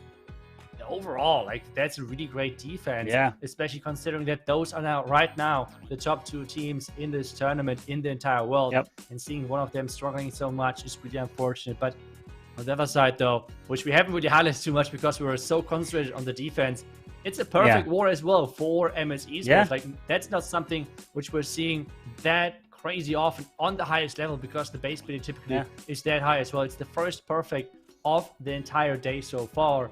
And that's something as well where they can be really happy and hyped about going then into the second match. Yeah, indeed. Let's bring up the bracket because we have news about the 3rd place match, where Queen Walkers did defeat Bedzanger to win 3rd place, and the score of that war was actually a perfect war. Queen Walkers scored 15, got the perfect war against Bedzanger's 13 stars. So Queen Walkers do indeed take third place, as we are one more away from crowning the champion. And maybe we could bring up the prize pool so that you can see the amount that Queen Walkers won, right, for the third place, and $10,000 up for first. And here it is. So Queen Walkers are taking home $3,000, a difference of $1,000 between third and fourth place. So that's a lot of money, right? Right there. As Vitang is trying to make a big comeback to try to win first place and that golden ticket. Man, there's a lot on the line as we have one more war here to close out this season of the Clash Masters, the Golden Edition. So we're going to take a break. We'll be right back after this break to bring you match number 2 in the grand finals to see who's taking home that golden ticket.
Welcome back to the Clash Masters presented by Rush.gg. It is the final match here of the grand finals between MSC Sports and Vatang. I'm Carbon Finn, joined here with Itsu to bring you the last war to decide who is going to be getting that golden ticket and $10,000. Itsu, we are getting ready. Are you ready to see if Vatang has what it takes to make this comeback? It would be an incredible comeback for sure if that would somehow happen. I mean, it's 3 stars they have to overcome. And not only 3 stars, but as well a lot of percentage because some of their attacks were falling short quite a bit. So they would need incredible defense. They would need 15 stars on offense. And that's not easy. That's not easy at all, especially versus MS Esports, who so far have defended really, really well. So it would be kind of surprised. It would surprise me overall if that would change now with pretty much a really quick fashion overall.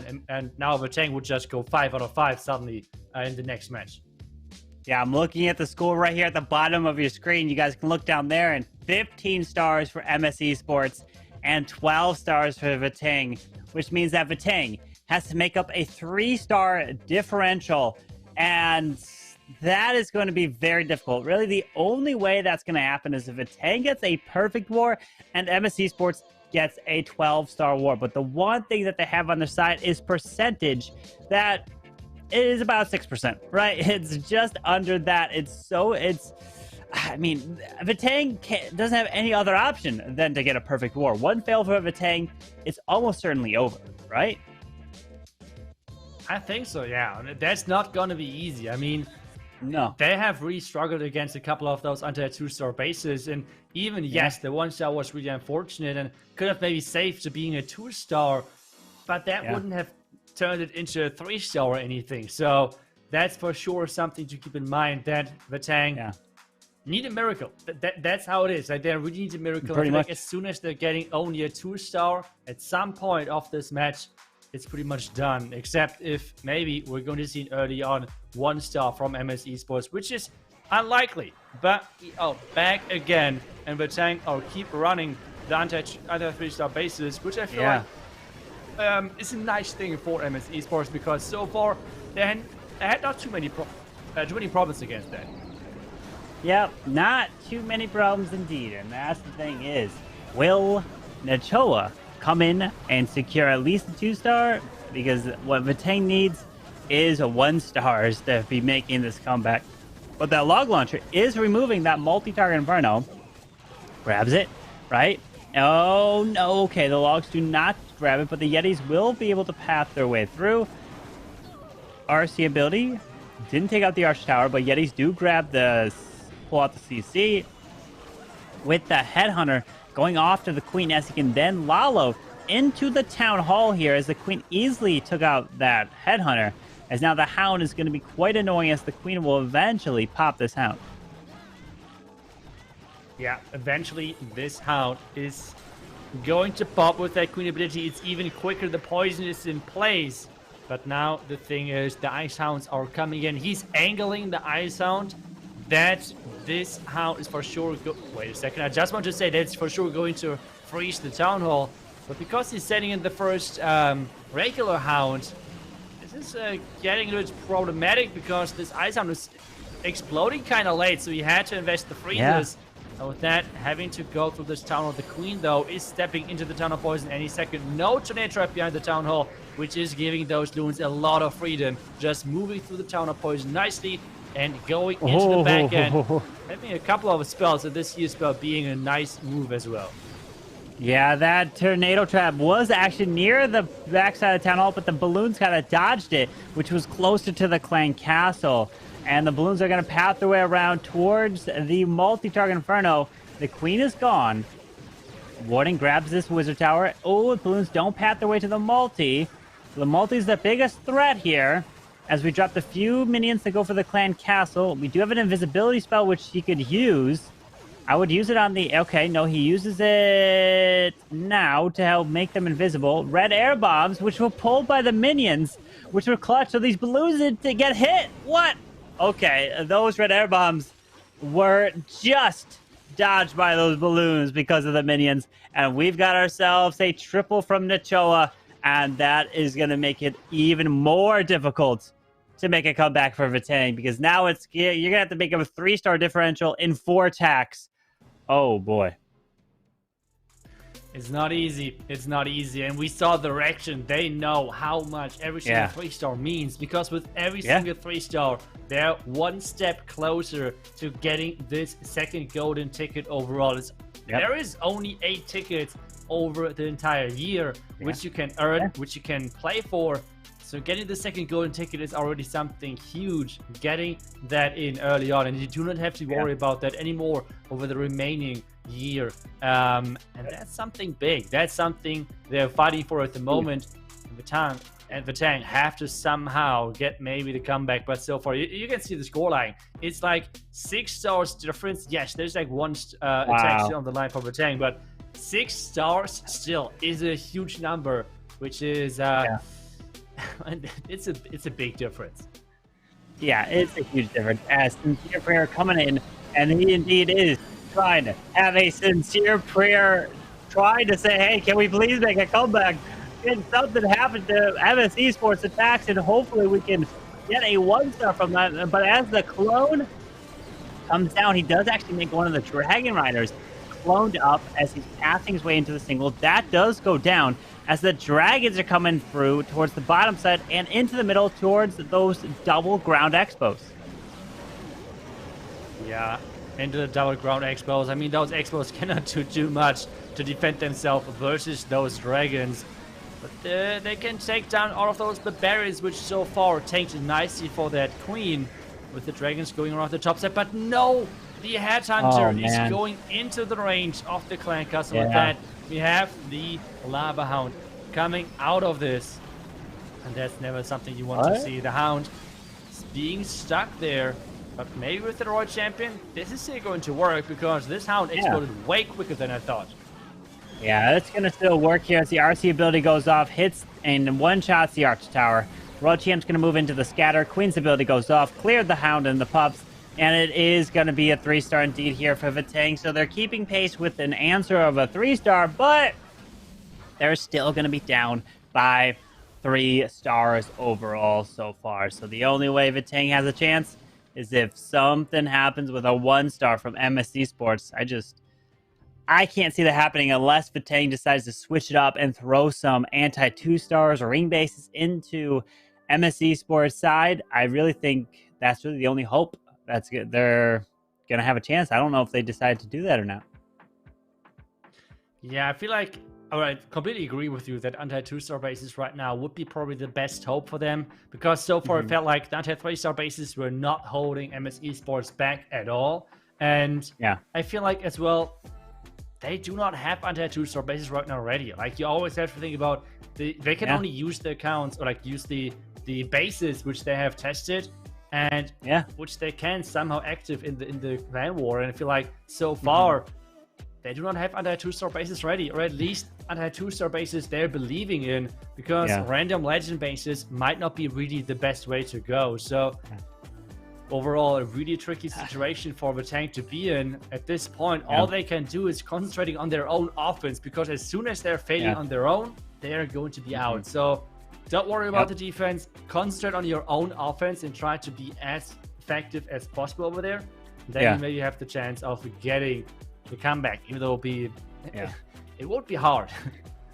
Yeah, if I was in their shoes, I would just throw up my legend base that I've been running ever since Royal Ghost came out, that I copied off of Yuta and the pro players. That was where literally it's just such a troll base with everything in the core, the walls on the complete outside, and to make it really hard for Royal Ghosts to triple your base. That's kind of the legend base that I've been running since they came out, and then obviously they were that little seasonal troop. But I'm not gonna lie, it does really well in low legends is where I just hang out, right? I do my attacks. I do about 4 attacks one day. I do no attacks the other. I might do 4 attacks another day, in Legends League. But it keeps me right at 5,000, and I get a ton of fails, like ton of 0 stars and 1 stars. So, that base is onto something against your casual player. Yeah, I feel like there's a lot of people who are not leveled that high, or at the same time you have to consider the competitive scene is kind of small to compare to the entire amount of clashes out there. So there's a lot of people who somehow reached on a 14, but I have not really watched maybe too many of your videos where you're going through every they like farming, detail. Okay? They're farmers. Yeah.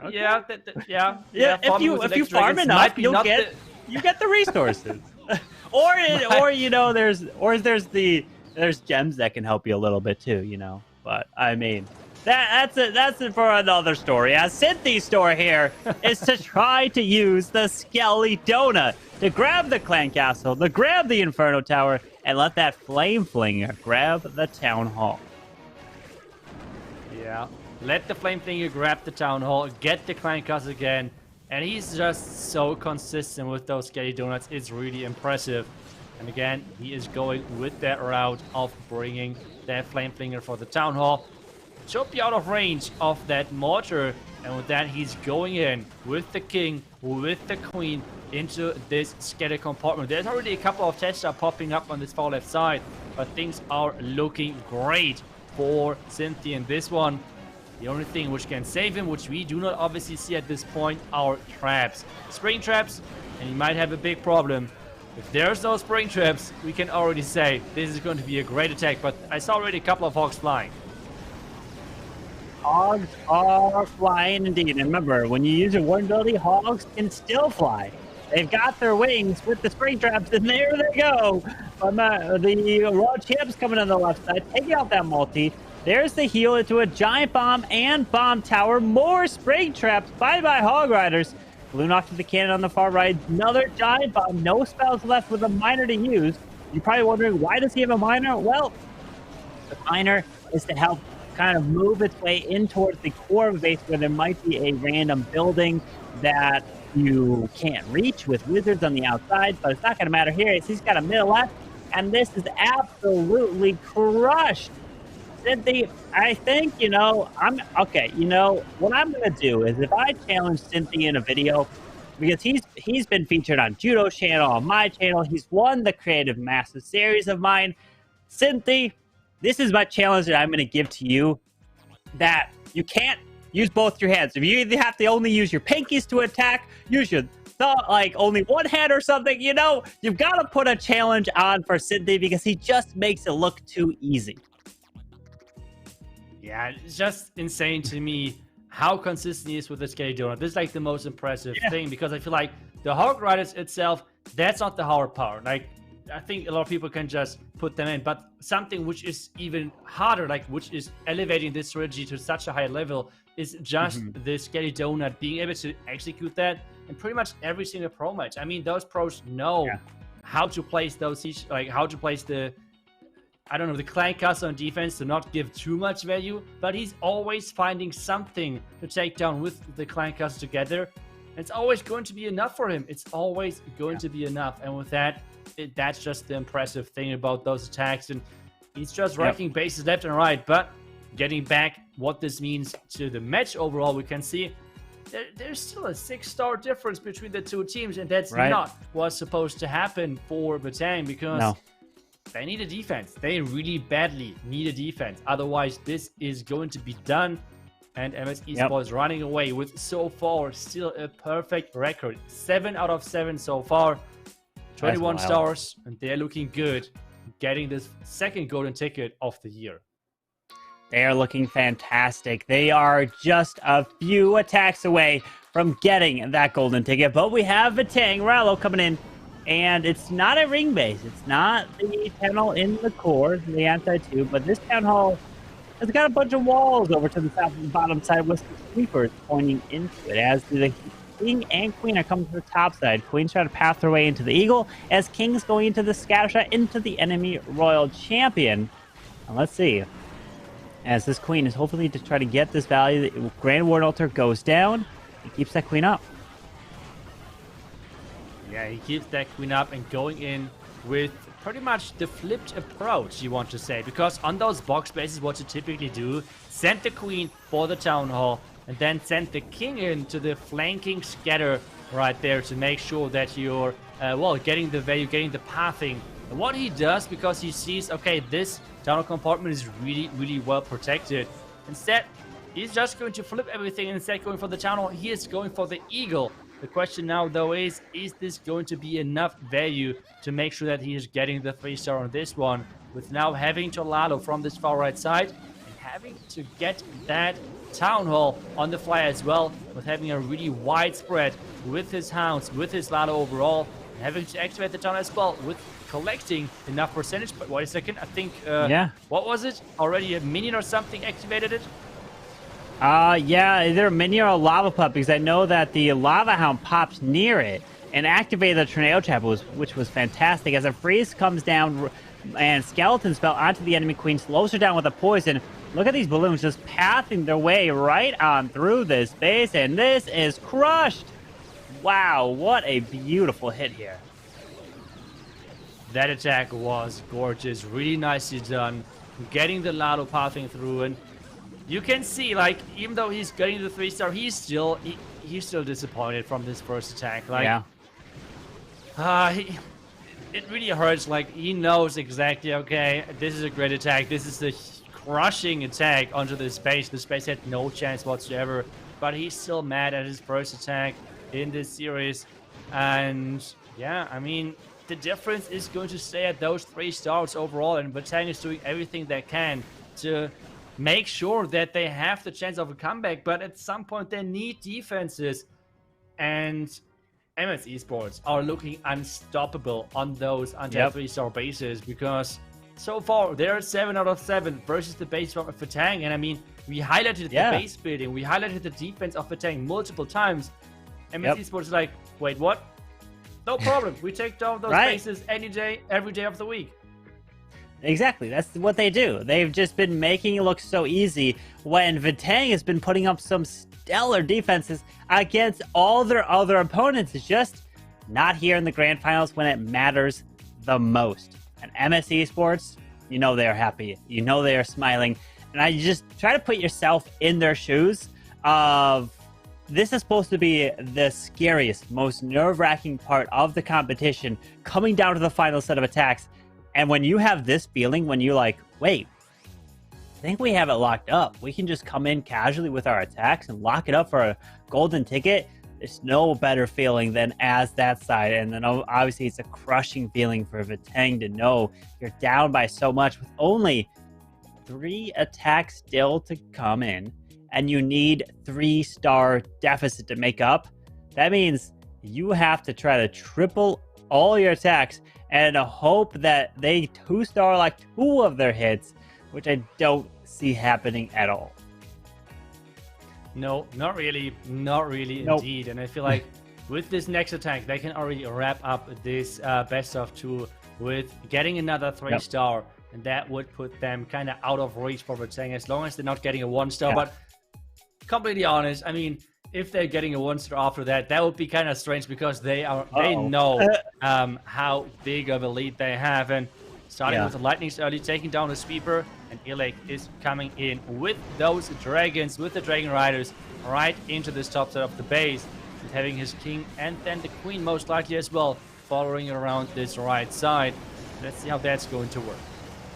Yeah, these Dragon Riders pathing away straight into the scatter. You can pop the Warden ability to clip this limp, and brilliant. Does just that as some balloons path off to the right. Balloons go into the pool with the dragons moving his way in. There's a single target Inferno, and he lands. Oh, we got goblins, and then these super wizards are going to come out to help. Oh, wait, you remember that the super wizards can't survive a bomb tower. Oh no! Don't.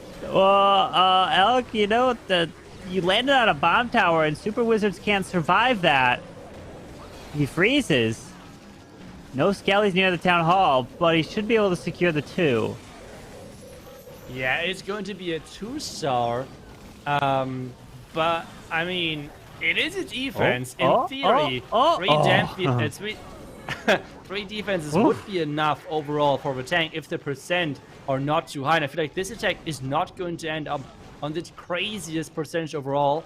So, I mean... Oh, you know what happened? The hope is there, but yeah. I think the blimp landed 1 tile wrong. I think he wanted the blimp to land into the compartment next to the single in Town Hall. And it was... that looks like a great spot for a blimp. Yeah, I don't think he wanted to land it on the bomb tower. No one would. I do my fair share of Blizzard Lalos, and I know the last thing I want to land is on a bomb tower because bomb tower death damage is an instant kill to super wizards. So he just accidentally dropped the blimp a little bit too high, and it missed that area in between the town hall and single target Inferno. Elk, totally understand now where you were sending that blimp. Very nice try, but they have a healthy lead. A 3-star for Vitang would only be a 2-star deficit that they come back from, but still, it's just there's not enough attacks left to make up that difference. Not really, but I mean, it's the small steps, right? Like for Vitang, every single defense counts, and it's always like this hope in the back of your mind to like, which is telling you, maybe you can get this comeback, maybe you can somehow get the craziest comeback. And you just have to keep concentrating on your own offense. Vitang, if they can keep 3-starring, that would be incredible. That would then maybe give them the chance of somehow pulling off the miracle run. But who knows? They at least will we keep trying. And MSC Sports, 1 more 3-star, but they have not gotten it in this attempt. So they have 2 more attempts to get a 3-star. Considering that they're so far 7 out of 8, I think it's kind of scary because they need to go 1 out of 2 after that, and that sounds doable, to be honest. It does indeed. And we're seeing the score right now, and you can see 23 for MSC Sports, 18 for Vatang. And Vatang obviously do have another attack, so a triple would put them at 21, so they'll be down by 2 with 2 attacks to go. So it's possible, right? It's definitely probable they can make a comeback. But this is the difference in being a best of 2 versus a best of 3, right? Best of 2, you just add the 2 wars together. Best of 3, if you lose, it doesn't matter. You just put that behind you and you just focus on the next war. That's a whole different kind of like system that affects you, where best of 3, you could lose 15 to 10, and that really doesn't matter. You just win the next 2 wars, you can win it. So there's players that like both scenarios. If you had to pick, Itsu, which one would you rather pick, a best of 2 or a best of 3 as PSW comes in with these dragons and the blimp? I feel like a best of 3 overall is cooler, but at the same time, it's really hard time management wise. Yeah. That's, I feel like, the trickiest thing. But we can see a lot of loons getting cloned. But I am not guaranteed sure if that was worth it at all, because the sweeper is not going down. The single Fern Tower is not going down. And the Hound is going to come out of this. And things are looking tricky for PSW right now. He needs that 3-star to give his team the possibility of this comeback we were trying to hype up again. But with this blend falling short so much, I am not sure if that is going to work. With that king now going around the outside. Man, he has still the Royal Champion in the mix with the Royal Champion ability. But is this going to be enough power? Freeze is in place. That means one more freeze, maybe to save the day for the tank, maybe to get another 3-star on the board, to maybe save this war. That RC ability was able to clutch and take out that air defense. This freeze will be huge for the Royal Champion, the Grand Warden. Oh, this Ground Expo is annoying here with a handful of dragons. That's 3 dragons. The king is like 1 shot from going down. Queen's ability is going to be huge. 2 rocket loons too, to drop probably on the Archer Tower on the left side, I would say. Maybe. Or to go in for the Ground Expo. Okay, yeah, there it is. Finally, the Archer Tower goes down to the rocket loons. There's the freeze. He can still get this. Look at that. He is going to 3-star PSW. They definitely needed that. The dream is staying alive. We are trying to hype this up as much as possible. But, I mean, again, MS Esports need 1 3-star and 1 2-star to get this win guaranteed. If they cannot achieve that, that would well, give the tank the possibility of going 2 out of 2. And there's a lot of ifs, there's a lot of things, what happened, what could happen. But, I mean, to be honest, I mean, MS Esports having a prime position to be in at this place. But, yeah, for the comeback, there needs to be a lot of things to happen.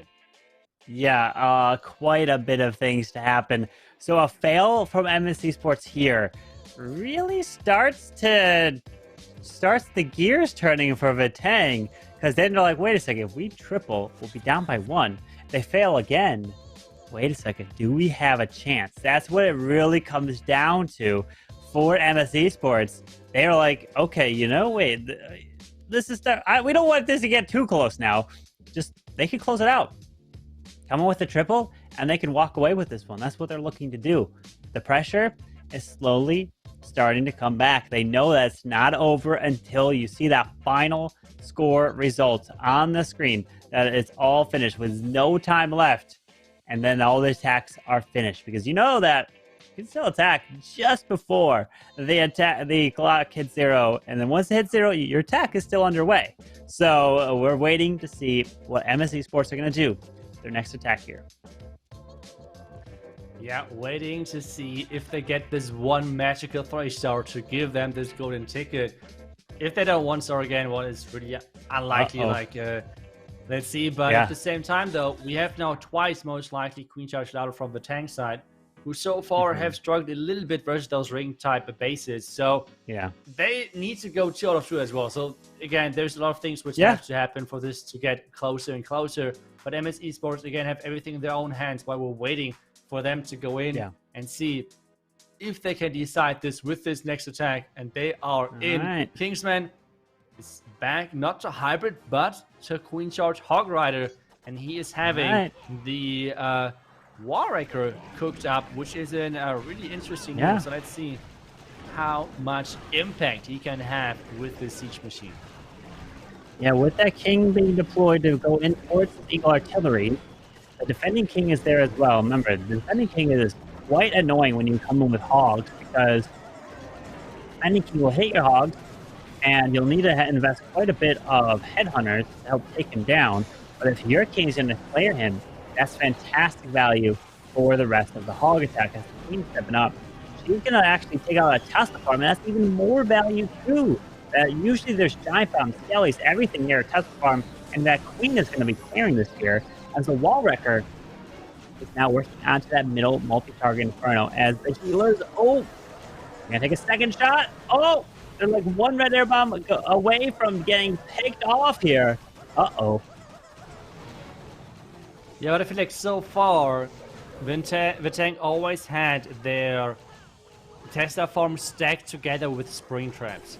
So that he's finding this Tesla farm would tell me that he's already taking care of a lot of the spring traps in this base, which then again is really good for Kingsman, because we know it. I mean, spring traps are the only really, by only I mean like a really good counter to Hog Riders. So that's like the one important thing he has to worry about. At the same time, though, it is only one rage left at this point for his queen. This queen still needs to get the town hall. There's no rage for this Hog Rider part, and that rage was really aggressive. He needs to use the queen ability. That is going to be now interesting. He's not going to get a town hall here. No, he's not going to get it yet. He's losing the healers. Wow. No way. Things are really getting spicy here. Wait a second. Hogs are going. Wait. Look at all these traps right next to the town hall. This could be a low percent. Wait a second. Town hall's going to go down. There's the freeze. Town hall's going to get absolutely smashed by the town hall poison. And this is a 2-star. Wait a second. Can Vitang make a comeback? Is this like if MS Esports puts 12 stars in and Vitang get a perfect war? It is completely changed. Never count them out just yet. No way. Yeah, and I think at this point, Vitang has overtaken MS Esports, at least on percentage. I mean, this match has become way closer than we expected. I mean, we were talking about it. I think no one of us two believed into actually this happening, but it actually happened. The defense is here. And if Vitang now 3 stars, just imagine how the last attacker of MS Esports would feel. Because there was so much pressure. They had a 3-star lead, and now it's back to if he 3 stars, they win. If he 2-star, they might lose. Like, there is so much pressure then on the line. Wow. Vitang right now, I think, are on cloud 9. Like, they're just insane right now. Hyped up, pumped up, because there is the possibility. There's a chance. Yes. The chance is coming in here at 3-star for Vitang, and they're down by 1 star. You would think entering into a war, being down 3 stars entering in, you would have 0 chance to win at this stage of the competition with these types of pro teams here. But warning, rage! That was keeps close. The queen up. If that queen ability was forced, it would have been so difficult to make a comeback here. But he keeps the queen ability intact. They continue for this queen charge. But did the queen go the right way is our question. It looks like it's so far so good, as the blimps can be used for the town hall. Yeah, and it feels like that he's going to wall break into the air defense. Exactly, that is going to happen. What a wall break. Making sure the poison is there. As long as this queen is now not backtracking, this looks great. 2 more sneaky goblins to actually funnel the storages away as well. There's some more sneakies working on that as well.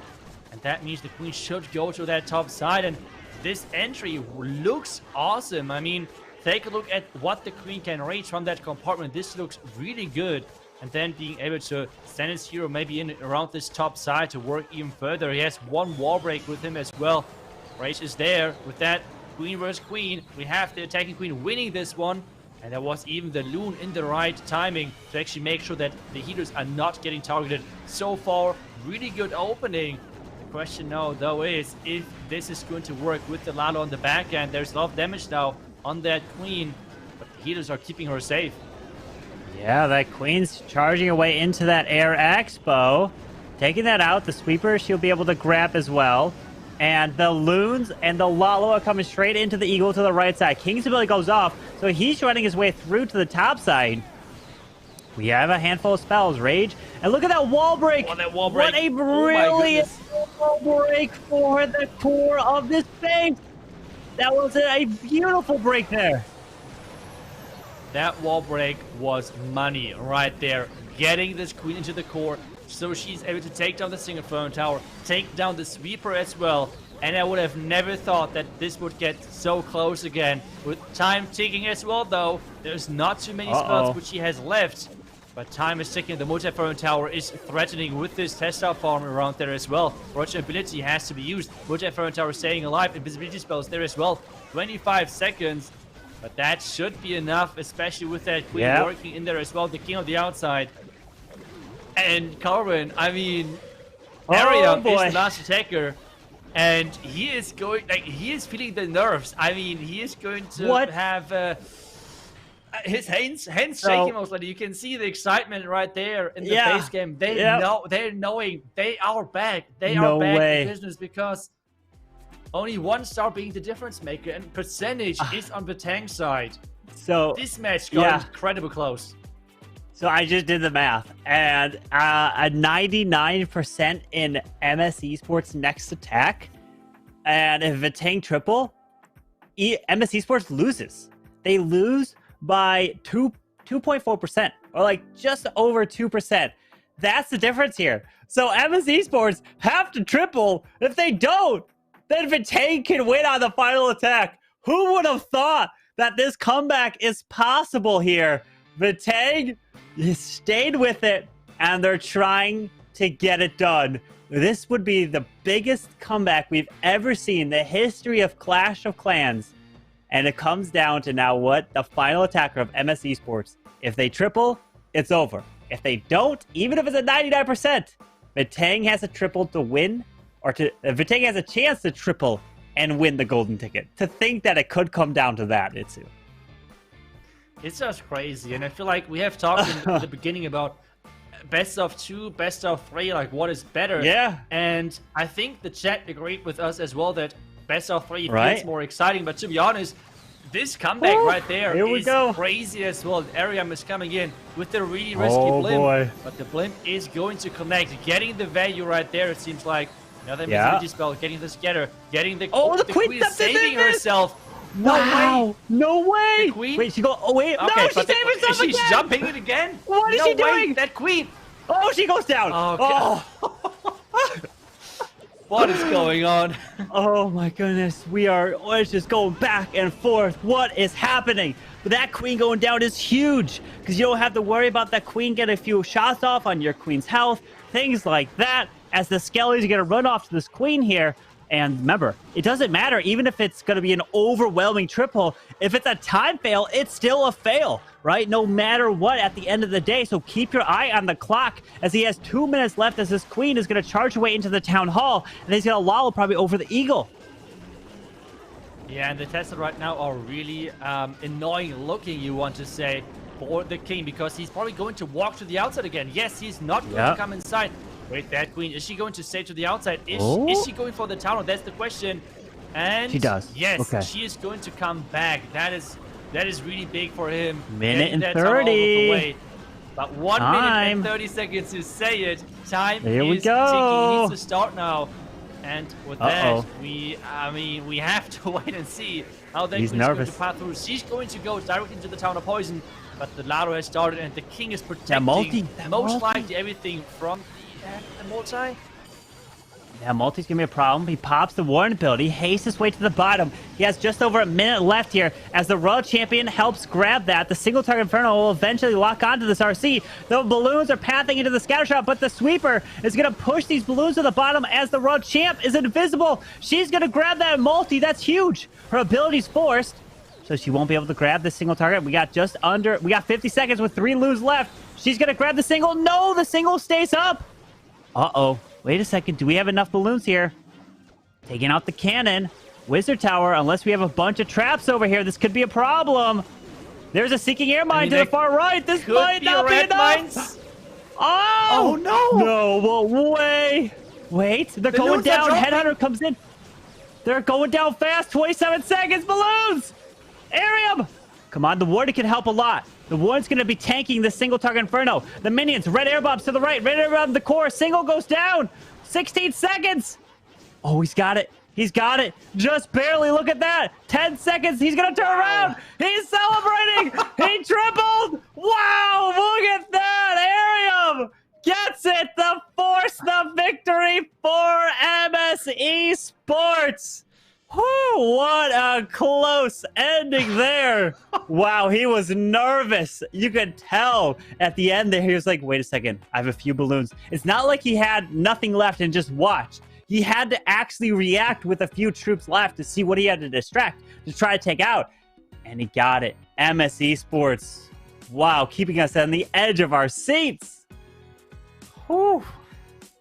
I would have never expected that it would actually come this being this close again. Yeah. Because I mean, there was a 3-star difference in the first match. The difference was incredible. But with having a lot of fails now in the back for MSE Sports, this got so much closer again. But then getting the 1 out of 3 overall in the end, the 1 3-star out of the 3 attacks, that means Batang. They did great. I mean, in the second war, they did incredible. They went so far, 4 out of 4, and they have the percentage lead. And at the end of the day, the percentage is not the most important factor. It is the stars, and that's where we have MSE Sports taking home that victory. But at the same time, Lance Loda is one more time in to get that 3-star with the lock launcher. Let's see if he can somehow make this work for them, get at least the perfect war in this final. To think that you get a 12-star war and then you're just devastated that your opponent got a perfect war against you and then you answer with a perfect war yourselves, that just shows you the composure of Batang and how they will not let something like that put them down. They will stay focused and say there's always a chance. And Lanzlotta is going to continue that mindset here, trying to get that 3-star to close it out, even though they know they can't win on stars. They will actually win on percentage if this triples here, because they'll have just over 2% more than MSE Sports, and it was that 1 star that is devastating, the 1 star that cost them the war. It's just, you hate to see it. And you just, you know, when that happens, it's those small things. That's why you can't let the 1-star happen. You have to have at least some backup plan somehow to try to secure the 2nd star. But in this case, Lanzlotta is continuing this queen to walk all the way around. Look at this. He's just using this base design to his advantage. And she's just going to walk around, grab all that value as the log launcher is going straight into the core. Yeah, log launcher straight into the core to take down the multi-inferno tower. Now the Lalo through the town hall. He saved the warden to make sure that the Lalo is having the power it needs. There is the rage for the Yetis to take down maybe not only the Royal Champ, but as well the Queen. Is that going to work? No, the Queen is going to stay alive. There's now a big threat to the Lalo. The Lalo is having to go into that town hall. There's another rage in place, but with that, there is no more rages left. No more rages. Tornado Trappers over there as well to keep those loons inside. Behind the town hall, red mines as well, and those loons are just getting obliterated. But the Royal Champ is there to save the day, maybe. But time is ticking. The Queen's ability is still intact. Only 20 seconds left. The RC's ability goes off. He's got to freeze. Drops some headhunters that go in for the defending king. And the balloons come to the top side. He's got the minion making his way around. The clan castle went down. Throws that up. And look at that. Batang finished with the perfect war. But they lose on a percentage. Or no, they win on percentage, but they lose by the 1 star. But congratulations. And let's give a huge round of applause to MSE Sports as they will be getting the golden ticket, part of the Clash Master Series presented by Rush.gg. Incredible job to MSE Sports. They made it close, right? They kept us on the edge of our seat to the very final set of attacks. But again, MSE Sports can now just take a deep breath, relax, and Arium can put his feet up, and everyone else can join him as they are going to be coasting their way to the finals as they have that golden ticket and $10,000, Itsu. That's right, the golden ticket, they got it. You have seen the reaction of Arium as soon as the 3-star was in. It was incredible close in the end, but I feel like especially the base building team from MS Esports did an incredible job in that first match, holding back with 10-4. Really, really strong stars and scores right there. So that was an impressive showing. Take a look at that. You can still hold back those top teams to a decent score with those annoying looking ring anti 2-star bases. The box bases in the second war did not work as well, but MS Esports overall, I mean, they did incredible. Having 15 stars in the first one, the second one struggled a little bit with some of the bases, but overall again scored 13 stars to again finish on 28. But this getting so close, 28 to 27, I would have never believed that. So that was a crazy match to finish the day. It was indeed. So let's take a final look at the bracket to show you guys where all the teams here in the Final Four remain. And the champion is MS Esports. Second place goes to Vitang. Third place goes to Queen Walker Stephanie. And fourth place goes to Bazinger, as Queen Walkers did defeat Bazinger in a perfect war as well, 15-13 in the third place match, as that happened at the same time as the finals.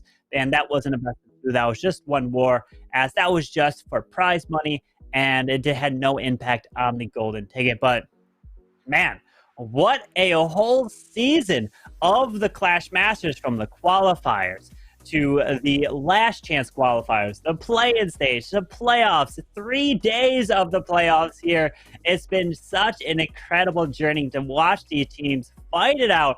And then MS Esports is the last team remaining here. And there's going to be more tournaments to come in the future for golden tickets. You know these teams are going to be competing and facing one another. But X Team and MS Esports don't have to worry about finishing first place, getting those gold tickets, as they will just be playing for the prize money in there, as they are now going to the Clash of Clans World Final, which will hopefully be in person. And that is a huge achievement. Again, congratulations to MS Esports. And I want to say a huge thank you to Supercell, to the production here over at Clash Masters, to my fellow co-caster, Itsu, and then as well, Lady B, who's been just relaxing watching this grand finals. And then to the players and all of you at home, thank you guys so much for tuning in. Can't wait for you guys to watch the rest of the tournaments that are going to be happening throughout this year to be giving the golden tickets. And that's going to be amazing to see who's going to be joining X Team and now MS Esports. And again, that's going to wrap it up for us here. And again, congratulations to our new golden ticket winner, MS Esports. Till then, I'll see you guys next time. Have a great rest of your day. Clash on.